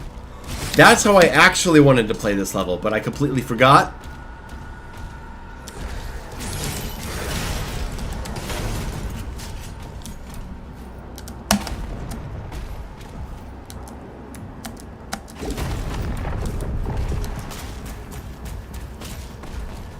Nicholas, yes, no, it's not nearly as extreme as that.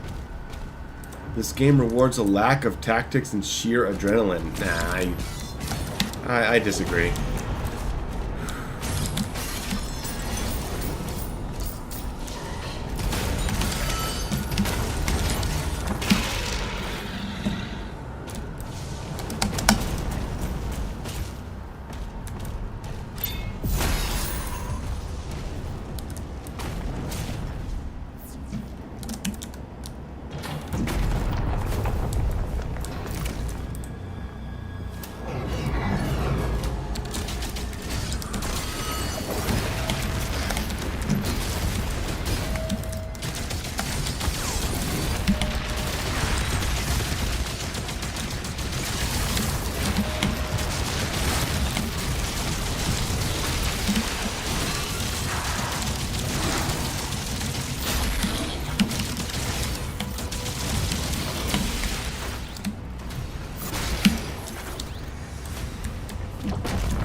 Nice block there.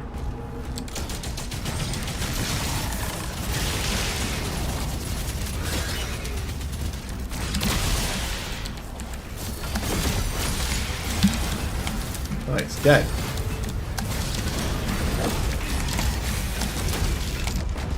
Ow.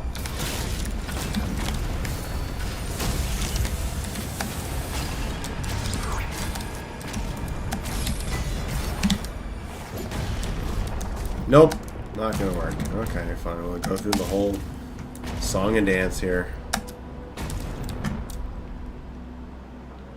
Porkhammer on Twitch says, yeah, if you play like a dumbass, the game punishes you. I speak from experience. Yeah. Oh god, I do too. This game fucks me up for playing stupid way more than Eternal does.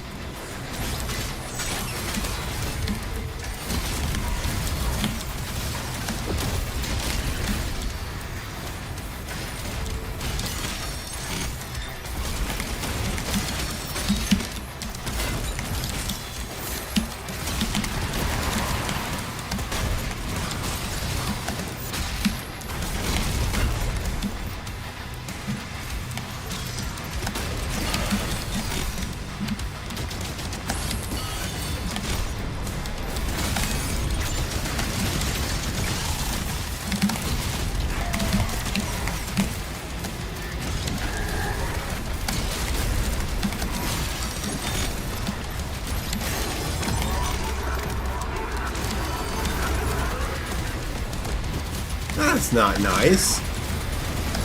Yeah, that's right. Get faltered.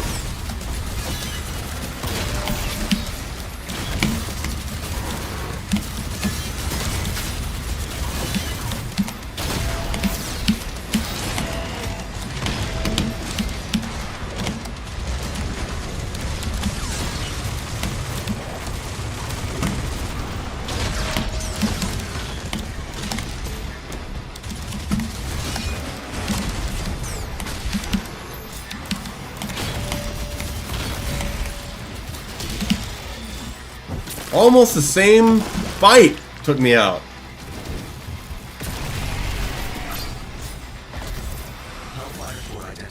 Is this not Ultranightmare? Yes, but I used an exploit to continue. We're not going to count it. If I win, it doesn't count because I died. But I'm just playing it so I get some more practice on later levels, and just to keep the stream going and have some fun. Ferocious, yeah, sure. Simbrain, well, you know what? If you want to count it, I will not object. Taco on Twitch says, where would you rank this game in the modern trilogy? I would put it second.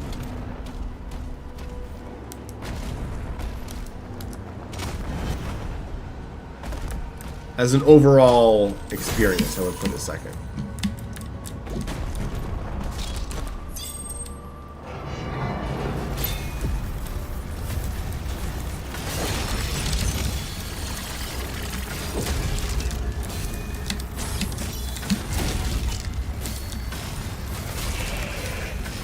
It's altered.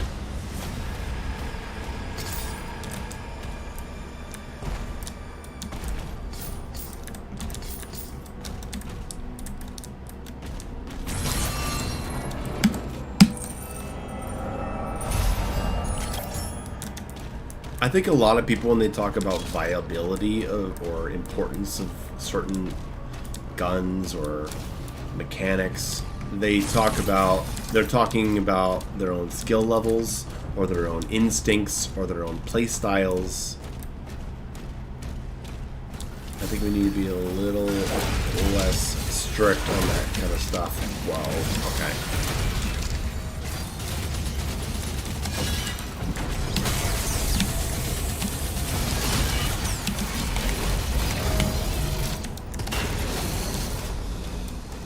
That will not be doable once the update is out.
There you are, you fuck.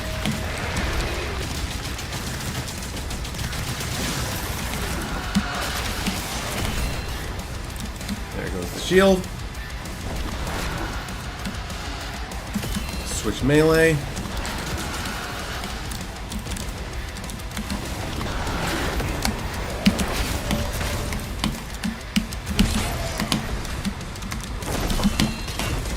There goes the shield and I'm dead! Ah!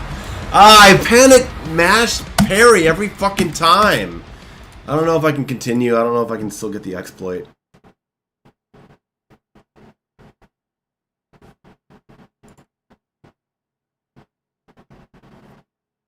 We'll see. I'll try. Because I do want to keep playing, but I don't want to restart from the beginning. Yeah. Yeah, drinking doesn't help. I start to get to kind of woozy and I'm like, Yeah, slot's gone. Well, that is it, guys. I'm sorry, everybody. Another run killed by the Agadon Hunter. That was really, really badly handled, but hey, it was still a really fun stream. I could just replay the levels. Tell you what, I will go through levels 1 through 5 because that's 1 hour, okay? 1 through 5, and then we'll pick up the next stream on Siege. How about that?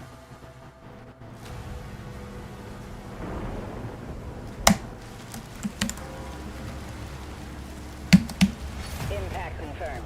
The Slayer has been activated. Just to get it out of the way. So we can jump on fresh.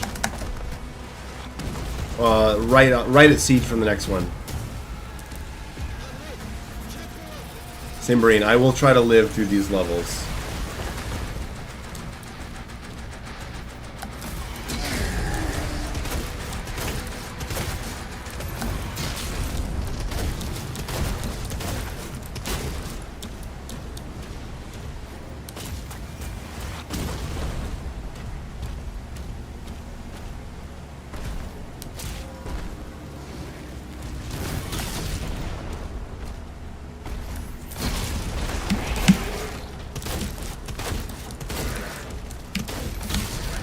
Like, I can't blame anyone for those deaths but me. I mean, I was playing like crap.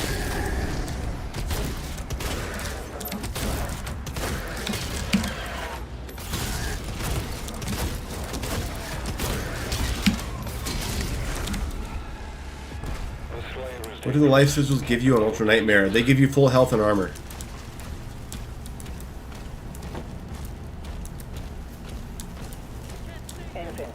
I feel like I've gotten worse at fighting Agadon Hunters the longer I've played this game.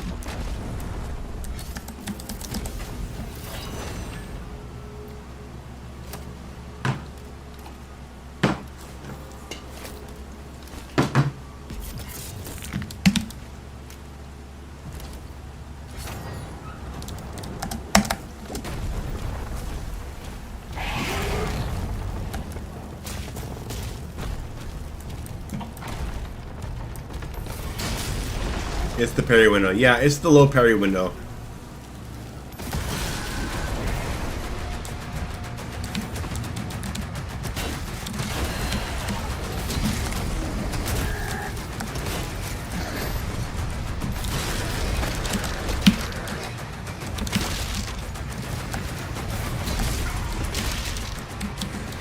Nice kick right there.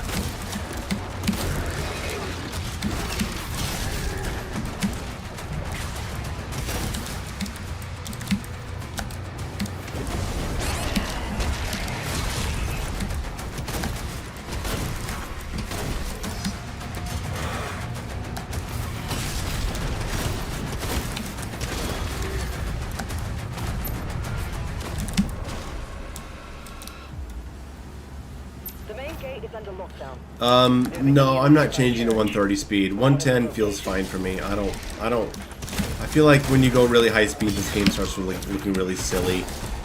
Unwatchable to a good number of the audience. And as someone who makes content on this game, I don't want to get used to playing on such a high speed, because then I'll play it at that high speed all the time, and then all my videos will be at that speed, and it's really going to alienate a lot of the viewing audience.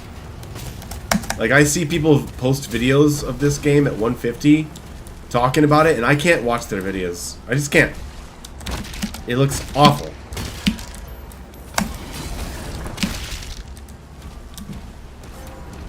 Fanny Fan says you should play Ultra Kill, but you probably won't because it's not a Doom clone. This is a pretty good joke.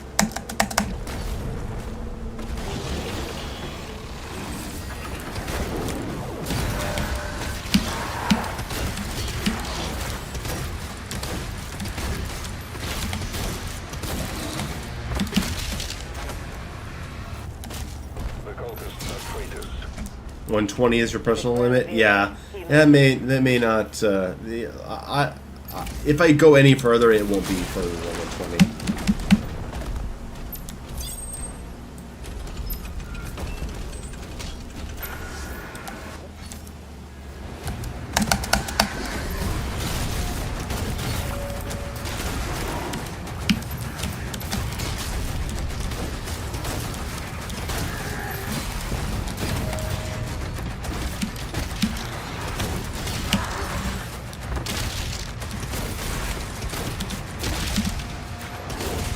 I like that combo.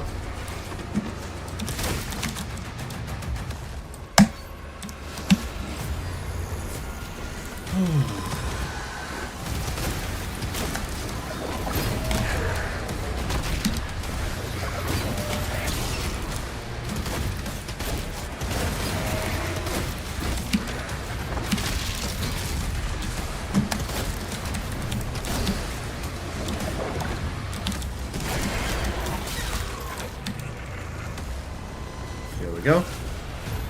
Simbrine with $5 says, Mayo, gotta be real, it's becoming hard for me to toy with you via super chats. You're melting my cold, evil heart, and I'm getting invested in these runs. I'm sorry, man. Like, I know you made that goal for me to beat Ultranightmare on a full stream, and I want to do it. I'm trying to do it, but I'm also a very sloppy player, and I get tunnel vision, and it doesn't help when it's been hours and hours. And I've been drinking. It's like It's tough. I'm gonna make it happen though.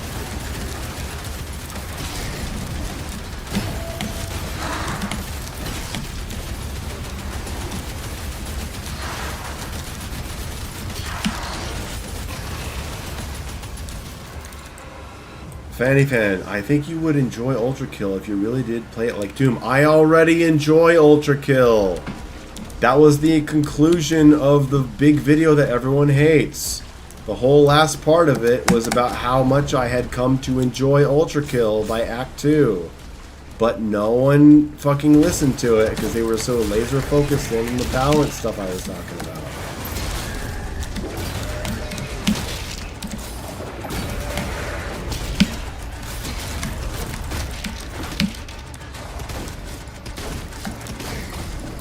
Having balanced criticisms of the first act of a game does not mean that you don't like the game.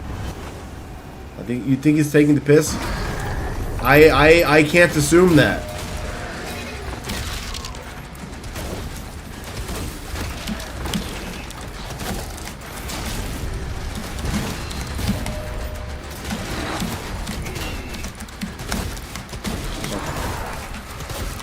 Oh, I got a jump bolter from that. Interesting.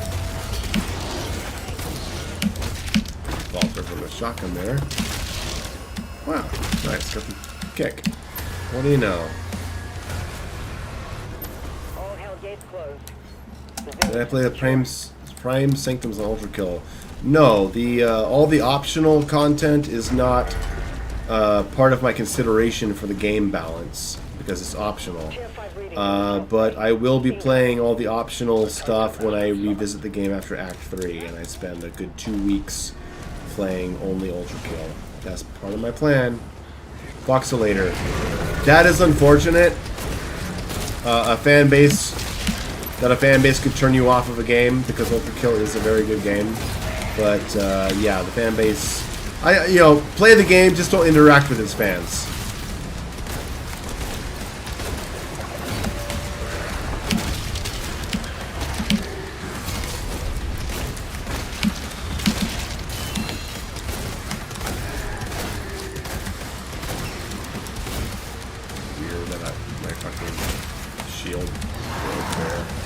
Come on. There we go.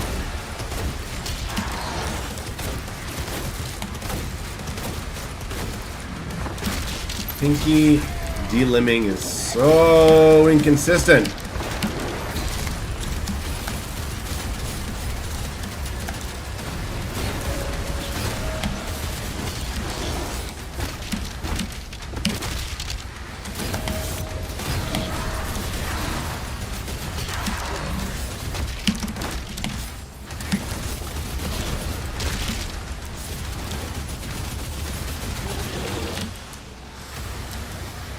Nice, done. Yeah, the ammo thing was weird.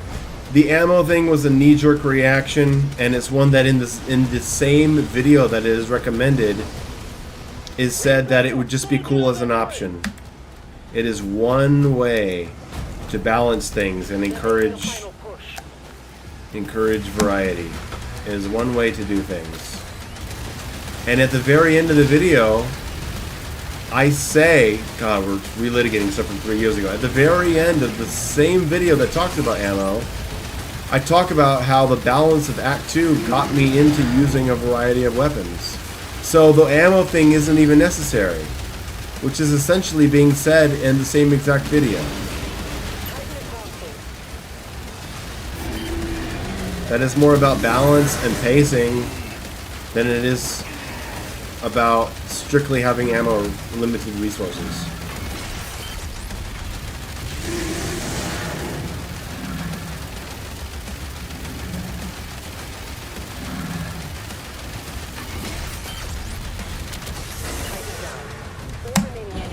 Pedro says, why those parry shot colors? They look similar to Imperials. No, they don't. They're yellow compared to red.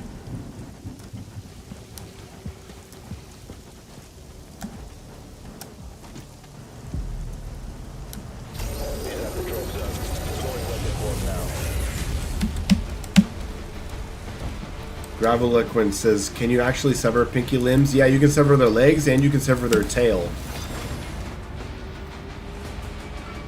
Both of them cause falters. Why didn't you stick to the original colors? I did for the first entire playthrough. Maybe the first 2 entire playthroughs. And then I started playing with the colors. Because it's cool. Demonic threat.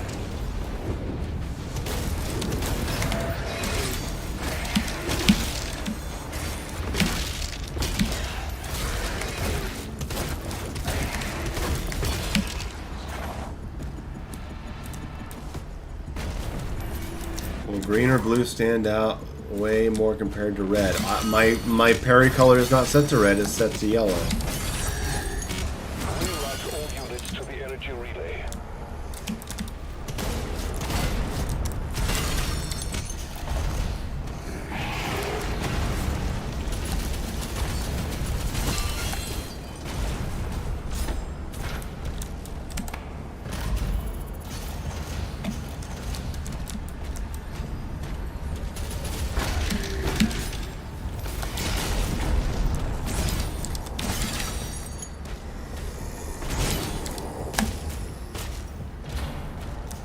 Should set it to red for brawler mode. Oh, I should do a 360 kick. Yeah, I should. Let me see if I can do it in the next room.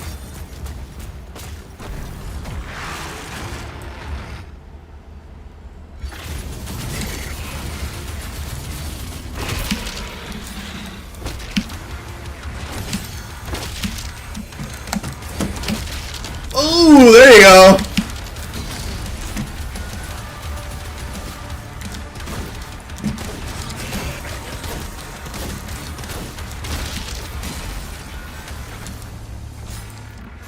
Yeah, Mayo reads chat all the time.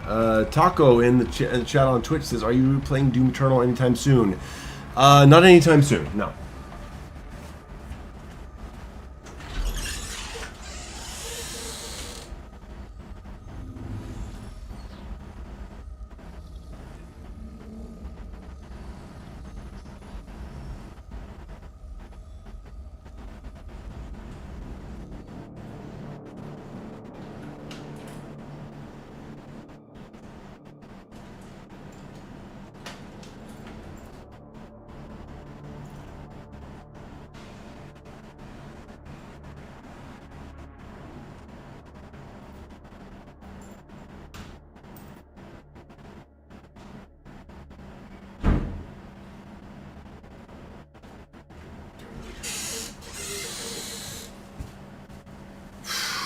One second.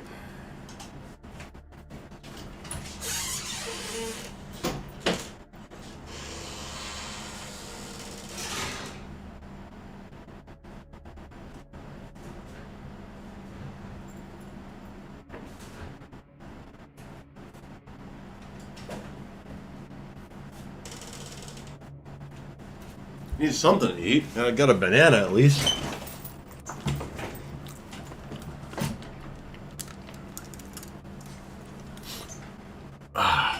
Okay.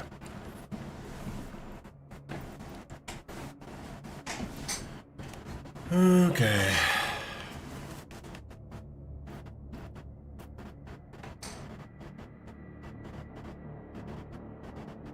Wind noise 24/7. Zenith, I'm sorry.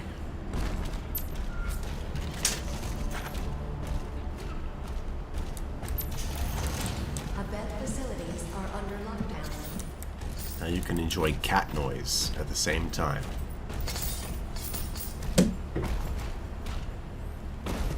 And no, I'm I'm just gonna play out through the city level and then call it a day. I don't work tomorrow, so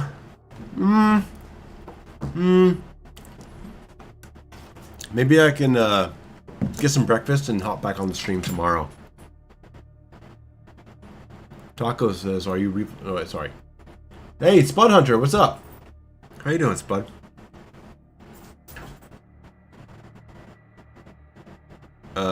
Anonymous says, "Hey Mayo, are you secretly love and light?" I don't know what that means. I need to set my compressor back down, I think. Where Resolution always changes when I watch the game. There we go. Mic volume probably just dropped, guys. Alright. To the pincushion. The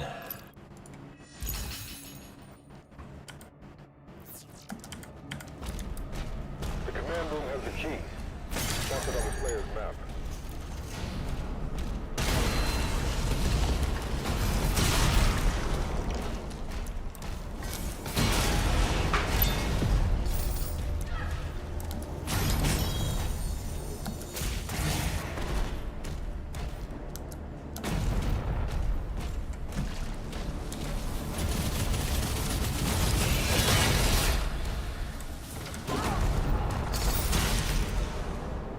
Man, I'm so let down that I lost that run.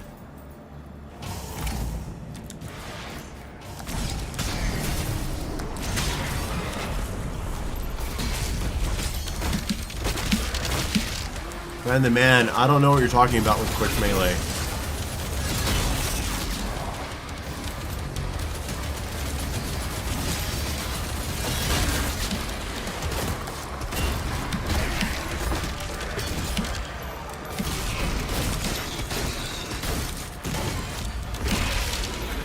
Damn, barrel. Welcome to research and development. Operations are currently suspended.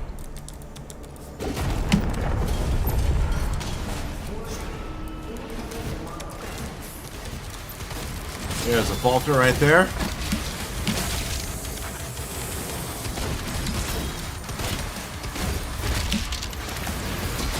Nope. Whoa.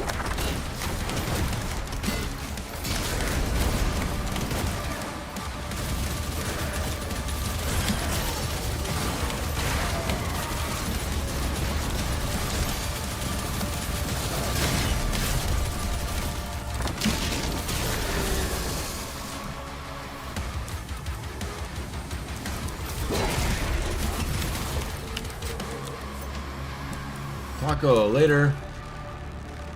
Watch clock. So where did you die? I died because I wasn't paying attention well on the hell level. Yeah. And so I'm gonna play through the first 5 levels here and call it a day. I will get some sleep, get some breakfast, and I think we'll come back on in the morning.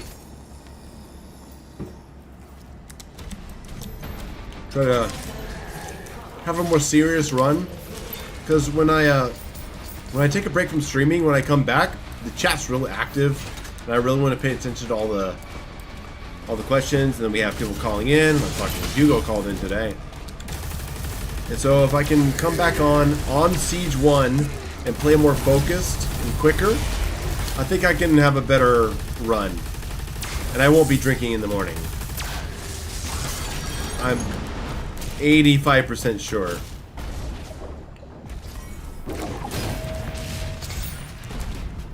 Yasel, thank you very much. Goodbye. Are there any more call-ins tonight? No, I got it.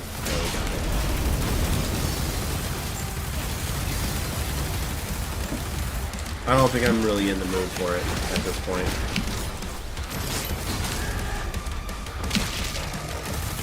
Nice kick.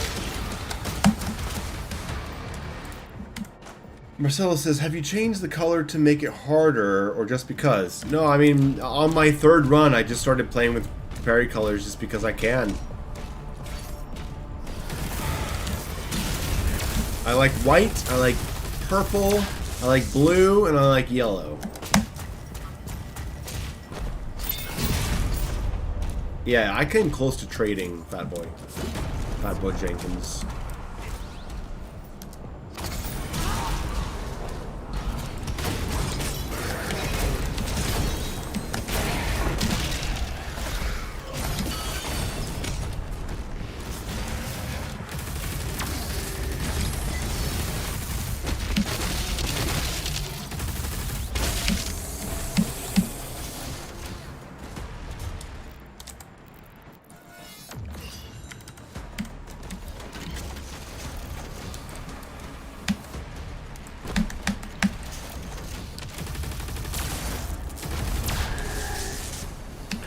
We need assistance out here. There's just something about this like creamy banana yellow that I really like.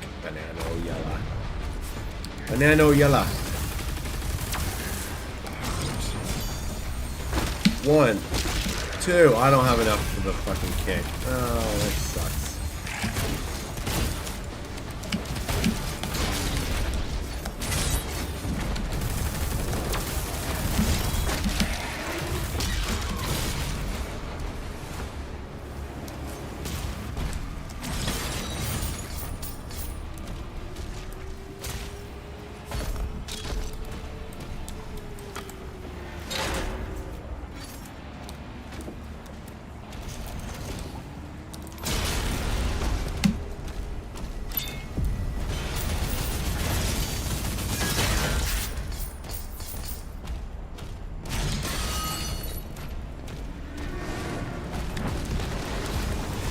Tomorrow, apple juice. What time will I stream?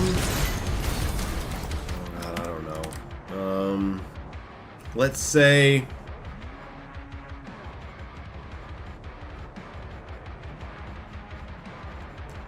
let's say 12 noon Central Time. How about that?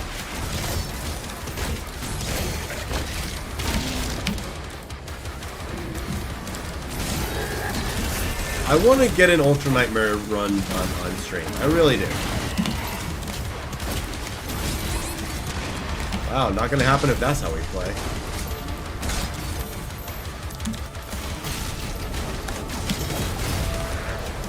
Wow, clutch parry.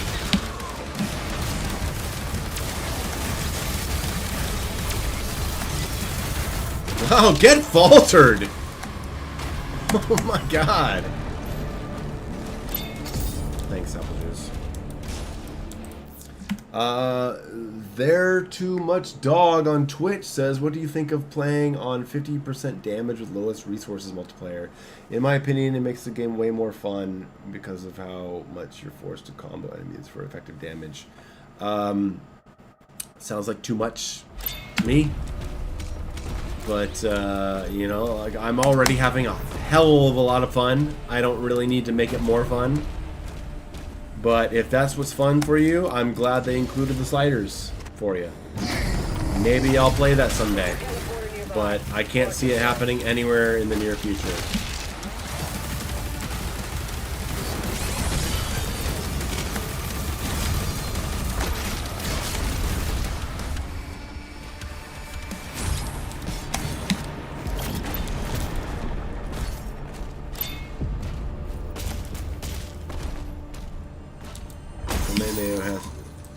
Mayo has to do Darkness with Accelerator as main. Yeah, it won't be soon, but maybe someday.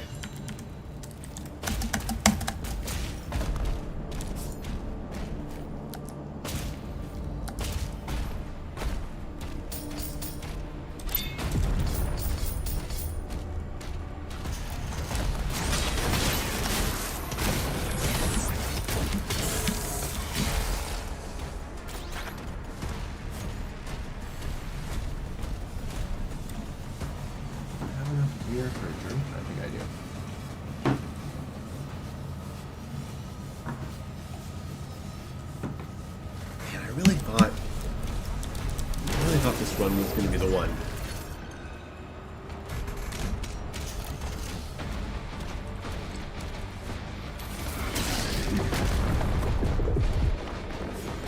It's funny that you still get the ground pound after doing something else.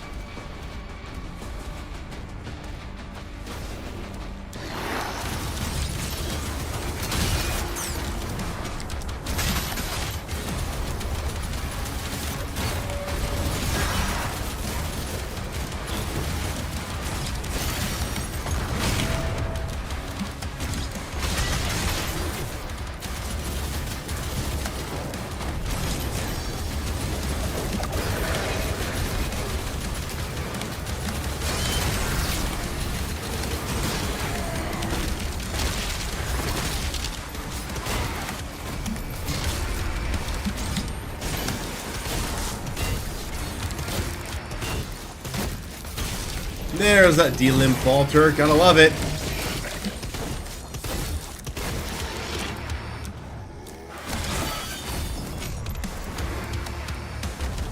Who is it? Who is it?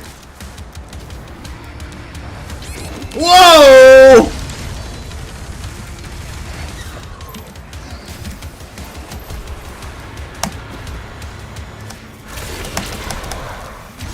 Demonic leader identified.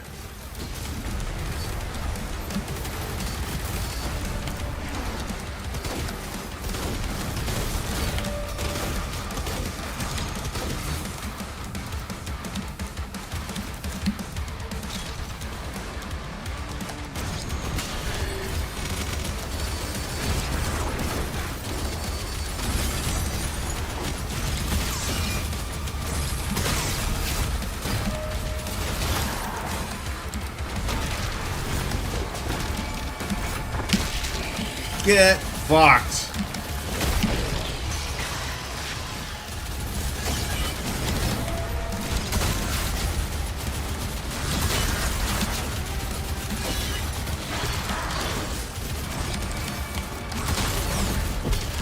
Done.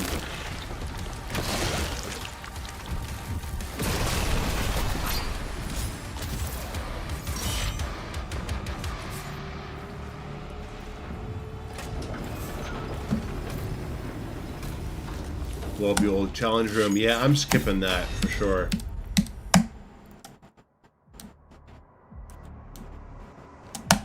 Oscar, thanks so much. Hope you'll check out some of the other stuff. Check out my RoboCop videos.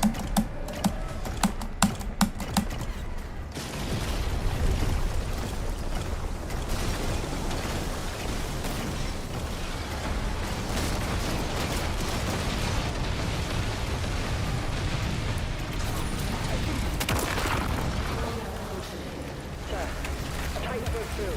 The energy relay is under attack. If the core explodes, the city goes with it. Dimensional barrier is shutting down. We can't stop Mustard, that's what he said on this stream. Not long. The reactor has sustained heavy damage.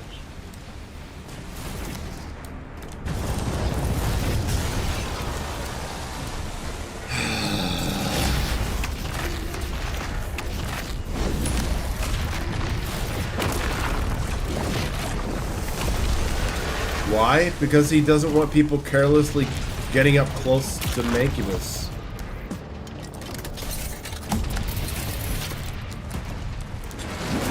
If you get up close to a Mancubus, it should be because you shield tossed him. It should be because you delimbed him for the falter, or because you faltered him through a shield guy. You shouldn't just be able to walk up to a Mancubus and parry his smash. That's what he thinks.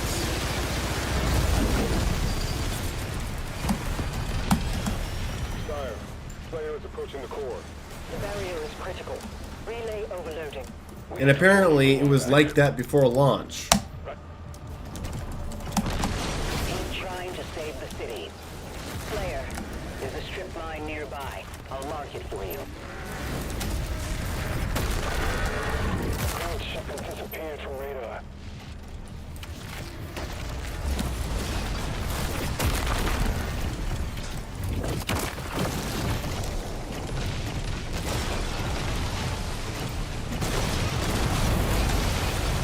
Mustard, okay, I'm being a little hyperbolic, but you know what I'm talking about. He wants there to be a harsh consequence for getting up face to face with a Mancubus with nothing to set it up. He wants there to be a punishment for just shield bashing into a Mancubus. Tracking the Slayer for evac. Because right now you can just shield bash into a Mancubus and parry.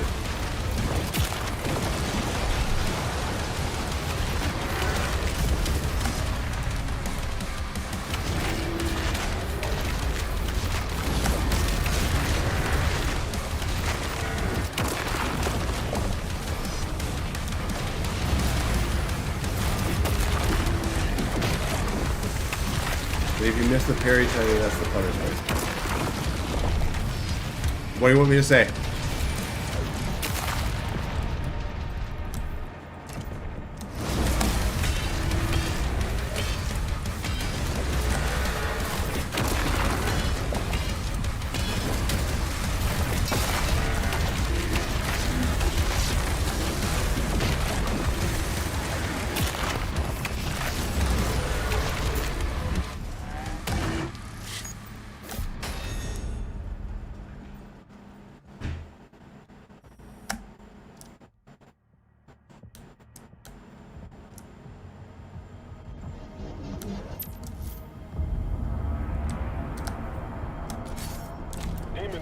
wing.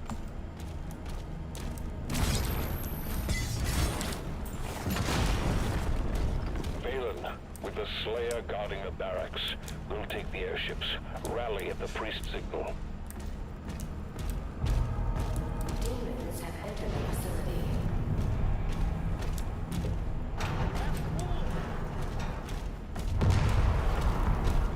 Watch clock on Twitch. Yes, it appears that's going to be the case.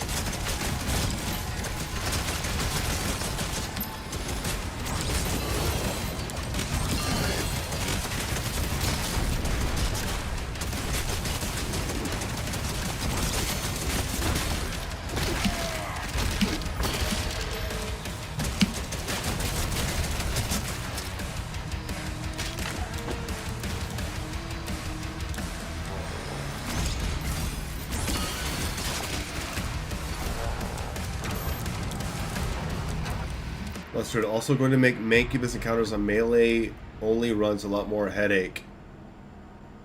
They can't really, yeah, I mean, yeah, I suppose that's so, but that's not really something that they can consider. Optional challenge runs is not really something that people can consider when they're making general balance changes.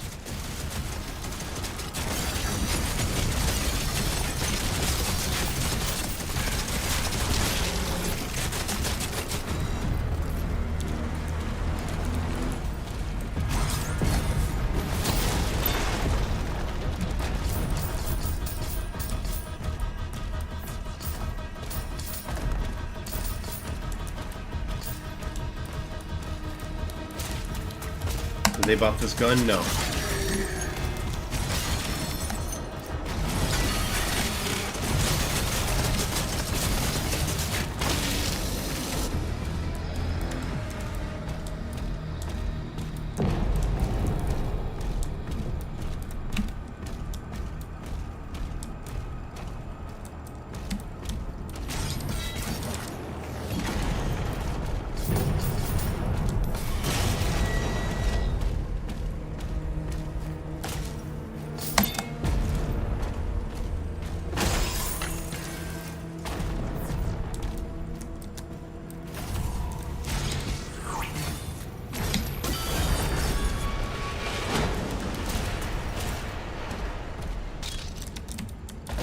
Occult energy detected.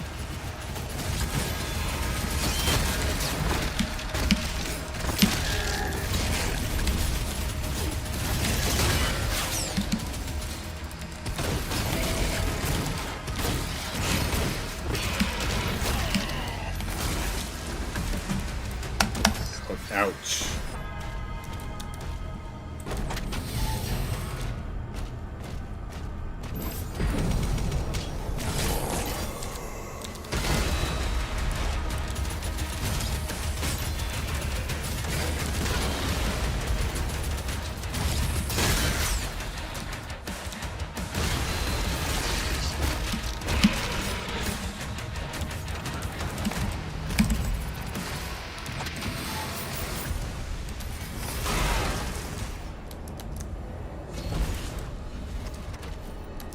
Yeah, Cycler's crazy. I love Cycler so much.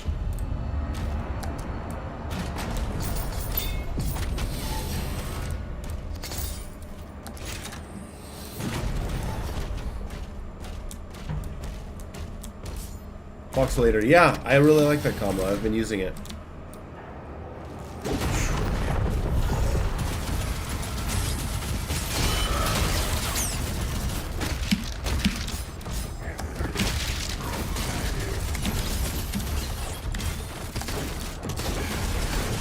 There's a ground falter right there.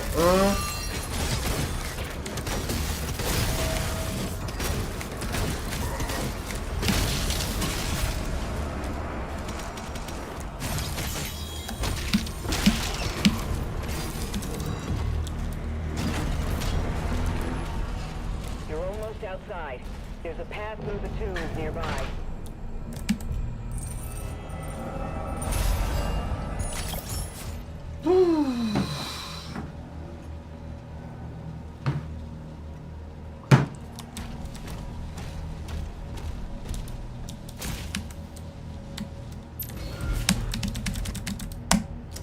This fight fucks me up.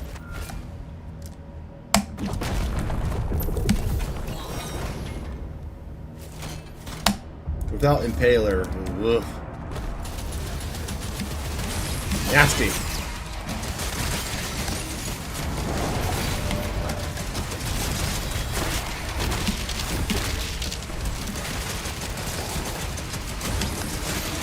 Keep the ammo up. Keep the ammo up. No, we got a Hell Knight right there, huh?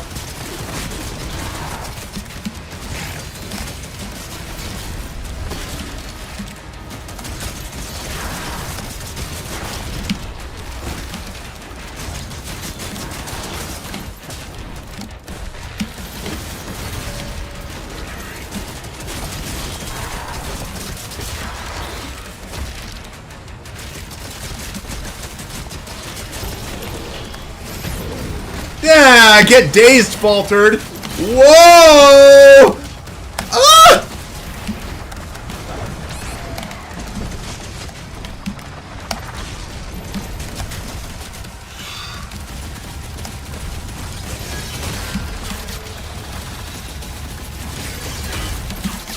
I see you. Oh!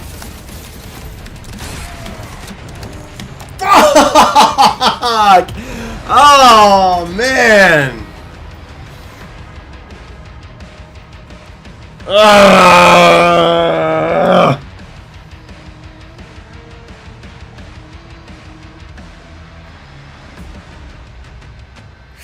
Yeah, this fight is brutal. Especially without Impaler.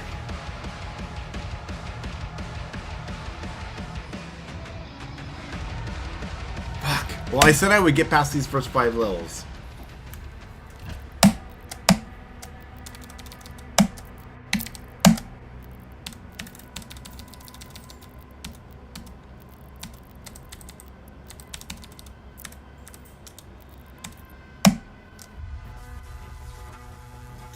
I do have a Discord server. I don't have links available here in this chat, so DM me on Twitter, please. Impact confirmed. The Slayer has been activated.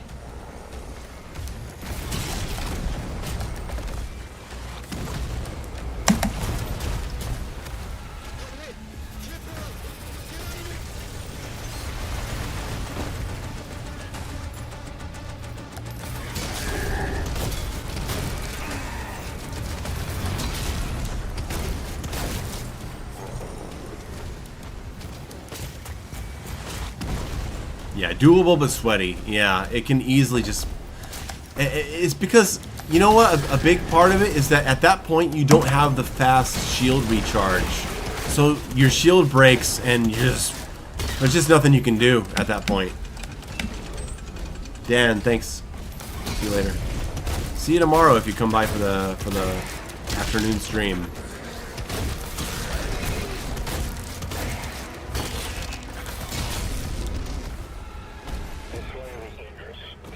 Don't have Twitter though.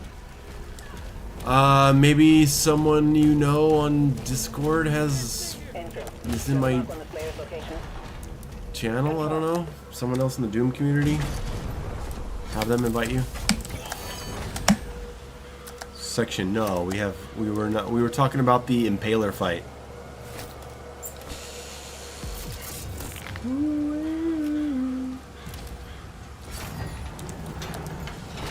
Okay, we'll be back there in 30 minutes.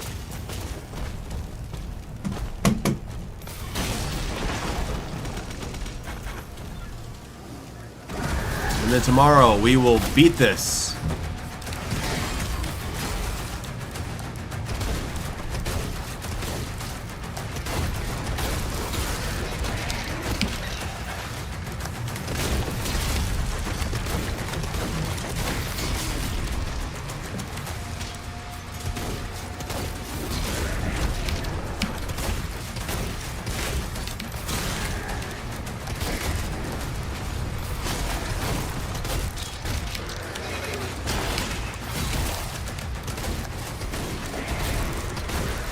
Look at that fucking jump vaulter. I love it.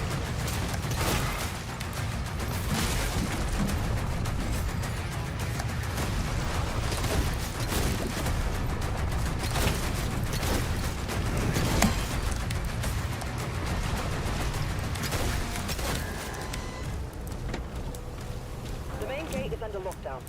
There's a key in the nearby church. Route in the location.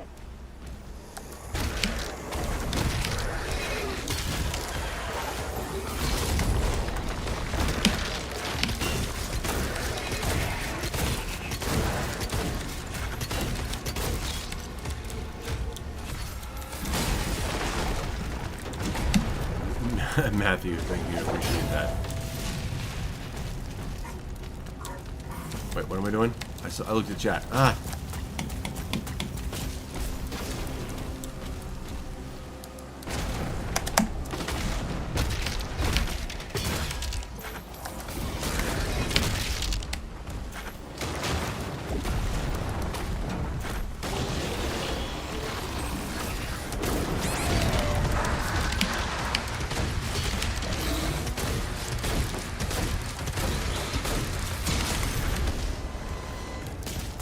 The cultists are traitors. He's at ground zero. Relocated. Eximus says, are you doing no impaler runs? Yeah, no impaler, no upgraded shotgun. I mean combat shotgun.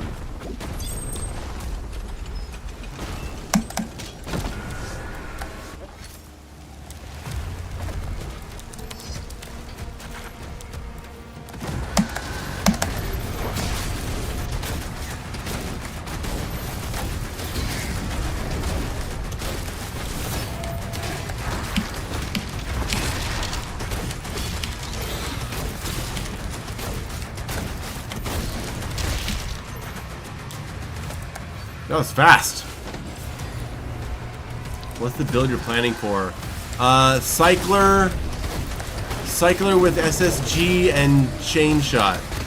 With parry charge rocket, ground fissure, and then a mixture of flail and gauntlet. Bow!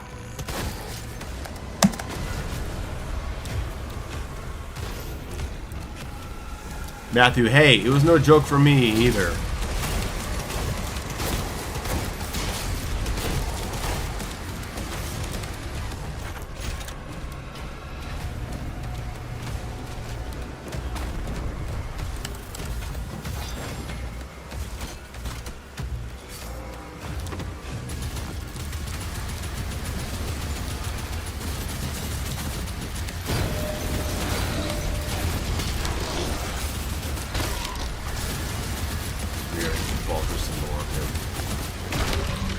Not faltered.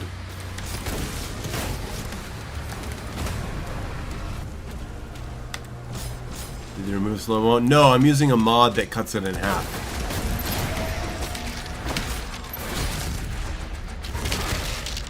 Oh, you fucking imp.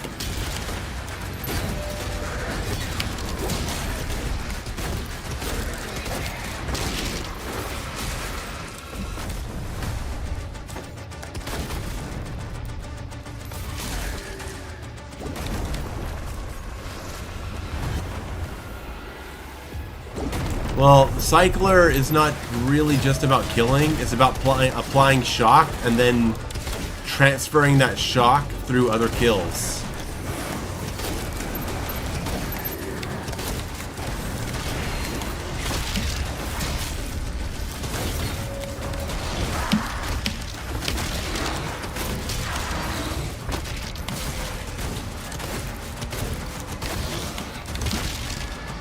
There we go.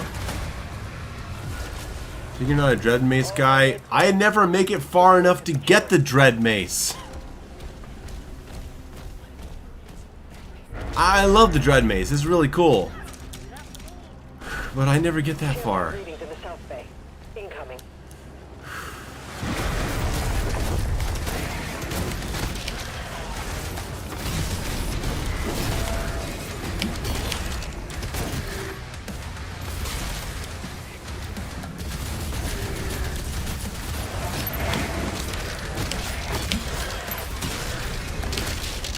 kick.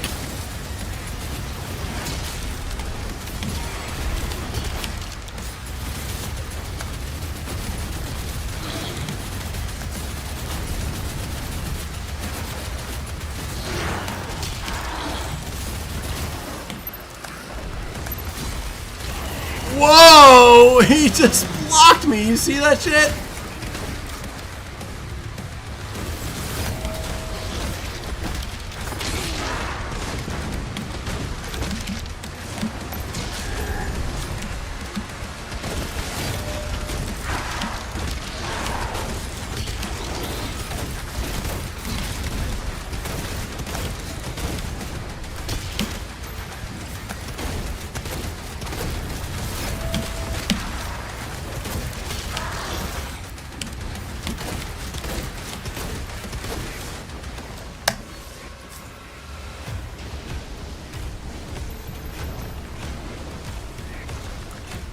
Matthew.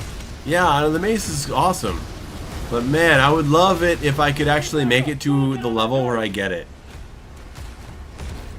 They're making a final push.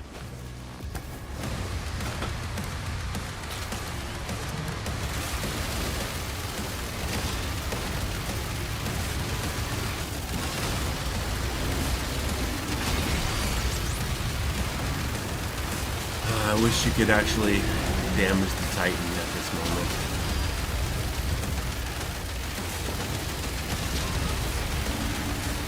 Titan advancing.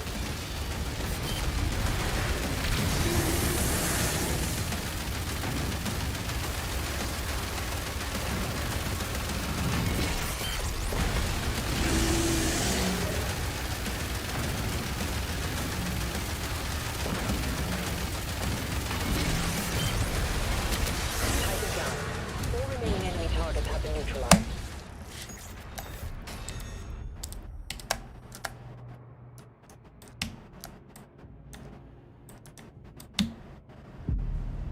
Yeah, the mace falters. Absolutely. Yeah, the mace will falter an Agadon Hunter. It'll falter whoever. But it doesn't have any iframes in the startup, so you can take a lot of damage if you swing it at the wrong time.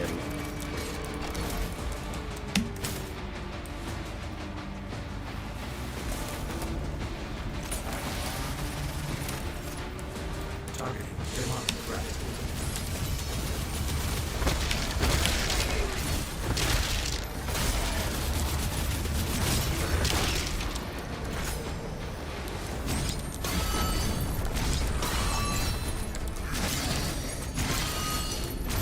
Reroute all units to the energy relay.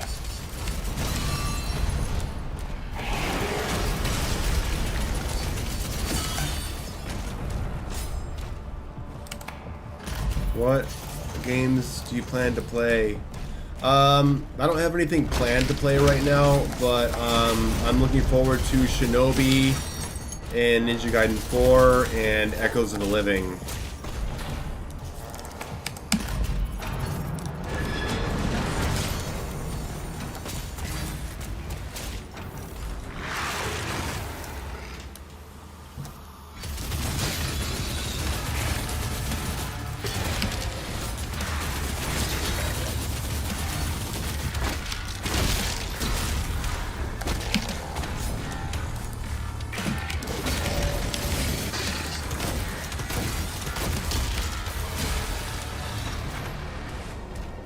Why don't you use the Ricochet upgrade? I don't know, I've never played with it. I like the pincushion. Abed facilities are under Ninja Gaiden Ragebound. Yeah, both Ninja Gaiden games looking forward to.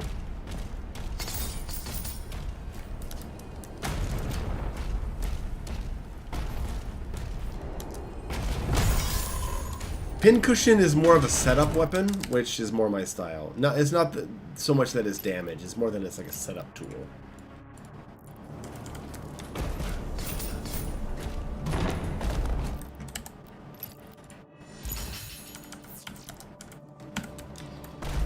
The command room has a key. Mark it on the player's map.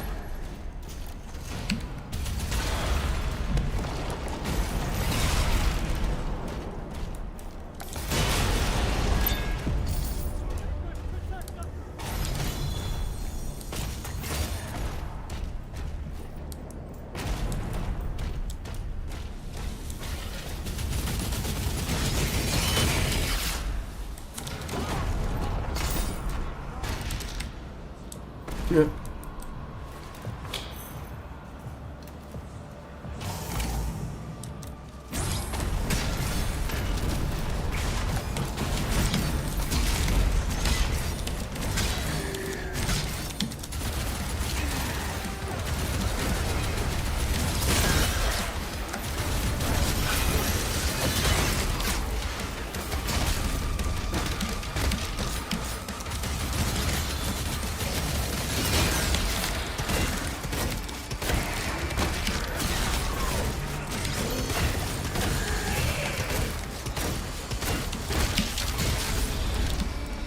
There we go.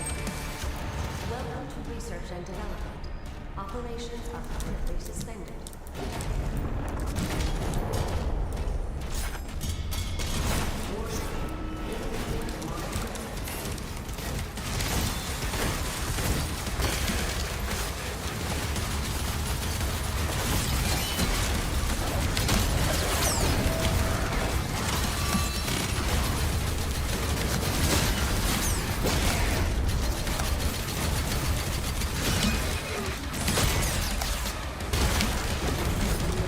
Nice. I just fucking love the explosive properties. You know what? Like, Pincushion versus Ricochet, it's also about the explosions and about the falters. It falters everyone around. Uh-oh, I hear somebody.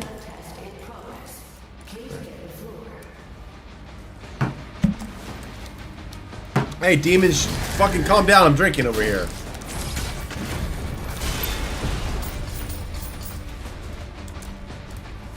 You get no respect. No respect at all from these demons.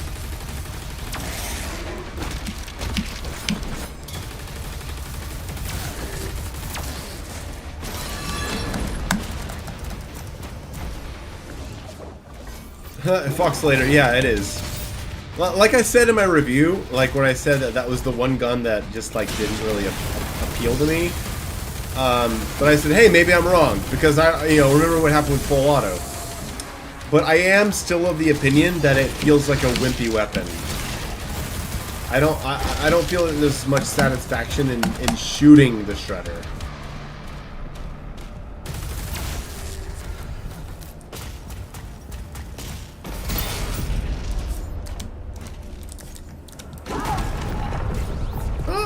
I think it was just here.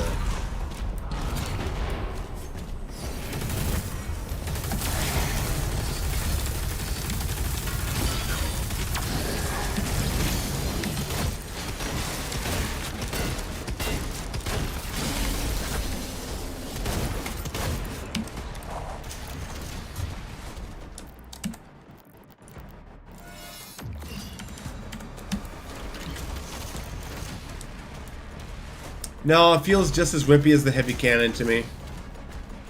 I get the same pea shooter feel. Commander, we need assistance out here.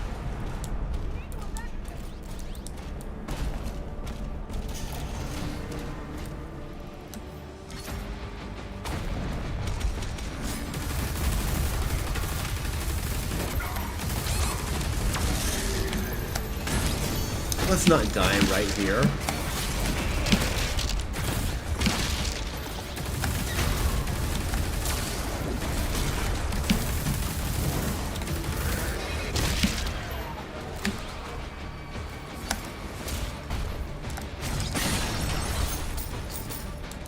Squintus says, Actman's Returnal gameplay the other night was crazy, not gonna lie.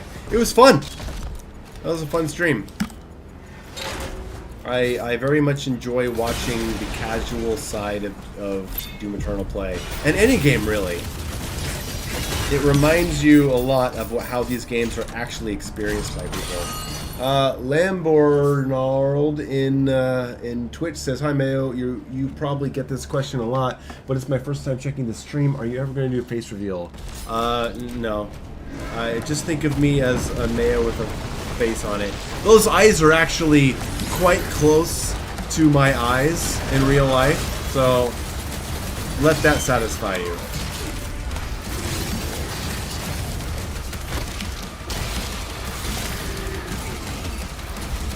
I prefer keeping my private life and my professional life separate. I've seen what it does to people.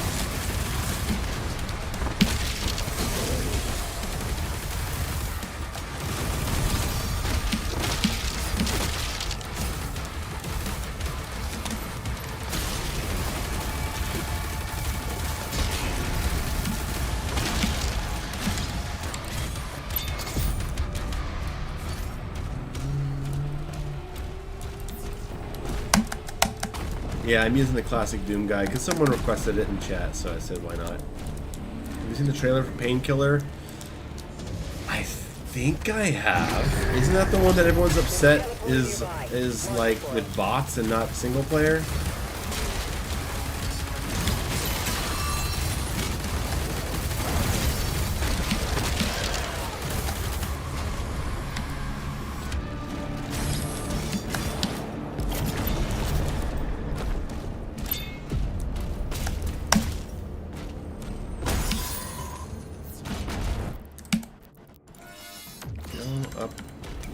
There.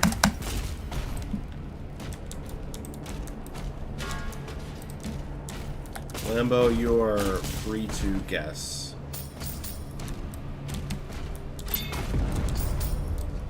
Oh no, the cat's fucking sitting on the mouse cable again. There we go.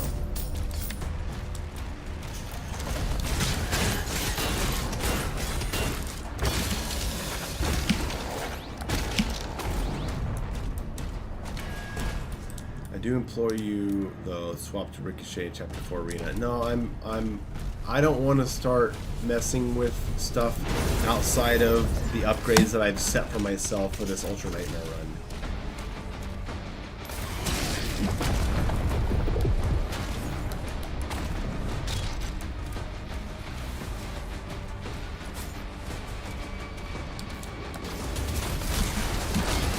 What's that guy doing?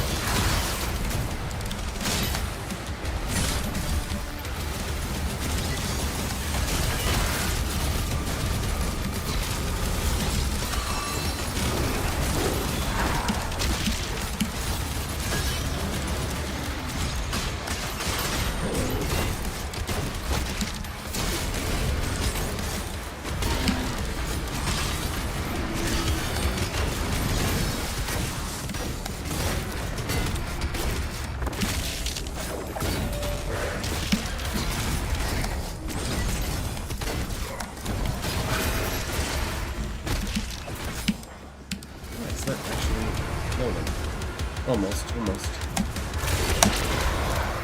Window identified. Lambor, no. Thank you.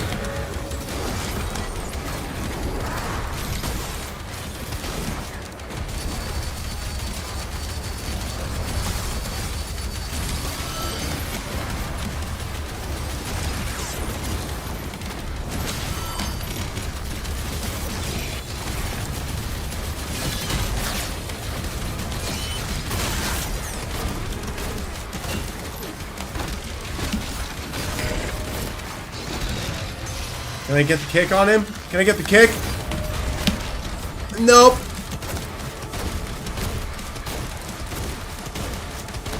There goes his tail.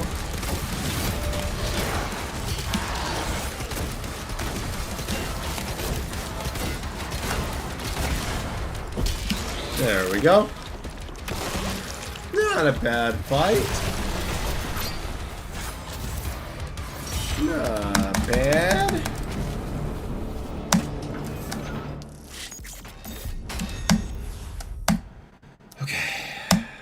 Level 3.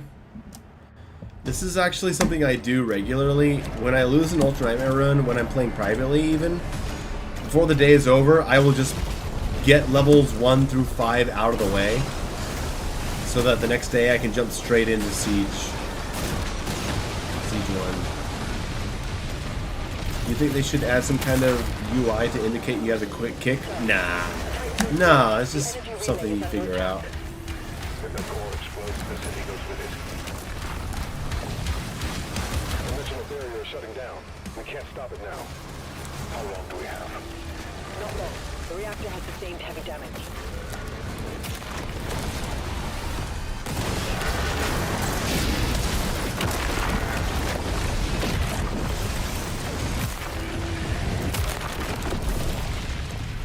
you go.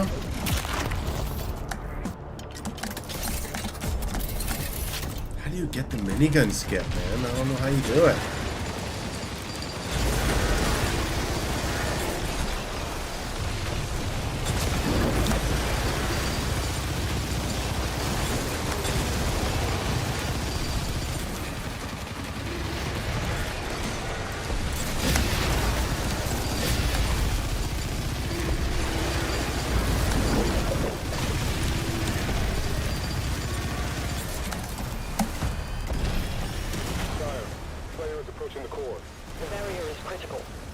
If you apply, Eximus says, if you apply shock with the gauntlet, does the amplify upgrade from the cycler apply the damage increase, or is it only for shock applied by the cycler itself? Well, I mean, shock is shock.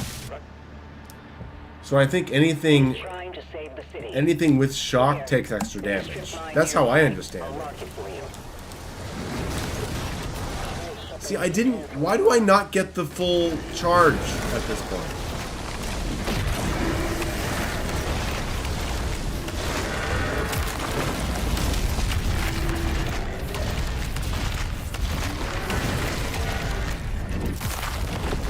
Oxalator says, don't want to end on a bummer and set you up for a real game after work.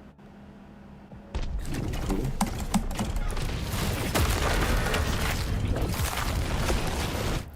Bucolic says, hey Mayo, any game recommendations that you have that never made it into a video? I mean, plenty. I've played all kinds of recommendations that didn't make it into videos. Fury is one of them. Red Dead Redemption 2, which I still haven't played yet. Metal Gear Rising, which I haven't played yet. From the makers. Tracking the player for evac now.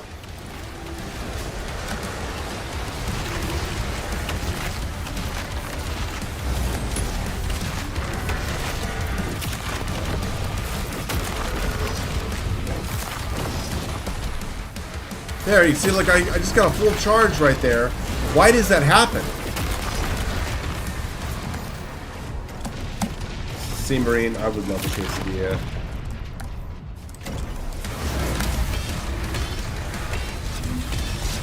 Nope. Stop that shit.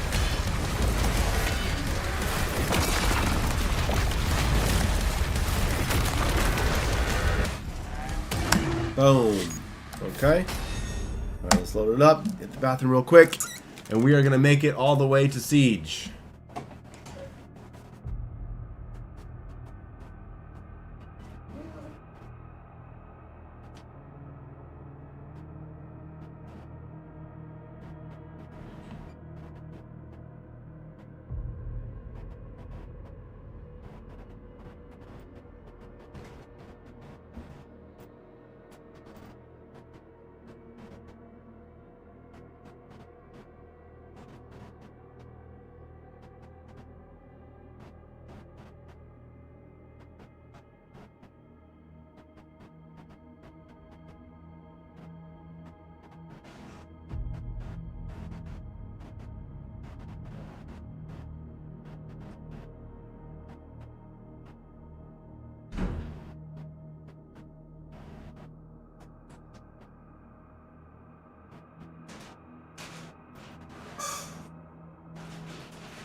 Alright, we're gonna do it.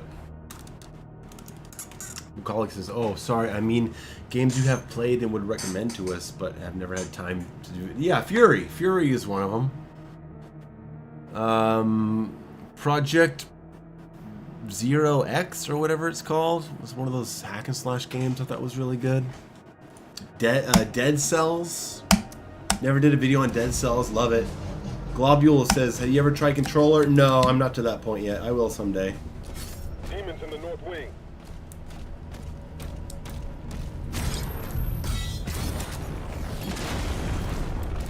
Balin, with the Slayer guarding the barracks, We'll take the airships. Rally at the priest signal. Lambor says, was it more difficult for you to finish Ultranightmare on Eternal or TDA? What do you think is objectively the hardest? I think it was probably equally hard for me to pass either one on Ultranightmare, but it has been harder for me to pass this game on subsequent Ultranightmare attempts. I feel like once I had Ultranightmare once on Eternal, I was good. This game has been repeatedly fucking me for my mistakes, especially with the balance changes.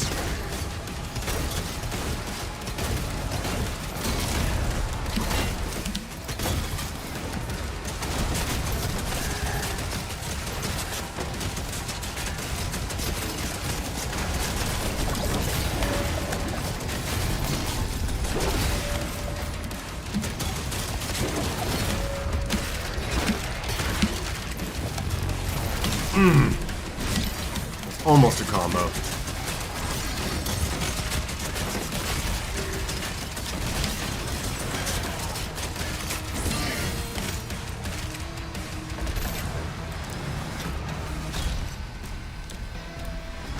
Yeah, stage fright. Maybe that's it.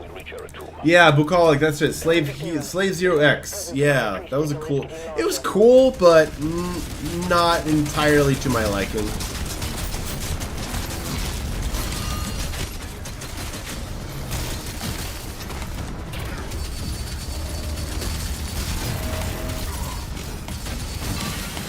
Oh God, get me out of here. Jesus, okay. Whoa, man.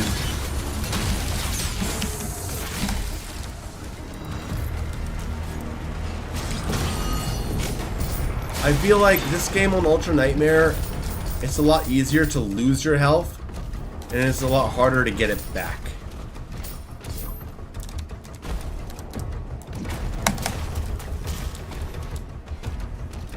And I am going for a different playstyle. Yes, of course I am. Of course. If I were doing what I did the first time, it probably would have been a lot easier. But, you know, I mean, like someone just said in the chat, Flame Belch in Eternal was a way easier way to get your resources back than the armor resources in this game. It was instant. Instantly you would be back to full armor with Flame Belch. That just doesn't happen very often in this game. Unless you've like gotten near the end of the game and you have a full max armor build. You also don't get glory kills from fodder enemies anymore. Occult energy detected. That's why the game sucks.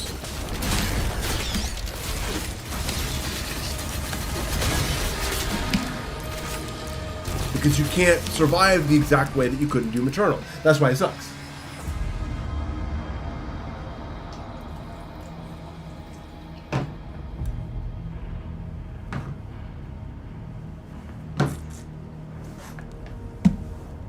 Mudro says that's why Hugo needs to make armor changes and stuff. Did we talk about armor changes? I don't think we talked about armor changes. I was just curious as to what the armor value was with damage.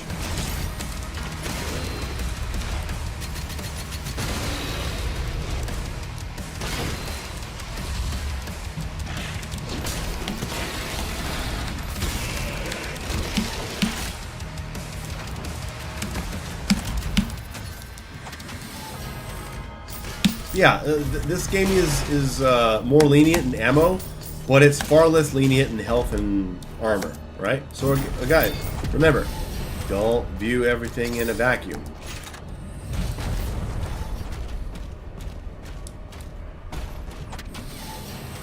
It doesn't suck, but it's not better. Yeah, it's a different feeling. It's a different kind of pressure that, honestly, for me is refreshing. 2, 3!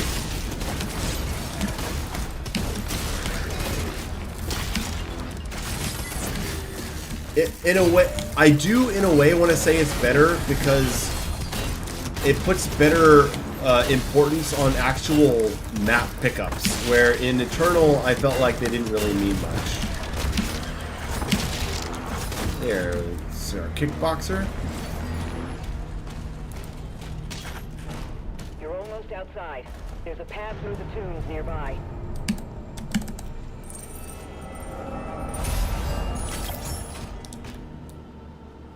It said the armor depletion outpassed the health depletion or something. Well, I asked what the values were. I said what it feels like. I didn't say anything as a definitive statement. What I need to do is actually measure what damage values are across armor and health before making any kind of declaration about it. All right. Look, we're already back, guys. Doesn't it just seem like 10 minutes ago we were here? I'm already back.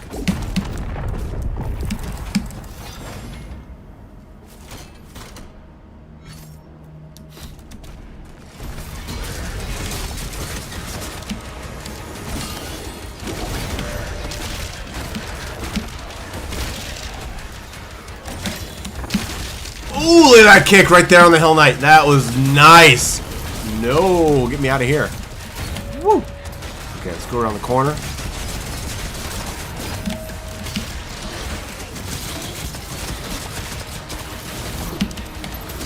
What the fuck?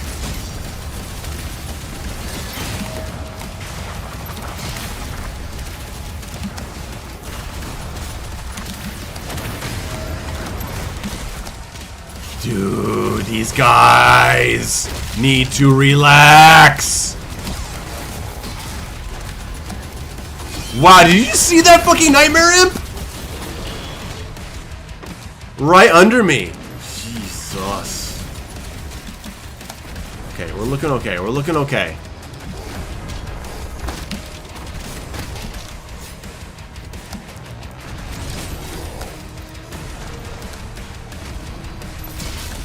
I see you. I see you. Oh! With the perfect parry.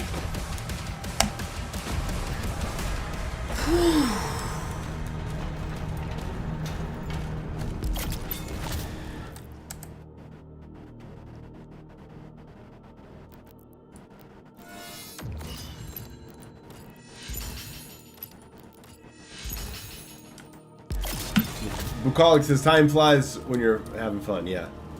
Yeah, absolutely. My opinions on a quick weapon rank list. I don't know if I'm the guy to talk to about that because I haven't fully experimented with all the weapons. To me, it appears the most powerful weapons are SSG, rocket launcher, and cycler and impaler. But that's not to mean the other weapons are slacking. This attack on the barracks is Seabrain, I am not sweating. My father will need help. Infant, mobilize the Slayer's dragon. Marking the Slayer's HUD now.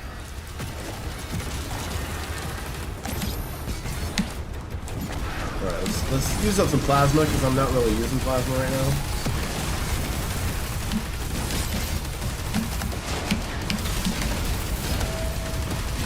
See, that's what you should be punished for.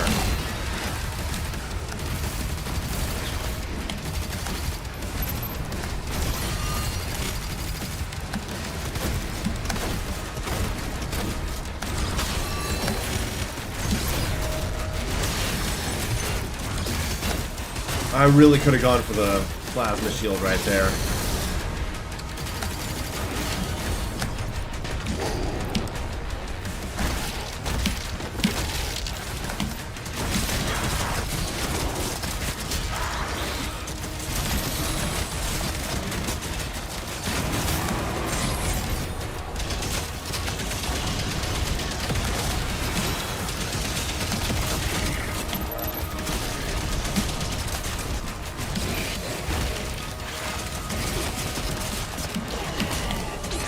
Stop it! Stop it! Stop it! Stop it!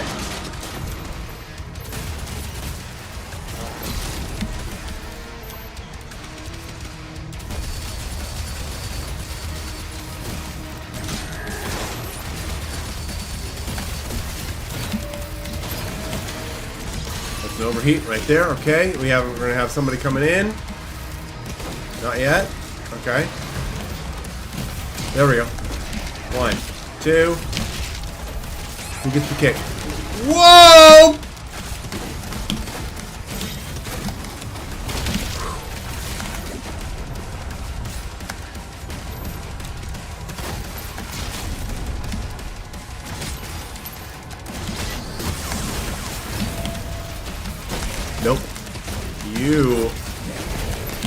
You do not get to fuck around.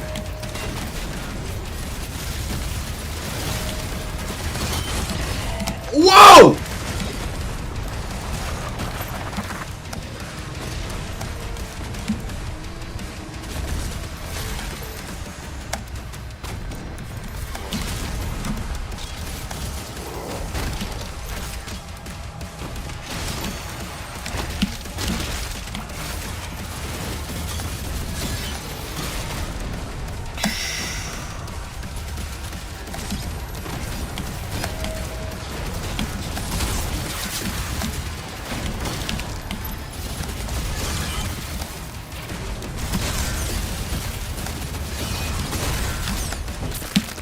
Motherfucker, Hugo!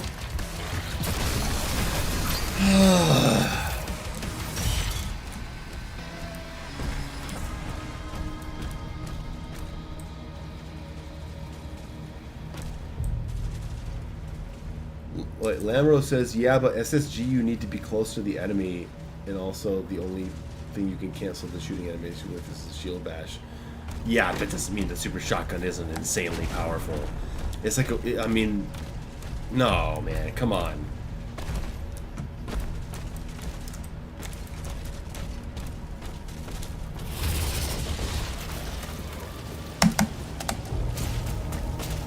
Best enemy in the Dark Ages? Ooh, I mean, it might be the Revenant. Revenant's really cool. Agadon Hunter, maybe.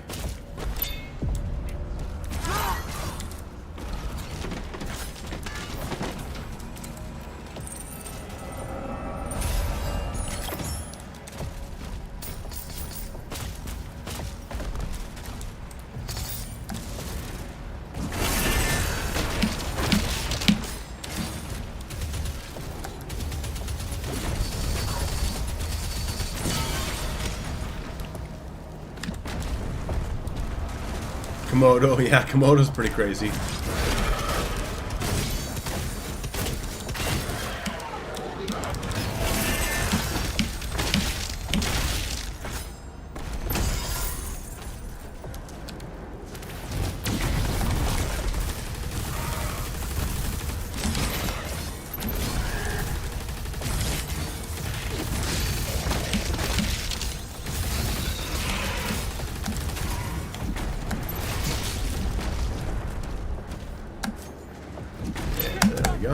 Nice, nice. Just skip those motherfuckers.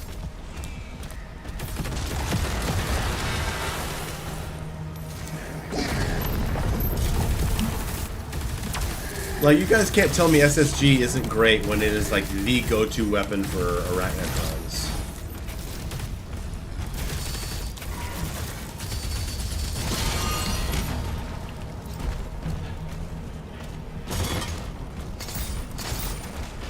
Falters, Hell Knights, instantly delimbs, Mancubi.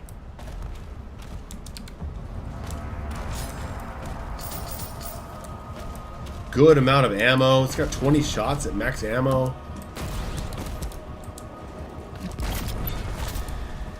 Alright, let's focus. Here we go. Lambo. Yeah, playstyle. You also got to consider how people play this game.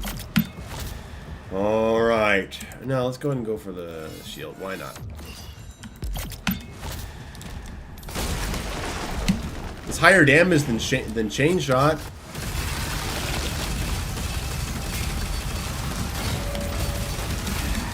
Whoa, whoa, whoa, whoa, whoa, whoa, whoa, whoa!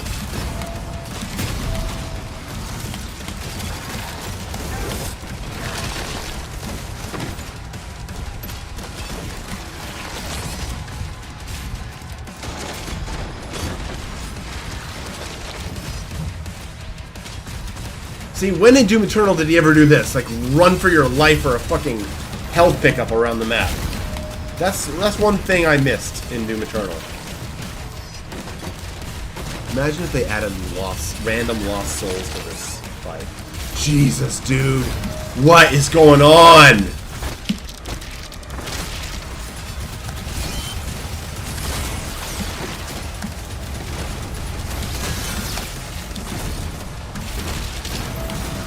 Ooh, good parry right there.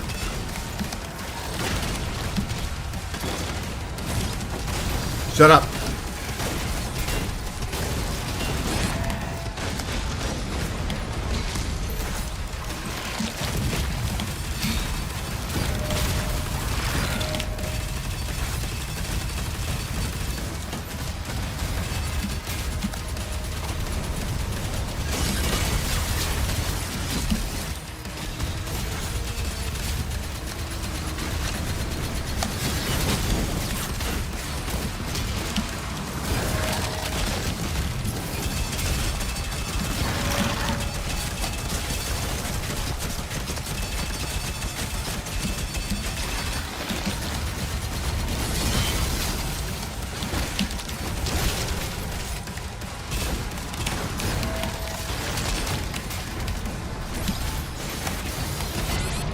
No! No!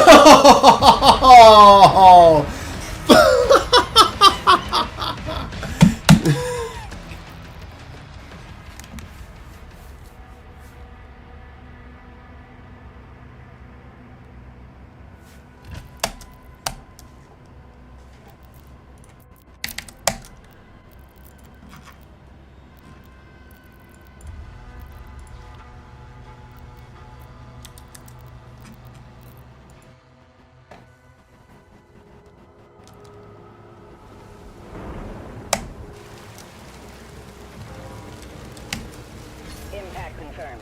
The Foxelator with a $9.99 says F.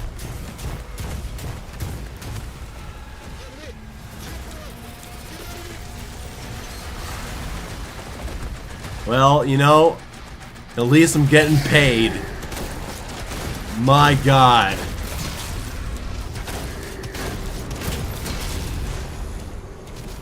Man, that sucked. I thought I was really clawing my way back. I felt like I feel like I got hit with some bad luck there. He was really coming at me aggressive with those shots. What would you think if the DLC reintroduced Meat Hook and Dash? That sounds like a terrible idea, I'm sorry. Why would they do that? The entire gameplay loop is built on not having those things. If they should build on what this game does well, not try to bring back what another game did. I should take a big swig after every death. Yeah, I should take another drink. Man, God, that's a shitty way to die, man. I was doing good.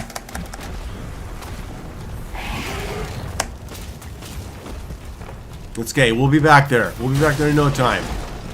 We're gonna fly through. These guys are gonna get screwed up. Here we go. Bash. Shotgun. Barrel. Boom. Come on! Barrel!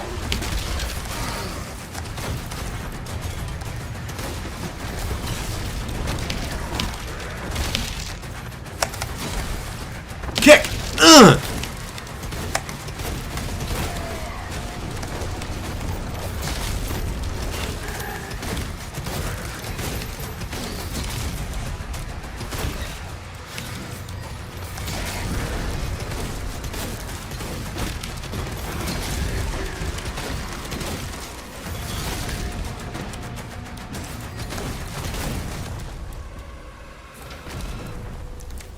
The main gate is under lockdown. Vagary fireball coming from off screen. That was not good. 1, 2, glory kill, bash, kick. What mods do I use besides removing slow-mo? Instant melee and rune switch.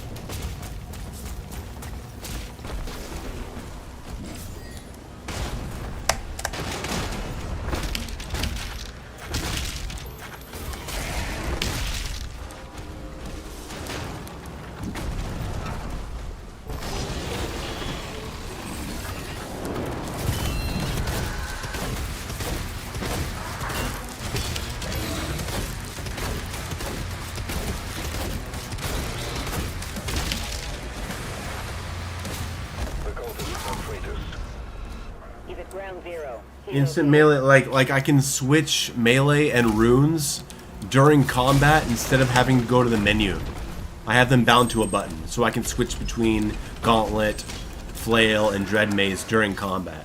But it resets the melee charges to keep it balanced.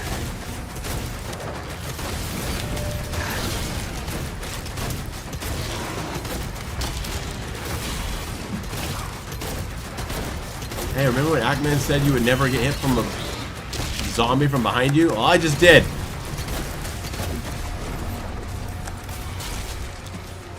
That's it, right? No. Somebody? There it is. You can change parry color to black. Can you? How do you set it to black? I've tried. Fred, yeah, I died in hell. And then I've died twice in replays on level 4.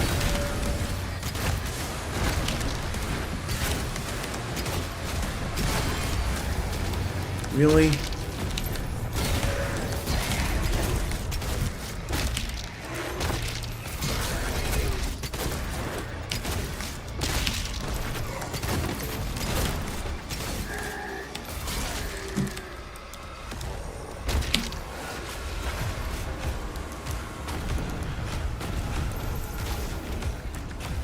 Zero, zero, zero? No way. It can't be as simple as 0, 0, 0. 0, 0, 0, 0? Alright, we'll try it.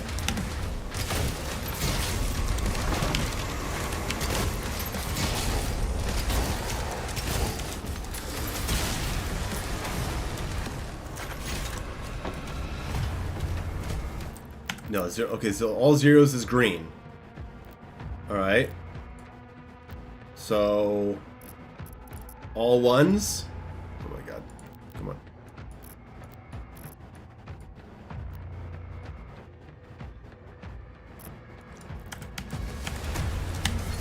If I died, I'm blaming you. Prote! Hey, what's up?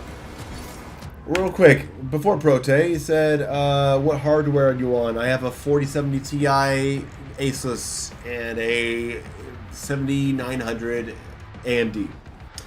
It says, Yo Mayo, Prote, I was listening to this stream's VOD and I had to pop in the chat and say it all makes sense now. Your deep love for faltering systems is fascinating to now discover that all harkens back to the time you first discovered the system by hard faltering your own sister.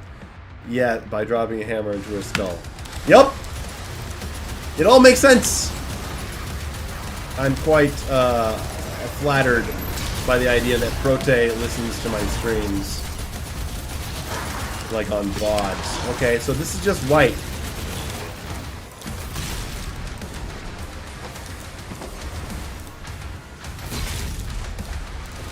Alright, if you guys can get me the code for all black, I'll do it.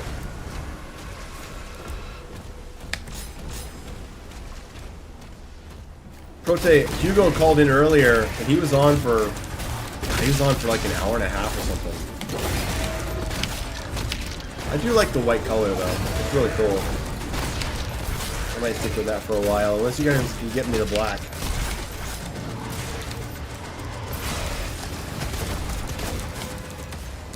On black, 0, 0, 0, 1. Okay.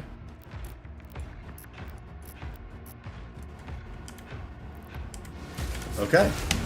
Let's go for black. I've wanted to see that for a while. I just never got it. Oh, black projectile. All right, thank you. That's great.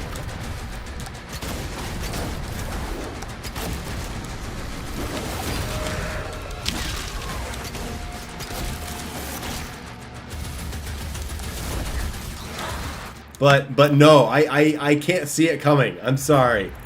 It's really cool, but I feel like that's just gonna get me killed. Very happy that we can do it. But I'm gonna have to say no thank you. Because I can't see the wind-up. All hell gates closed. The village is secure.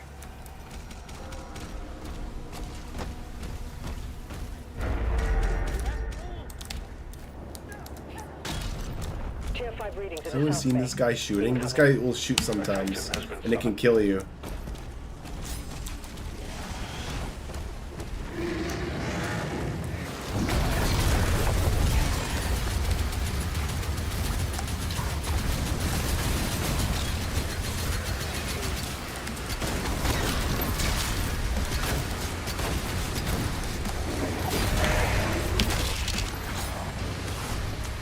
You know what I would love is if they had the white wind-up and then the black projectile.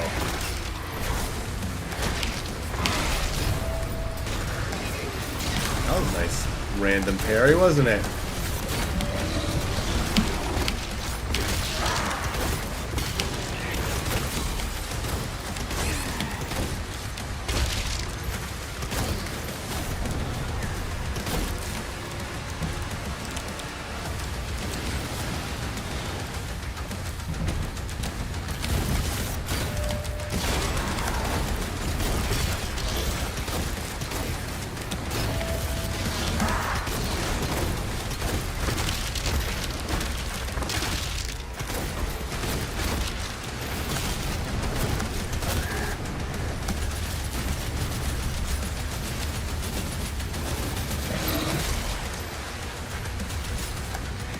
Okay.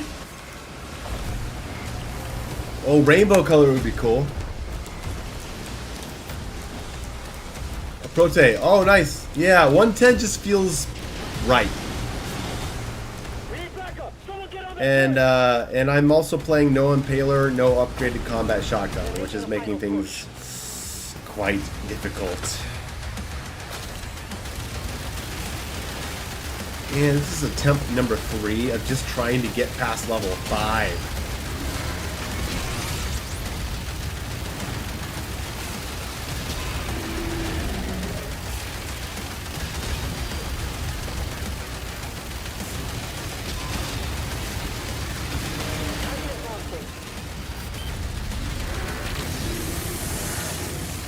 Cycler or accelerator? A cycler, 100%.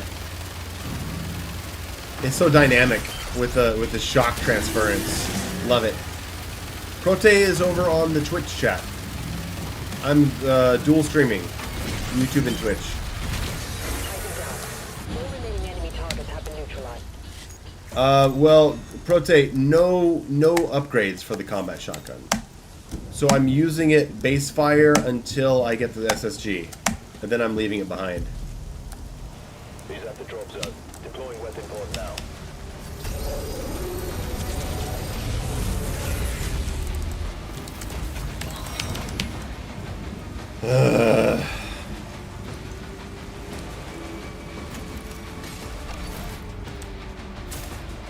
Well, I think what Sam's Taveu says. What do you think about the turret sections?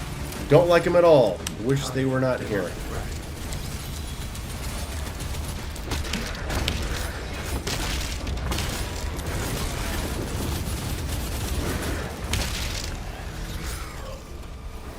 Do an enemy tier list on Dark Ages. You know, for some short, easy, fun content, I could probably do like level tier lists and enemy tier lists. I may do that eventually. Right now I have some other things on my mind.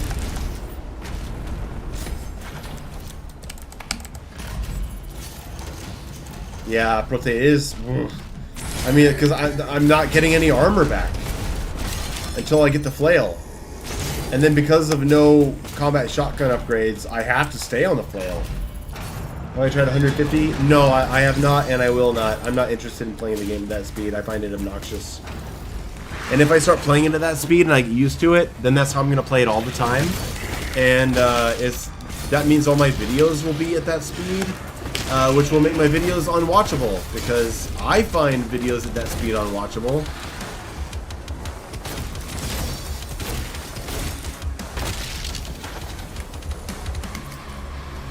Do a tier list, Oh yeah, sure, I'll think about it. Abed facilities are under lockdown.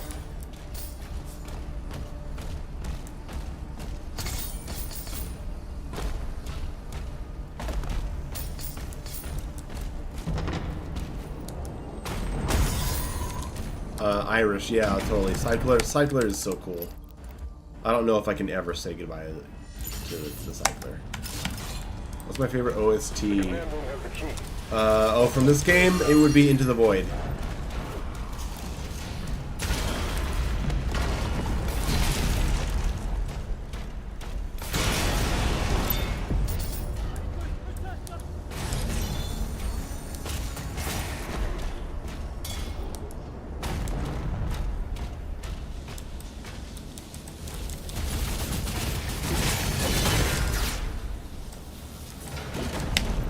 Stormtrooper. Yeah, I didn't say that accelerator's not good. Never said that. But I don't enjoy using the weapon.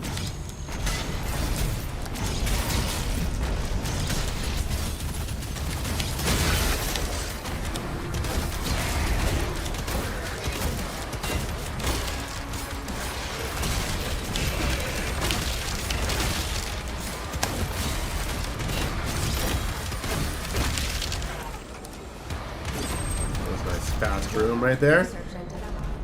Operations are currently suspended.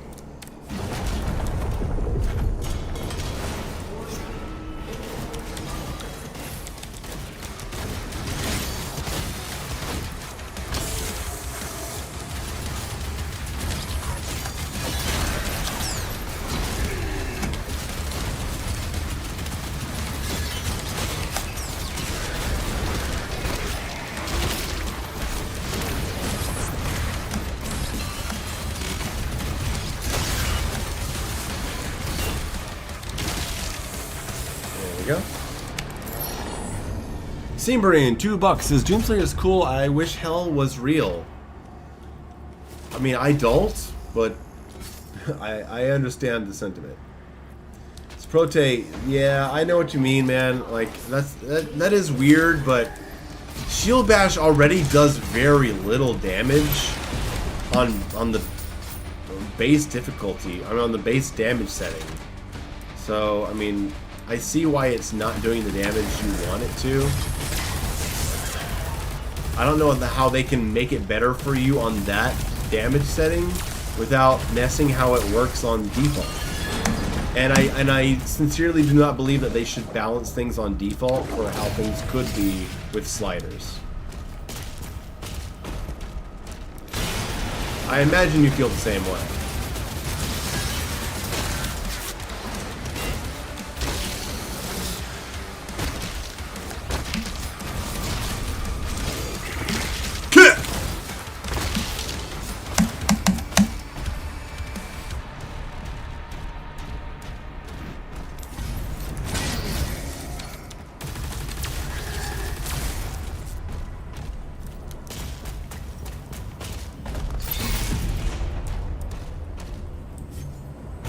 Bonus Cook says we're 3 for 3 for the plasma rifle being a bit of a stinker.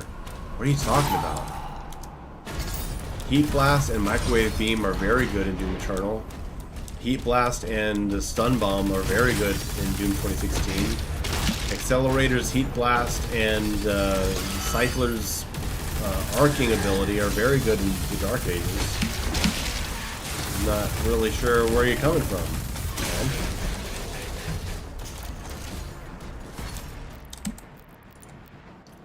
Is changing to the white projectile the key?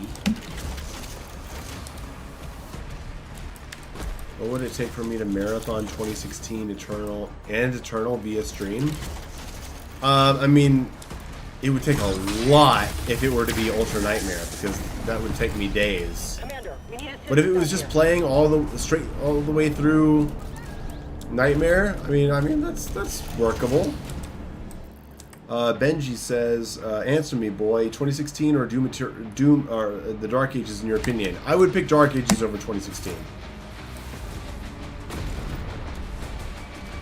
And this is coming from someone who played 2016 for 850 hours over 3 years and considered it his favorite game for a long time.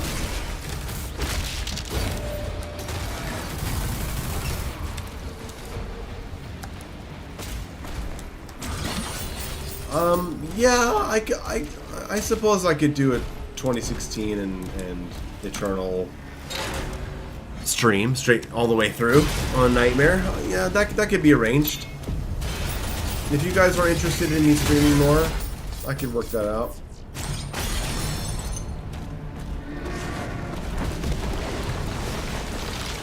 Why no armor upgrade on the combat shoddy? Because I feel like I leaned on it far too much when I beat Ultranightmare. That I was constantly restacking my armor, and that I would run away and restack a lot of armor. And I'm trying to not lean on certain things that I felt were really getting me through.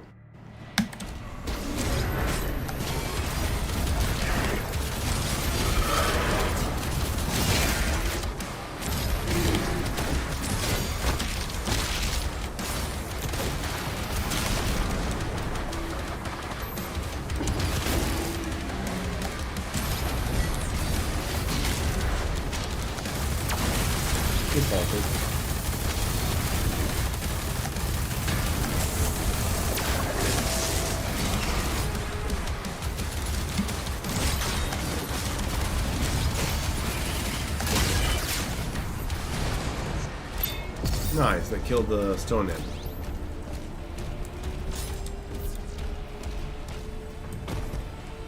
Irish says, what do you think of the grenade launcher? I know rocket launcher is good, but I'm starting to come around the grenade launcher. Grenade launcher is a fucking sleeper hit. Grenade launcher is insane. It's a very powerful turtling weapon. There's a teleporter nearby. Mark it for us.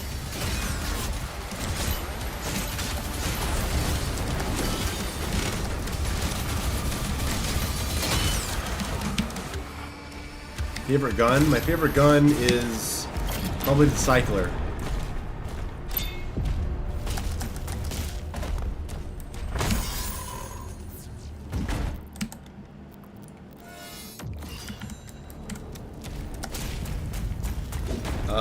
Vaultneer says, hey Mayo, where do you think the Doom franchise should go next gameplay-wise?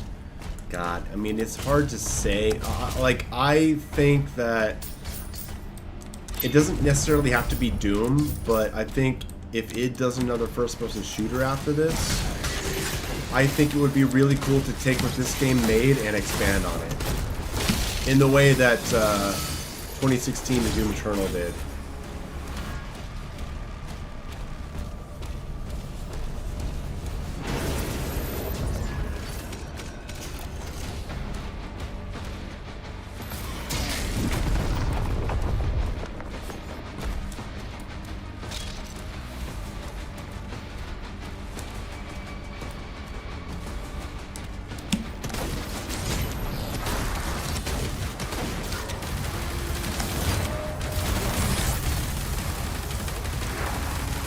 Up the ammo, just using up the ammo, just using up the ammo, just using up the ammo, just using up the ammo. There we go.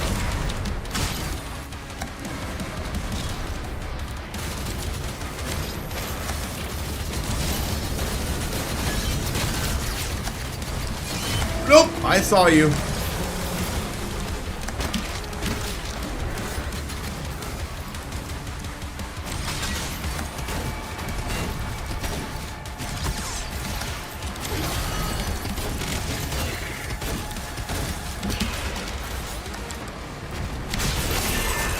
There's that fucking shield usage. People who don't understand the game will be like, all you have to do to these shield guys, plasma shield guys, is throw the shield and it kills all of them. Yeah, I know, but you should be thinking, when will I do that? Because it fucking falters all the enemies around them. Oh god.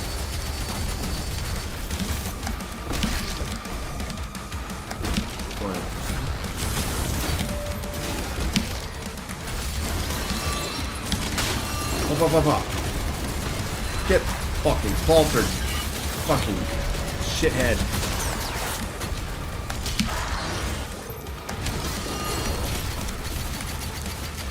Nope. 1, 2. Get the kill. Kick, falter. That was fucking beautiful.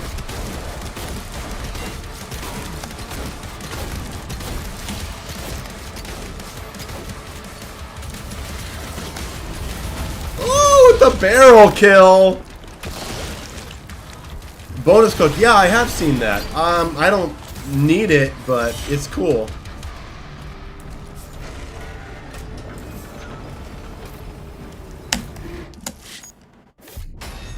My favorite demon design, I think the Revenant is really cool. Okay. Alright, here we go. Mech level again.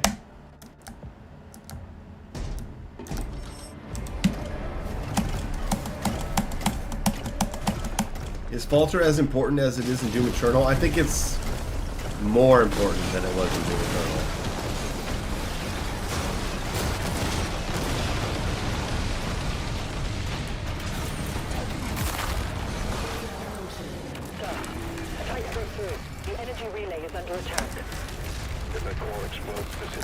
Will I feel the same way in 2 years? I don't know. But that's how it feels to me right now. How long do we have? Not long. The reactor has sustained heavy damage.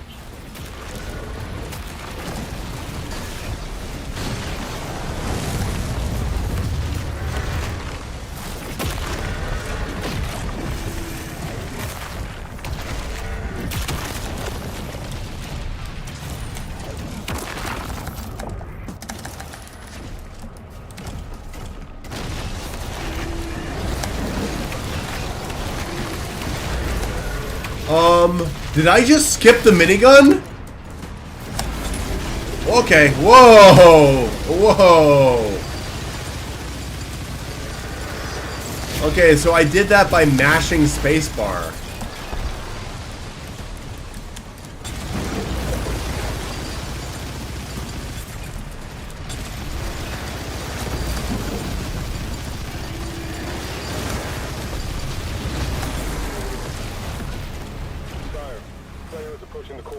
The barrier is critical.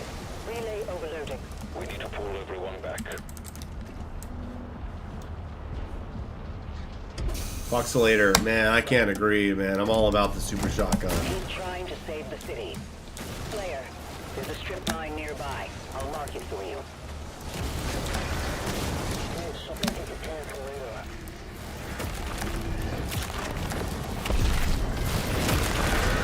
When you combine it with Cycler and you just run around blasting everything, and everything just explodes and the Cycler charge keeps running around, wow.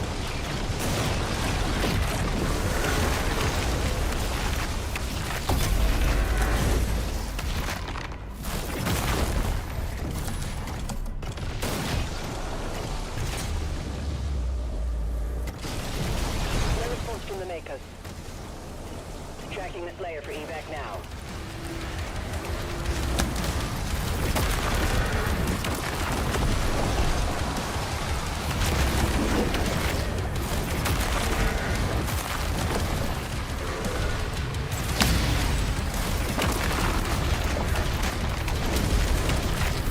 Prote, we're waiting on you, man.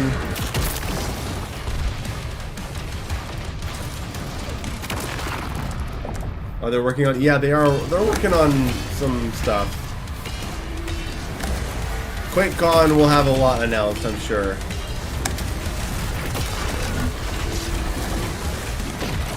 Get Falter. Get fucking hit in the face. Get smacked. Get dead.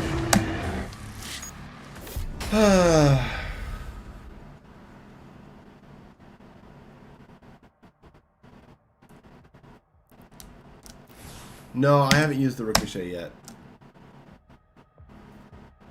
Alright. Okay. Attempt number 3. Let's make this happen. 1 second.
Alright. Level 4. Again.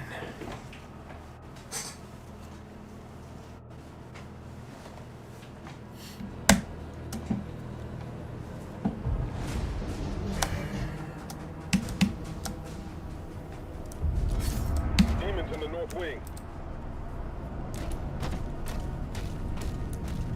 Fox later. No, I don't agree. I mean, I'll launch SSG would insta-kill Hell Knights. It still insta-kills Arachnotrons. Take the airships. It insta-delimbs Mancubi. Like, SSG is super powerful. And its ammo pool?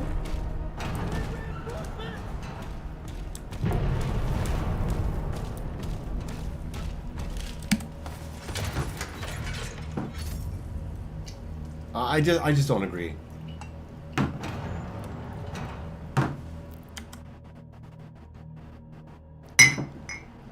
How would I rate the Impaler? In usefulness, 10 out of 10.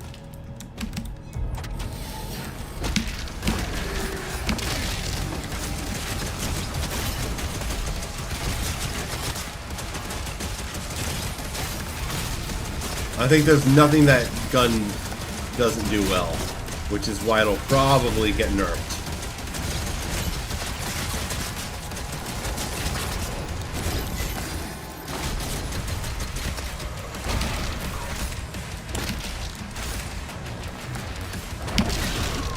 Oh, you get kicked. That's what happens around here. You get kicked.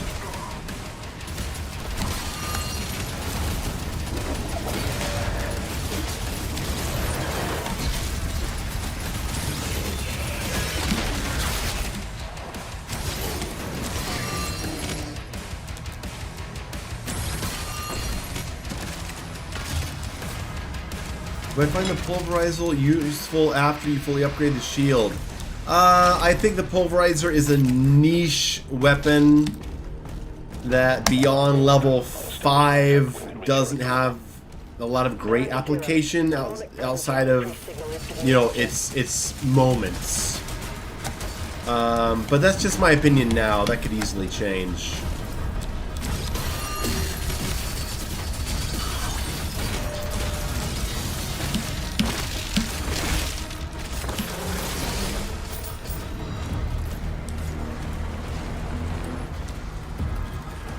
Thanos Voss says, I don't really get how you do the 1-2 combo and then kick. You have to be precise on the timing. What you have to do is you have to make sure that you don't mash melee. Make sure that you're only pressing melee twice. And then the kick input will store for a second or two before you can get the kick out. You also can't be too far away from an opponent to activate the kick. You have to understand your distance to go into the animation.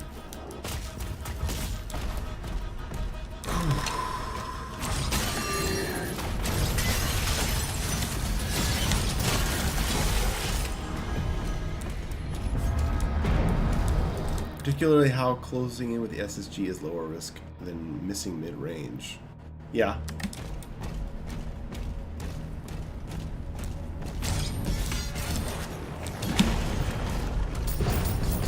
Look, if there were people saying that they beat the entire campaign on Nightmare using only the SSG after they got it, then that means the SSG is fine.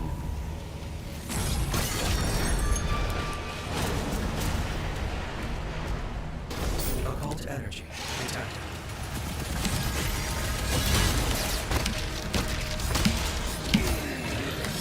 Oh, Jesus.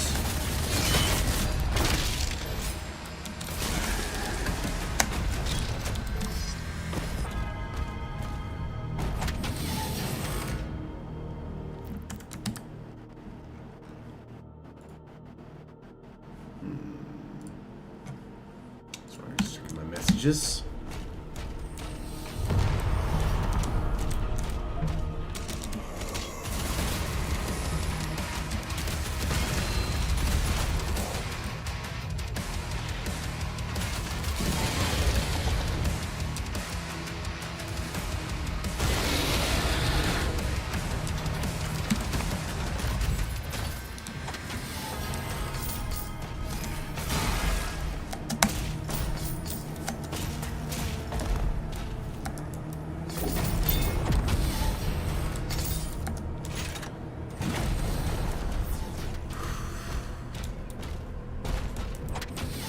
Steamburning with $2 is, what about, a Chrome Dome? Yes, absolutely. I move barrels all day on that map.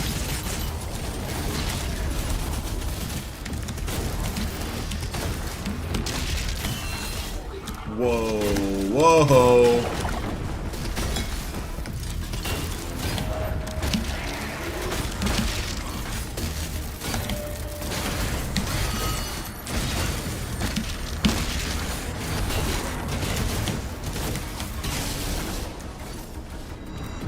Damn, I got out of there without losing armor. I'm shocked. You're almost outside.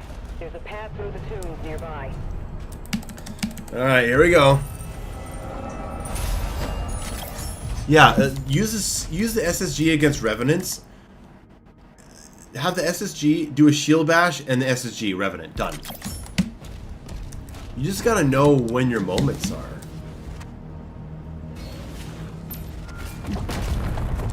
Alright, here we go.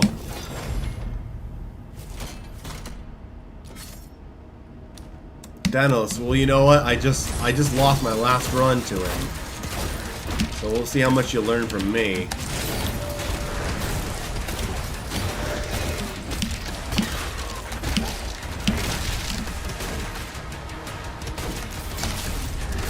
Whoa! Here we go. Okay. Here we go. Falter.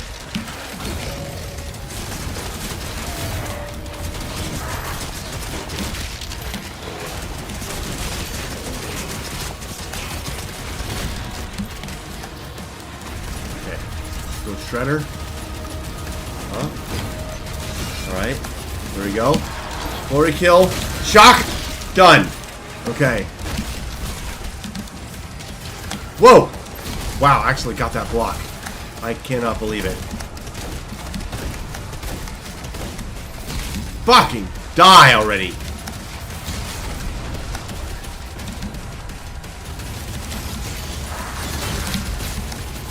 Alright, set up the shock. There we go. You're done. Get out of here. Okay, we're gonna... Wow! The explosion actually took out the Nightmare amp. Why do you always parry one Mancubus shot? Sam's, what do you... I don't know what you're talking about. Oh, the Mancubus shot... Oh, on the... because the returning his projectile does heavy damage to his armor. It sets him up for the armor break. I love the combat shotgun for the armor. Use the RPG replenishes so much. Yeah, I need to use that more for that. Lambert says, Mayo, are you answering my SSG questions or someone else's? Because I'm getting SSG all over the place. I'm sorry.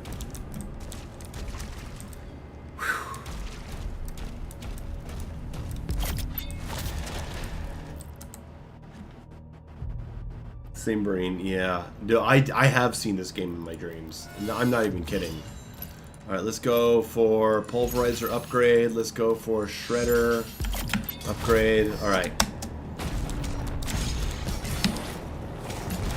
I do like early Pulverizer upgrade. This attack on the barracks is a diversion. My father will need help. Ensign, mobilize the Slayer's dragon. Marking the Slayer's HUD now.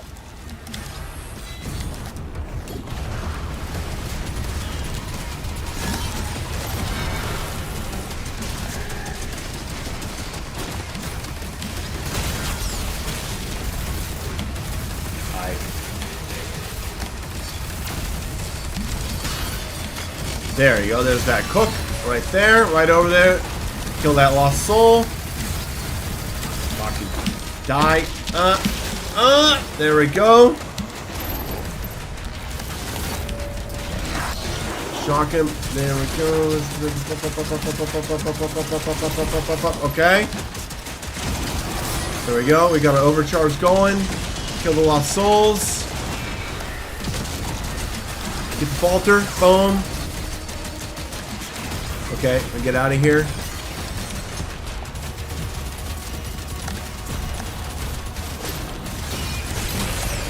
That's death. Alright, that should give me a window to take them on.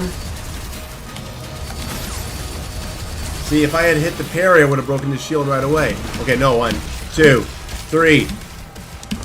Ugh!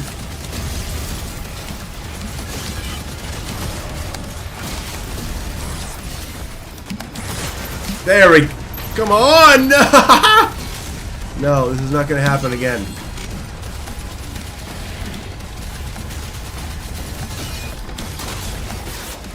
One.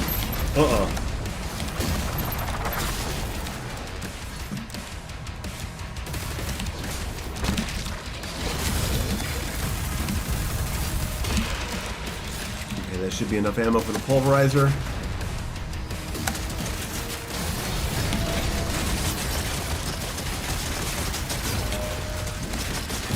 Okay, there we go. Yeah, this fight is great. Hey, Hemp, what's up? How you doing, man? Yeah, this is a very much improved fight.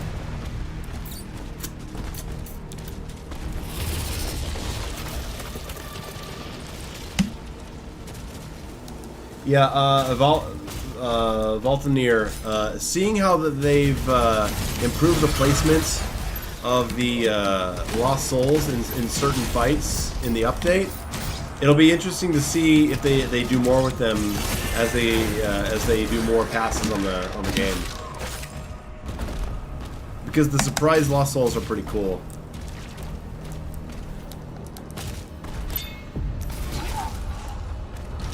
Whom says great on Doom it's Eternal. I don't know what that is.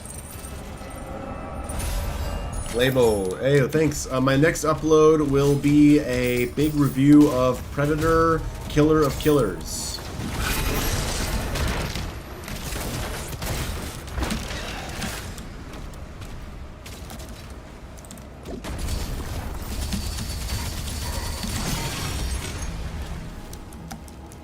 Doom Eternal is the new spin-off title,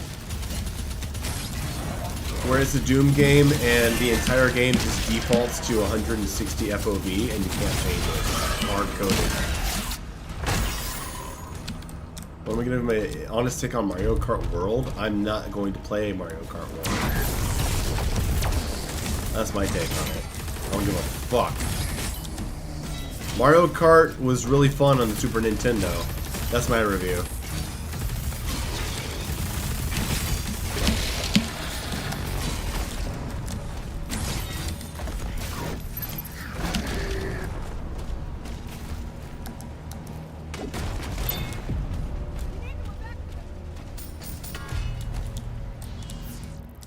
Calvin says, feels like Doom fans made you hate Doom 2016. What?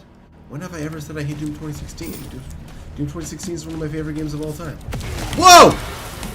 Look what you guys are doing to me. How can Pulverizer be best buffed? I don't know. I think it's a very dangerous weapon to buff. Because if you buff it too much, it can become mindless.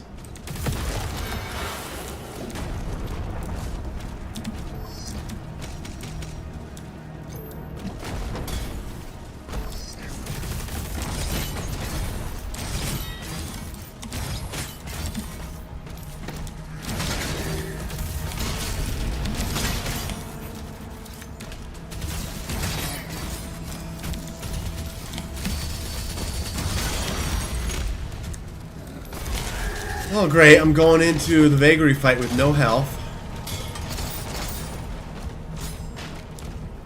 Accelerator only playthrough when? Probably not going to happen. Slayer is approaching the bridge to the Dragon's aviary. Okay. We died here last time. We're not going to die here again. Mayo, please don't beat me. You say that like I don't have it. I mean, you say that like I have a choice. I was born to beat you. Oh my god. That's the end of the whiskey. Volunteer says, do you think there should be no shield sections? Use shield for puzzle and fight. Well, there is one secret section like that. But mandatory? No, probably not.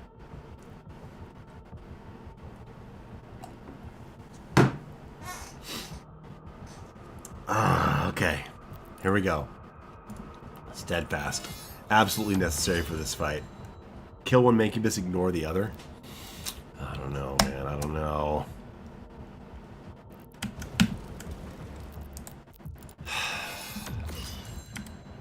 Top Acolyte strategy. What's the Acolyte again? Alright, here we go. Here we go. Ooh, that's a good idea, Sir Chrome. Chrome Dome. I wonder if I could do that. 1, 2, 3, 4. Falters from the melee. There we go. Oh, I got greedy. I got greedy.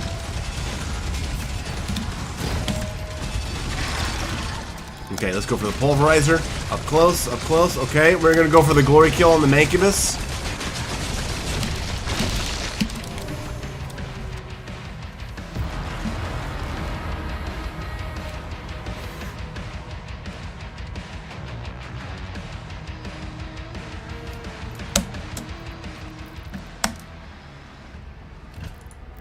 That's 2 Ultranightmare runs in a row ended in the Vagary fight.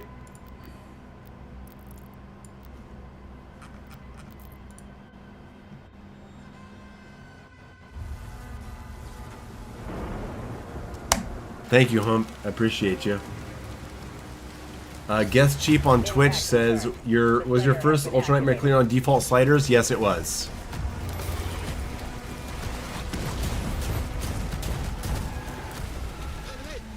Stop using the shredder. It's like, well, you want me to get close to the Vagary? Is that what you want me to do? I don't want to be close to him. I don't want to be anywhere near that toxic puddle. Well, I guess we're not sleeping tonight, are we?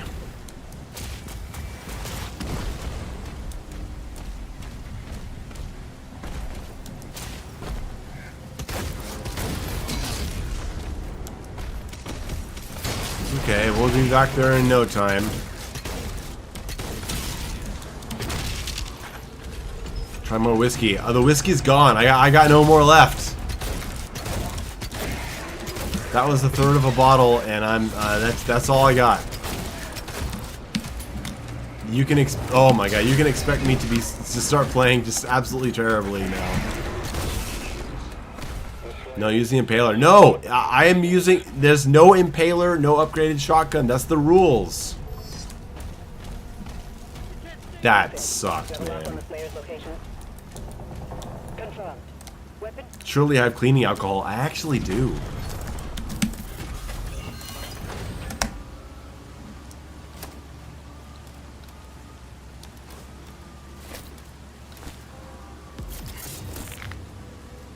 Hump.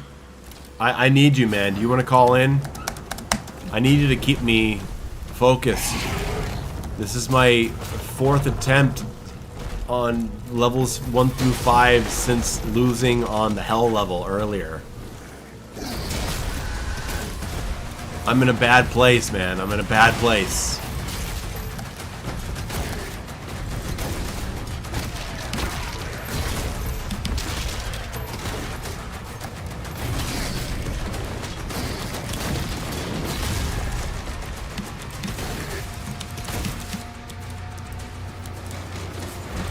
You have to leave for work. Oh, okay.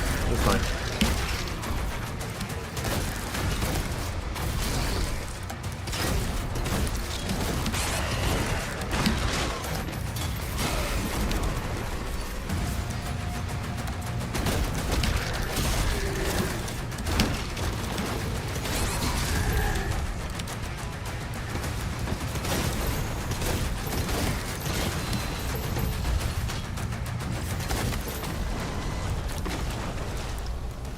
Yeah, I just my promise was that I would just make it past level 5 and then stop the stream and then continue the stream tomorrow. Because I'm trying to do a full Ultranightmare stream.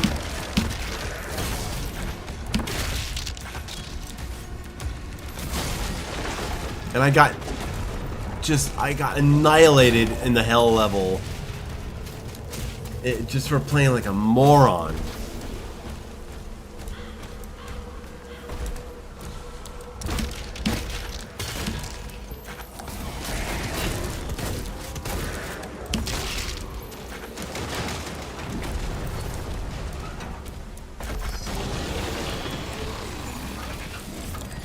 Yeah, and Simbrain did also tell me that if I do a full Ultranightmare clear on stream, he'll give me $250.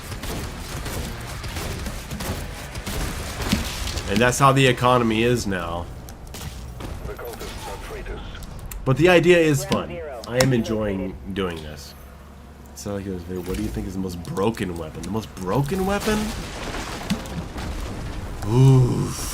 You know, I think for simplicity's sake, maybe the Impaler, but for tactical sake, it might be the rocket launcher.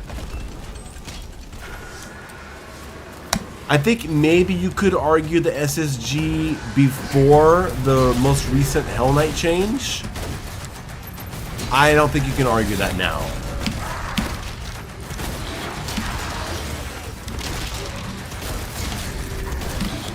That's my combo, man, right there. Double, okay, my combo on the pinky is parry, double melee, shotgun, glory strike, kick, shotgun, shield bash shotgun. That's what I've been doing, and it takes him out every time. Ooh, wow, get vaulted. Get exploded, holy shit. 1, 2, kick. Oh god, I love the kick in this game. Kick is so good. And I'm trying to use the chain shot a bit more too. I like the chain shot. It's just kind of a clumsy weapon, you know?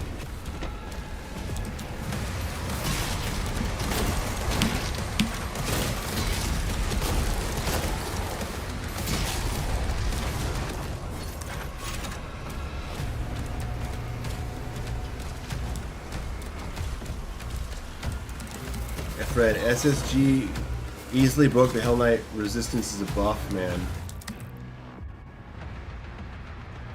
Wait, how is the Hell Knight change to the SSG a buff? It used to one-shot them.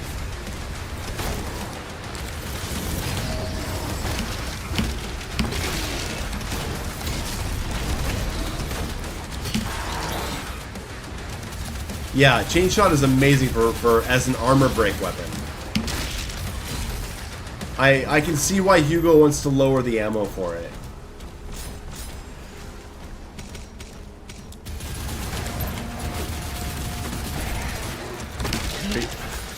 Stormtrooper says, "Where are you at in the U.S.?" You assume I'm in the U.S.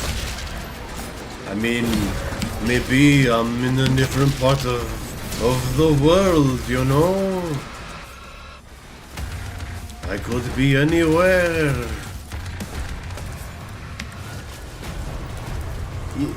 Bonus, yeah, I know, but the Ravager bores me.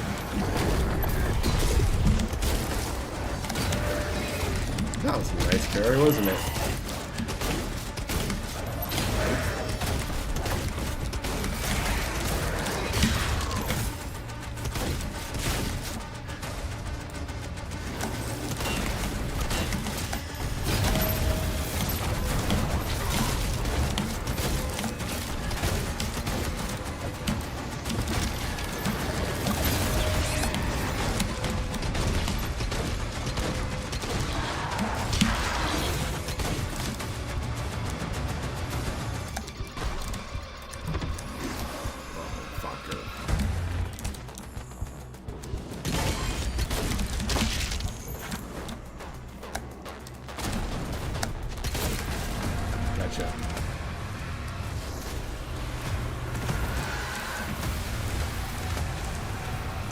I missed a fucking portal somewhere.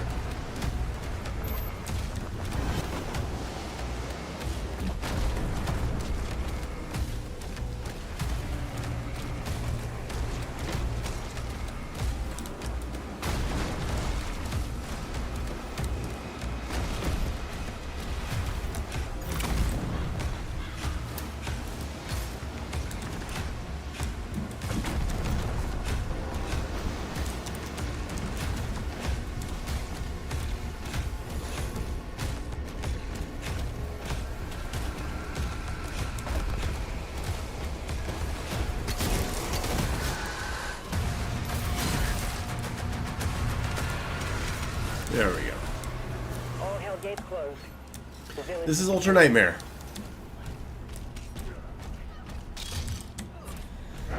I was doing very well, and then I died like a moron on the hell level to a cyber demon. And I've been trying to work my way back to at least past level 5 so I can continue the stream tomorrow. And I've died, I think, 4 times now in those attempts.